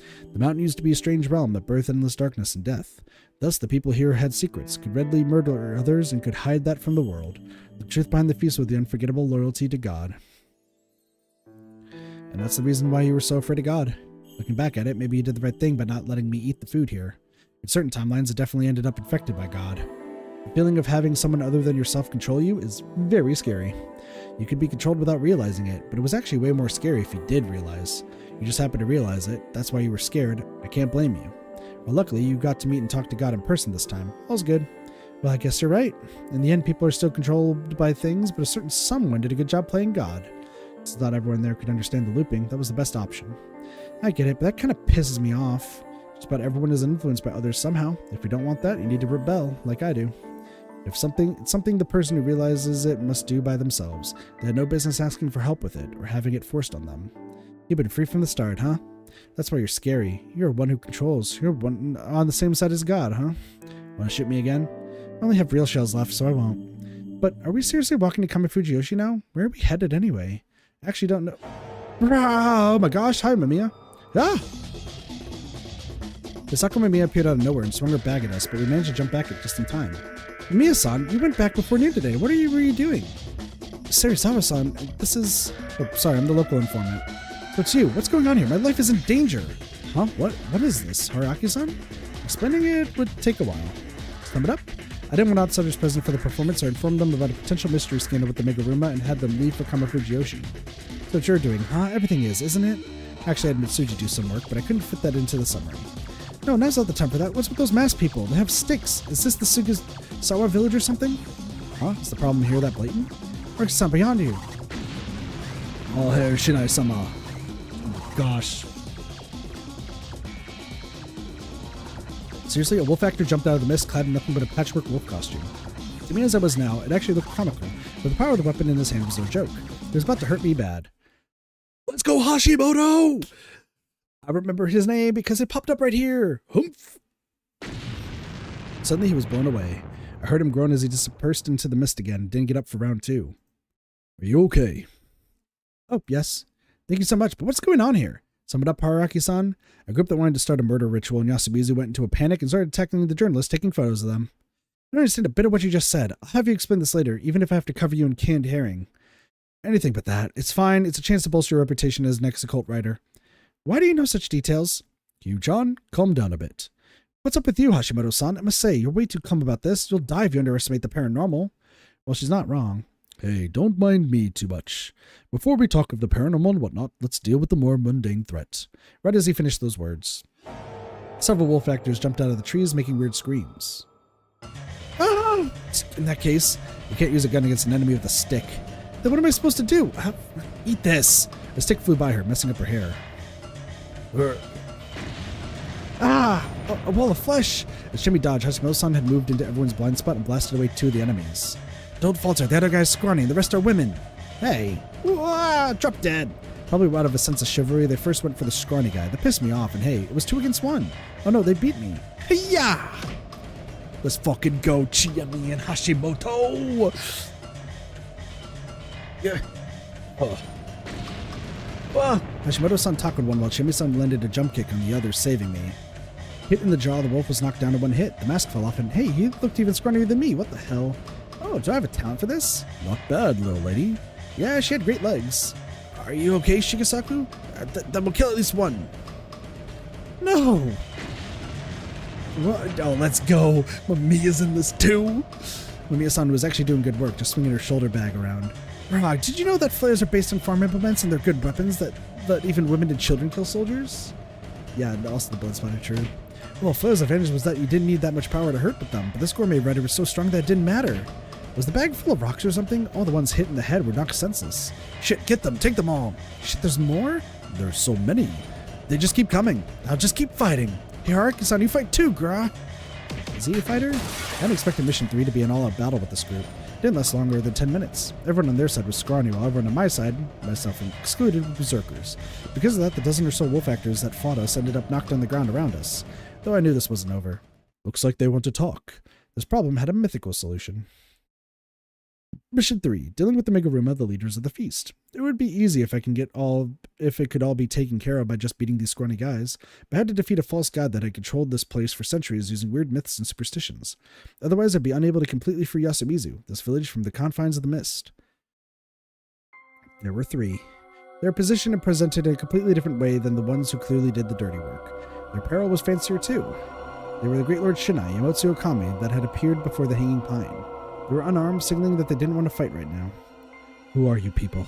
Loyal to the role, he asked that. You seem to be strangely knowledgeable. They'd seen it with the eye of Meguruma, huh? Of course you don't believe you could leave this place alive, do you? That's our line, fake. Her eyes didn't show a hint of hesitation, and her words didn't show a bit of fear. God was dead, she'd killed it.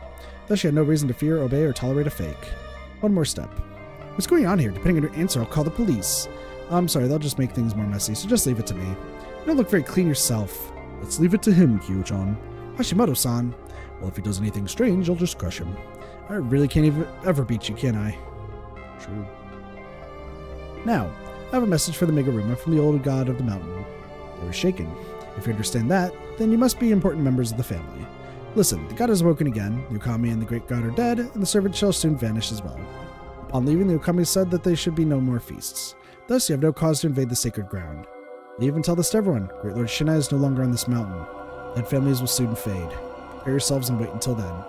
To my mind, it was possible that they would back out. After all, God was killed and replaced. That was the hard truth. The people of Rasubizu had changed their values and outlook on life. Thus, the group that had gained power through God would know this truth and thus lose their power. However, who are you? The false god asked that. It was old language. It was a simple question. Who are you? Among the many wolf actors here, the youths lying around us and the three in front of us, two of which had backed away in a panic, the elder in the middle stood out. His eyes were looking ahead, beyond that mask. I could see unwavering black eyes and unshaken vigor. This wasn't the strength of a god, it was just the strength of a human. He used it to face me head on. He used it to ask me whether I had what it took to end this mad conspiracy. That was the challenge of the very last boss. Haruki-san, what will you do? I'd lose if I said something bad. I'd lose if I show any sort of hesitation. I'd lose if I stayed quiet for too long. I felt as if the mask was laughing at me. Neither ye God nor divine child, ye be no thing, so then why can ye defy God? You are no god or divine child, you are no one, so why can you stand against God? That was a provocation. I knew this well. That was why I brought this over. I took it out again. The old wolf mask. The old man laughed. Kakitsuchi, who had he killed God when he acted like God? What's he saying? Sounds like poetry to me. Kakitsuchi, who killed God while acting like God? You know, Kakitsuchi is definitely a god that killed gods, but it wasn't intentional. He killed Izanami because his body was burning as he was born. He's not talking about that Kakitsuchi. Kakitsuchi, Kagi no Suchi. That's a term for someone foolish and ugly. He was cursing and reproaching someone who acted like God and killed a god. Yamato was mountain land, while Narukami was Kaminari, becoming god. The mountain shows no signs of God's power, and the land of Yamato has no gods you could become. We already killed this god. After claiming that, saying we would take his place would just be wrong and self-contradictory. That was why the old man laughed. He knew he couldn't back out because of something like this. Well, that was the right idea, considering the Shinai faith's theology. That's very like a Japanese myth, after all. No god had ever died in this country. Exactly. What do you mean, Omiya-san? Indeed, this was the right time. The border between the land of the living and the land of the dead is the country itself. That's how it was with Izanagi, you know? Indeed, this was the right place. Humans and gods, everyone who dies goes to Yomi. This god existed. I had to thank my Miya-san for the explanation later. I put on the mask. Fool. Shut up. Just let me talk. It was a bit pathetic, but I would borrow your power again. My name is Yamotsu Okami. If your argument that Okami is no more, then verily I, Okami the great god, can also not be. If you call yourself Okami, then just as well I am Okami the great god, the wolf-faced god that had renegade in Fushioshi. No, this isn't Fushioshi, it's Yomi. Sarnaga's mists were all around us. The fact that we're both here means that we both died. Then the god would arsen at any time the mist cometh. And the god would resurrect whenever the mist come. What an appropriate thing to worry about. The solution was simple, though. No, because the misty Yomi would never come over this mountain again. Why is that? So he wasn't satisfied with the direct answer to his argument, huh? Let me speak. This is the final story between us. The continuation of your story. After all, storytelling was my specialty. After the Feast of the Yomi Purge, the wolves left the mountain. However, then came the Saranaga Mist, and the wolves rose up from the Yomi to kill people. The people were scared and killed more and more people they thought to be the wolves' allies. The Feast of the Yomi Purge had become a fearsome massacre. But then it was found out that the wolves hadn't actually died. They had just fallen off the cliff, weakened, caught by someone, and locked up in a dark prison. That someone was the snake. Shinai-san had turned out to be the wolves. The snake was using the feast to create an uprising against the wolves. To the wolves, the snake said that the ones who went against God's will were the humans, and continued to tell the people that the wolves were bad. The snake would then wear Shinai-san's clothes, appear before people, and control them completely using frightening words. However, the wolves weren't tricked, after all. The badger, who come to the feast late, came to their prison and told the wolves the truth. With the badger's help, the wolves escaped the prison and returned to the village. Regrettably, a lot of blood had already been spilled in the name of the Okami. The wolves were sad that their names would from now on invoke fear and hate among the people. Thus the wolves chose to set things straight. First they went to the dream of a human girl who was born with the blessing of the snake, only to be marked by the wolves and chased out of her home. They told her to use powerful smoke and fire to burn all the guardians. She believed their words, and after lots of trouble she obtained the powerful smoke and fire from a faraway land. Then she returned back home and used it to burn down the snake and its fellow guardians. With them at last punished, the wolves took everyone on a journey far away. With that, Mujina, the badger and the old god who was once the wolf's servant, had now taken its place as the new eternal god of the mountain. One of the guardians, the crow, was allowed to stay and be the watcher of the Yomi to prevent any from rising again. With that, Shine-san was gone, leaving only humans, the crow, and the new god, bringing forth a new age of peace. The new god occasionally brings the mists as a reminder of the wolves. It's a good mist that protects people's dreams, takes away diseases, prevents fires, and promises prosperity, so the people began to love it when they came. However, mighty misty nights were when gods walked the earth, so the people cleansed, sheltered, and dreamed to not get in their way. Upon seeing that, the new god said, "Well done," and they lived happily ever after. Aww. As I finished talking, I felt I could hear God giggle with a bizarre sort of amazement. Well, that was probably good enough. By the way, I'd chosen to say nothing about my daughter. I leave that part of the plot to the daughter herself. So, people of the snake, the time has come for us to retreat. Let us pass through Yomi and go far away. With that conclusion, I took off the mask. The fur of Almighty God showed this old snake bren, wherewith should it Yeldif mist become clouds in the sky to release a rain as chains. Did it work? I don't know. The words were a bit too complex for me, but I think I heard a snake in there. They were whispering to each other for a minute or two. Eventually, the masked old man began moving again, looked up, and spent a few seconds. After a brief but intense moment of prayer, he opened his mouth. Understood. The two seemed perplexed. I told you we shouldn't be doing this in the first place. I know we were raised to not go against the head, but I can't stomach it any longer. My stupid son and late father should know the meaning of karma now. Young'un, sorry for making you act like that. You can go now. We'll take care of everything. What the fuck? Well, I wasn't sure how to respond. Should I report you? Things would be bad if the healthcare center came. Well, this village might disappear then. What would those without savings do then? I hope they don't go nuts. You still looking down on Yasumizu? Shimi-chan, that's not it. Fujiyoshi people still need Fujiyoshi. Oh, wait, are you saying we shouldn't report him? Well, yeah. Wait, no, stop. Don't make me keep quiet about such a scoop. I don't know what's what, but why not do this? Let's watch if these people, the Meguruma, still keep doing bad things, see if we can fix them. But if it looks hopeless, let's investigate them ourselves. Hashimoto-san, what's with the sudden professionalism? It seems very fishy to me. To be a pro is to stay calm. Don't worry so much, just watch. You'll see something in the paper in a few days, something about a strange event in a remote village. What's wrong with you all? Get up, all of you. He turned around and threw away his mask. I couldn't see his face, but his long gray hair, large neck, and defined jawline told me that he was really vigorous for his age. The fancy mask he dropped made a clattering sound on the wood and gravel. God once again returned to the earth. As if he felt nothing about it, the old man didn't even turn around as he shouted at the wolf actors and left. What the fuck just happened? Oji-sama? Look at Jimmy. The Meguruma have no granddaughters. No retreat. Watch as the wolves left without showing a hint of divinity. Damn. Oji-sama? The current heads... Oji-sama, oh. The current head should still be Chiyomi Meguruma's dad. So I don't know. I was told that the previous head lives elsewhere. I never even met him. I heard that after the first feast, it didn't have another one for about 40 years. Maybe it was because there just weren't any mists? Let's stop there. At this point, I don't want to know if there were good people among the Meguruma. Alright. You should think about what to do with Mamiya-san. She really wants to know what's going on here. Kyoko Jose, I'm actually a fan of your articles. I saw the New Year's Soup special report on January's album page. Huh? Really? You're the first reader I've ever met? Wait, don't change the subject. Well, I'll just tell you as we head to your car. It's probably safe now, but it's hard to walk, isn't it? Well, it is a bit scary. Don't worry, we have a shotgunner with an illegal sawed-off here. Hey, stop! I see you're quite a character. Well, alright, I'll play along. Let's go. And so, this misty night passed without any werewolves appearing. Not everyone made it out unharmed, but it seemed like a good ending to me. All missions clear, now I just had to return. Yeah, one death. The old man. Fuck him.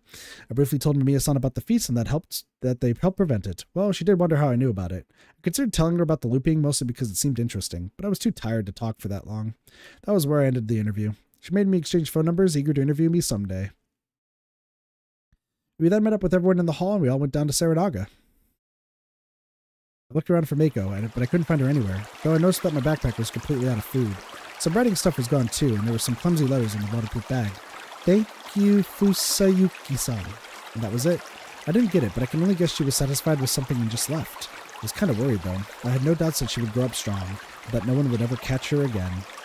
Yeah, she's a fucking mythical being at this rate. Going down Saranaga on rubber boats were pretty easy.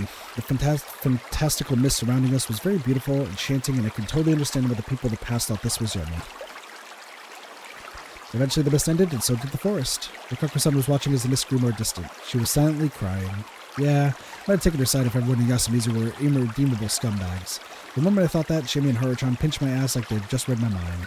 Haru-chan supposedly could read minds, but she actually sussed it out herself this time. It'd be hard for anyone who's not Mochi to handle being her boyfriend. I'm happy for those two. As we arrived at a crossroads and got out, I saw Mitsuji waiting for us with 3 4-wheelers nearby. Fuck, you're slow. Fuck, you're slow. Sorry, the dream's over, right? Is your sheep back? Yeah, it's all good.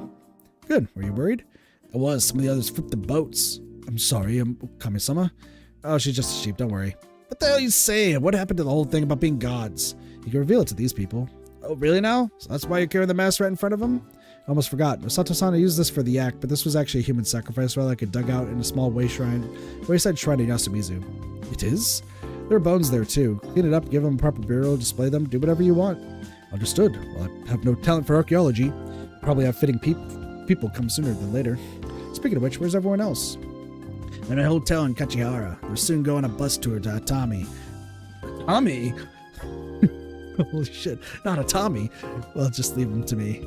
Really are part of that kind of organization, huh? Heroes of Justice. Oh, I've got an impressive ex. Don't say that, you dumbass. Anyway, you'll hear from us again, so better brace yourself. Haven't I died enough? Sorry, poor wording. I'll make sure it doesn't get too crazy, so don't worry. Then I'll unblock you. Yeah, be blocked? God damn you, just get shittier by the minute. I'm normal, it's the world that's insane. Wait, did they actually date? What the fuck's going on here? I'm confused. Oh, yeah, get in. I mean, are you? Oh, Mitsuji Misamine, my ex, broke it up recently. Her job as an ally of justice, we coincidentally bumped into each other here. She's actually the ex? What the fuck? What the fuck? What kind of intro is that? Mitsuji, this is Chimi Serizawa-san. She got into a loop hell because of certain someone, and we dated each other for a moment, so she's the rumored ex. She's also a casual murderer. Rumored? And stop putting all my pain into just 2 or 3 words. That was kind of my fault too, so I have no place to talk, but you're as bad as always, huh? I think dissing me shouldn't become a trend. I just want to go to sleep now. I want to bathe too. I want to kill Haraki Fusashi-sama, but he don't exist. In certain directions? True. What are you, the 3 Stooges? My apologies. So you're the babysitter. Well, get in. What about you, Haraki? I know you have a bike, but do you want to ride? No, that's fine. Let's part ways here. I see. All right. Huh? Dummy. I really don't hate how merciless you could be. Stop minding us and just be honest with yourself. Nope. You can come pay tribute at my shrine someday, city dweller. Haruchan, look here. Hasan, man, you can go now. Bring something good when you get back. See you again. Yes. Tell the others that nothing. I'm supposed to be dead. Yeah, whatever. Good night and goodbye. I said that and turned around. Dummy. That was the last thing I heard from them. Then I heard them no longer. Been a while, my beloved bike. Thought I'd hop on it later. A power drive, some steering, walking, cliff climbing, excavating, acting, fighting, negotiating. No day had been as exhausting as this one. I finally remembered that my hand was injured, but the fatigue numbed the pain. I just sleep. I really wanted some sleep. Brain hurts. 5:13. I woke up surrounded by mist. I woke up next to a pile of corpses. As if. Wake up already, Haruki-san. Take me somewhere far away. That kind of stuff wouldn't happen again. Nothing strange would happen in reality. There's absolutely no such thing as werewolves. I whispered to no one, and I gathered my stuff and left.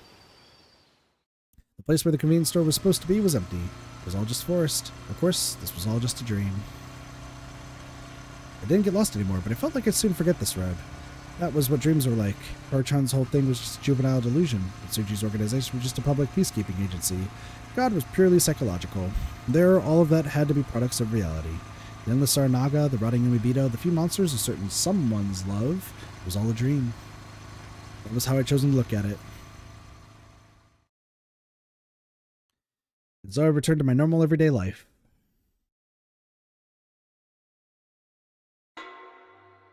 One day.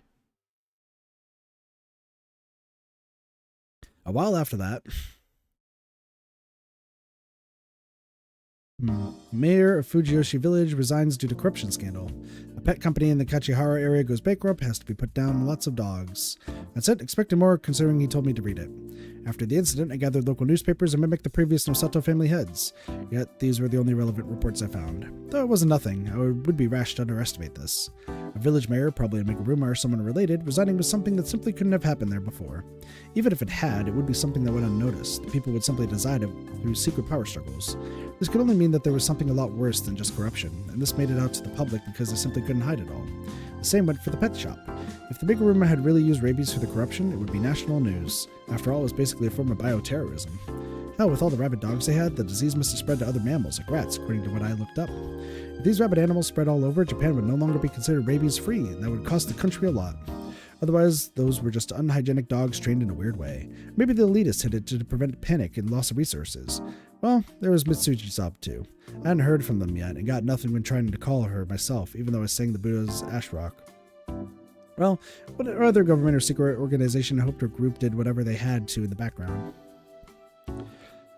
Apparently, the situation in Fujiyoshi was stable. There was a mayoral election, and the Osato head ended up taking the post. The reason why they skipped the Higuchi was probably too complicated to release for the public. I was informed of this through an email left by Kiyonosuke no Satoshi, who was outside the village right now, along with Rukako Uematsu-san. He rationalized this with his family by saying that he would seclude himself with her and keep the danger that was the Uematsu family away. Bold. He could easily contact his brother, current head and mayor, and get info from him, and I could probably learn more if I contacted them. But this was their problem now, and if I went any deeper, I'd be just a rubbernecker.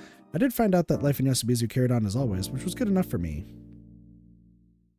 Oh man, did the fact that I've been trying to copy the previous Nosatos mean that I still hadn't recognized the whole event as a dream? Maybe I had some lingering feelings? Yes. I could still see her at the edge of my vision. Was it that hard for me to end it? Weird, my flashback was extremely vivid and still failed to leave me. Yo, self-proclaimed Haruaki-san! Let's fucking go! Yo. Almost screamed, almost. Pretty good house you got here. Way above what other students have. Yeah, I guess. Oh, here's a present. Oh, thank you. See, come to remind you. Where'd you get this treasure? I'm hyped as hell now. Kami-sensei, how did you get in? Lots of people left just now, so I slipped by as they went out. The auto lock didn't stand a chance. The front door was actually open too. They always come in droves, so I just left the door open. Friends? Editors? I've been meaning to mention that pile of new books. Complimentaries. Huh? You're an author? Kinda. I saw this one on TV. Oh, and this one in the student co-op. The authors' names are all different.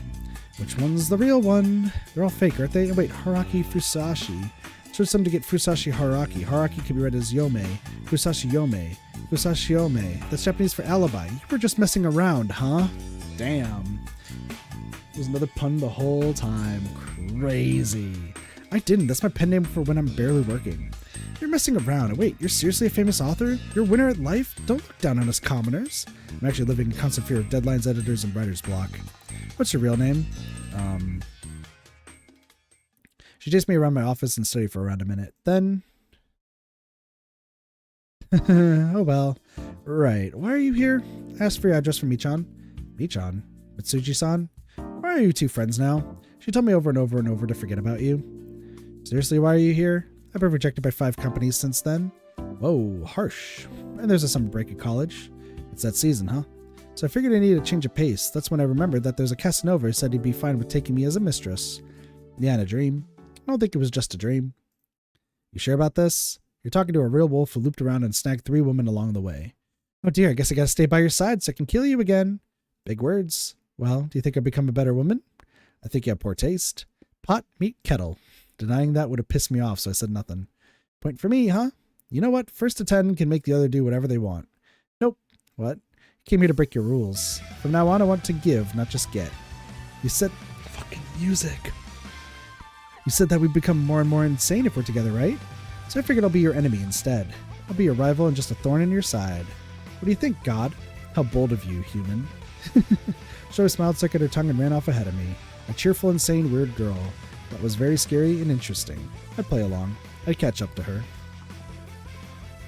Put this on then. Is this Michan's? I got the bike after we broke up. The helmet's new too. I see. What? Give me one before I put this on. I've been holding back for so long. Crap, what a surprise attack. If you're gonna say that, guess I'll just do it. Just as she asked, I kissed her. Yo! My man got the best ending. He got the best ending. Also, he's an author. Is he just me? Is Haruaki literally just me? Because I love writing. I wish I was an author. I want to write. I've been writing scripts lately. Does that count? I have a way with words, as I've been told. Got my job. Congratulations, you're the 13th woman to be kissed by this guy. Congratulations, you felt defeated by a kiss for the first time ever and revealed your score to try and save face. Let's go. Okay.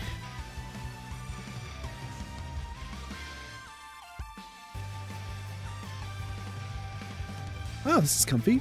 It's not that fast though. Put your legs on the step and hands on the belts or the frame. Okay, this doesn't bring us too close, huh? Don't bother me while I'm driving. We'll be knocked on heaven's door. You're saving that until tonight, huh? Woohoo. Well, that's only if you don't crash and die again. I learned how to do some maintenance. Immediately used it in a book I'm writing. You tend to become really uncool when you're too uppity. Keep that in mind. Well, you keep in mind not to go on a random murder spree and kill me. Ouch, that one hurt. I guess we also gotta keep in mind that we don't have any resets now, huh? True. Turned on the engine. Let's go then. Okay.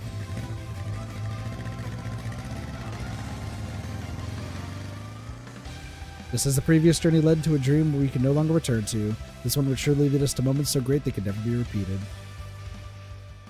Line purpose bike trip, true.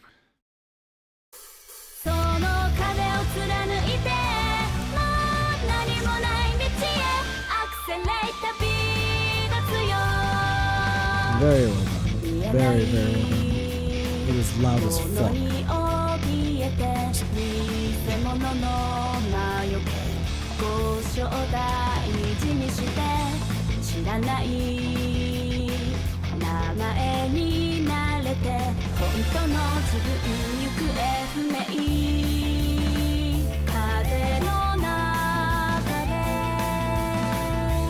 I saw the extra stories.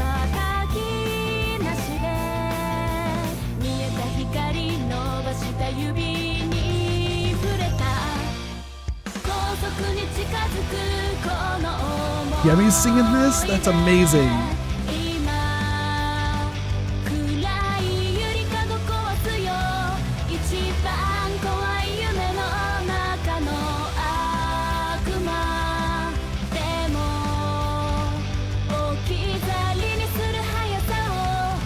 Copyright claim probably.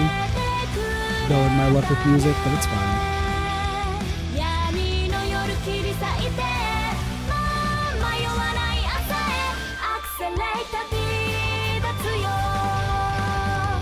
Who gives a shit? It's fine. I'll talk about my thoughts on the game after this. Usually I do it during. That's loud as fuck. So I'm sorry.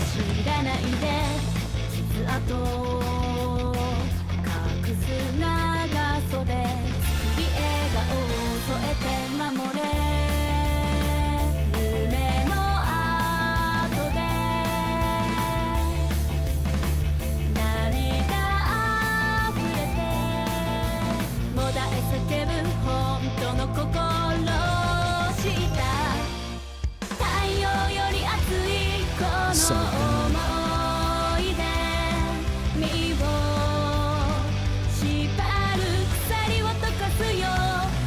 There's absolutely no such thing as werewolves. It's only what a werewolf would say.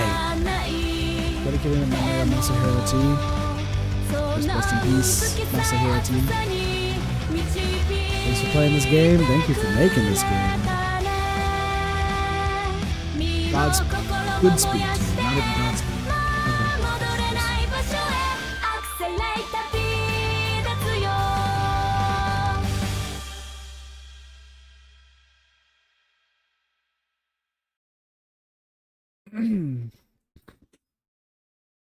Unlocked Revelation Mode. By setting it on in the options, you can replay the game with additional thoughts and flashbacks by Haruaki, as well as add scenes from other characters' point of view. I'll be waiting there. We'll do that in November, probably. Ending true. Watch the hint corner? I mean, yeah. I say last time to the sheep. Hey, Chief. Thank you for coming all this way. A long, long nightmare has finally ended. As an expert in dreams, I apologize for putting you through all that trouble, but none of this would have ever been resolved if it weren't for you. I never believed that this would all end so cleanly. There was a casualty, but in this case, it seems that it's true when they say heaven's judgment is slow but sure. In incidents like these, it's not uncommon for there to be people who are saved at some sad price. I'm sure as hell didn't expect her, of all people, to be saved when all was said and done. How sad, how sad. I was set up. I was betrayed. Haraki-sama, you foolish dummy. But how did you end up like this? The execution of Haraki's contract should have been in time, in which case it should have just ended with you committing suicide. That is something neither me nor my main story know. Have you no shame, Sheep-sama? You clearly know, do you not? But yeah, well, I'm in a disadvantage, so let's move on to some explanations. And what's that? It's already over, you say? Oh there, Chief, did you forget that Raging Loop is the story of Haruaki Fusashi, the worst quitter in the world? The incident may be totally over, but there's still much for you to enjoy. Yes, very tasteful content at that. Even I, who was tricked to the main story, agree with that. True ending. Lovey-dovey road trip with Chami-chan. You know, I've been wondering this for a while, but who comes up with those titles? Me, got a problem with that? No, by all means, continue. It'd be rather tasteless for us to talk about the content of the ending here, so we explain solely about what happens next as a game. By reaching the true ending, you have unlocked Revelation Mode. I think you can find the Revelation Mode function in the options already at this point. It's off right now, but you can start it right away by switching it to on. It's telling me to do it right now. Wow, what would happen when you do? That was the flattest line read I've ever heard. By turning it on, revelation scenes will show up in the main story. Revelation scenes are various pieces of information outside of Haraki's viewpoint that weren't shown in the main story, mostly the motions and conversations of other characters. Incidentally, it's displayed like this. Yep, wonder if anyone will see this. Ah-ha ha! Poop poop sexy sexy. This isn't a porn mag. 3 Yomi and 5 Wit in particular show the thoughts and secret actions of the wolves there, as well as the schemes of a certain mastermind throughout the entire main story. You okay there? Yes, for now I can take off my mask as a fleeting and mysterious heroine to reveal my new appeal as a terrifying enemy full of malice. No, with you it reveals a lot of all sorts of moments of you being a klutz, an idiot, getting into lovers' quarrels, and being a closet pervert. Well, all of that has its own appeal. Revelation scenes contain all sorts of mysteries and marvels left out of the main story. For example, this one, how did it end up as that thing in the darkness? Or what was that living enigma Haraki-sama thinking deep down? It also details the shameful farce that Sheep-sama and Haraki-sama kept playing over and over from the start. Is that not your idea of a counterattack? It is indeed. First of all, how dare you act as an interface character watching over the whole story from here with a straight face? You're the last one I want to hear that from. Exchanges like that between myself and Sheep-sama will also appear in the hint, quarters, and such. Also, by turning Revelation Mode on, the scenario chart will change slightly.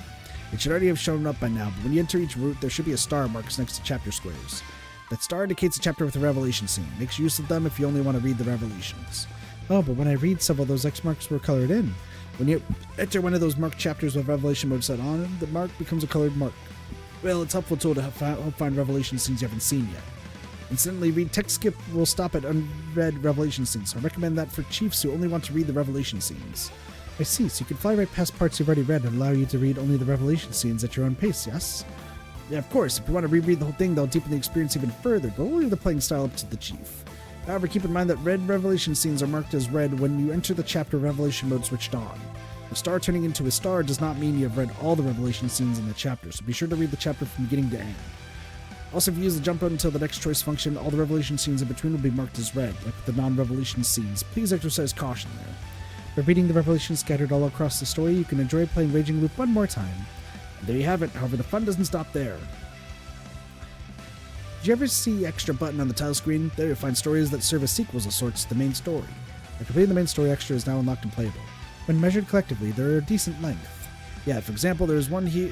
This one here has one about the pathetic life she lives after the main story. Or one about the organization Sheep-sama belongs to and that mysterious little girl. Pretty much, go check them out if you're interested. Incidentally, none of the 5 extra stories contain any revelation scenes. That was Rikako, sorry. We would be happy if you would show everyone, including me, living their lives after the incident without secrets of love. Oh no, the explanation has gotten pretty long, huh? So long as it does not tarnish your reputation late in life, it is fine. Don't talk like that, this is the end. Fortunately, everyone except that demonic geezer survived. Their stories will continue onwards. Same goes for the chiefs reading this. Everyone, please let my main story self and I flourish greatly in your minds. We do not, however, don't mind however perverted it gets. Hee hee hee. Your jokes just aren't funny. Well, whatever, at any rate. But this case, the case is closed. Ready to put it to bed? Yes. Thank you once again for playing Raging Loop. My gratitude toward you is deeper than the green of that mountain range. Later, Chief. Fair, everyone. Remember when this game, you unlock the media player. You can access the media player by opening album and hit quarter on the ending represented your ending someday. Incidentally, this ending may also have a revelation scene, or maybe it doesn't. For example, like this. Wait, what are we supposed to do in this revelation? How about I comment on the revelation scenes of the true ending? I underestimated that girl. I'll be blunt here. Betting those 3 into the dream after the fact was a mistake on your part. Well, I needed Serizawa-san from my plan, so there was little I could do about that, but Mako and Haraki-sama are another story. However, had you not shown up to help Haraki-sama, I would have won long ago. I loathe you. How vexing. I'm not scared of you now that you've lost your DD. Whoa. I almost forgot. I've heard rumors that there was a sequel where Mako has grown significantly, some other game where she plays a role. Oh, that one's hell of a rumor. Those interested can check the extra stories or buy the other book to see it for yourself. You're quite a go-getter, Sheep-sama. I may not look it, but damn right I am. Well, this should be enough. Thought we ended here? I'll let you give your final send-off line. We cannot even rise up again, though. Well, that's not exactly the sort of thing I wanted to say. But I shall do it as a favor to all of you who read this far. Rise not, thud. Damn. Alright, so we got Revelation mode on. We got Extra, finally. Huntress versus Bear. The Land of the Great North brings with it a trial, a fight with a new god, the bizarre adventure of an unfunny hero and a swindler. Illusion comedy. Blockhead versus Final Boss. Comedy horror. The high-strung doctor worries. To him, the end is in fact the beginning of everything. What is he to do with the rampaging woman destroying his image of her? Writer versus Mystery Station. Horror. Our intrinsic journalist eventually finds a mystery she didn't ask for. Can the wise boy save her from the heretical land illuminated by the light of madness? Boring girl versus Inn from Hell. Comedy. A god and priests are forced to seek an inn for the night, but what they find is an annoying journey through an unfair hell that even a certain swindler couldn't help complain about. And Sheep versus Stack of Reports. Documentary. One's dream is another's reality. An entire entity viewing everything from outside the story aims to recap the incident from another viewpoint and tie up loose ends. Okay. We got the album. Nice. So all of this, all of that, and then there's 2 side stories. We also got the gallery. Would show off everything. We're missing a few side scenes, so that must be from the side stories. And 2 right there. Not bad. Not bad at all. And then if I click read, I guess, do I just start again? Or do I just select any one? What time is it right now?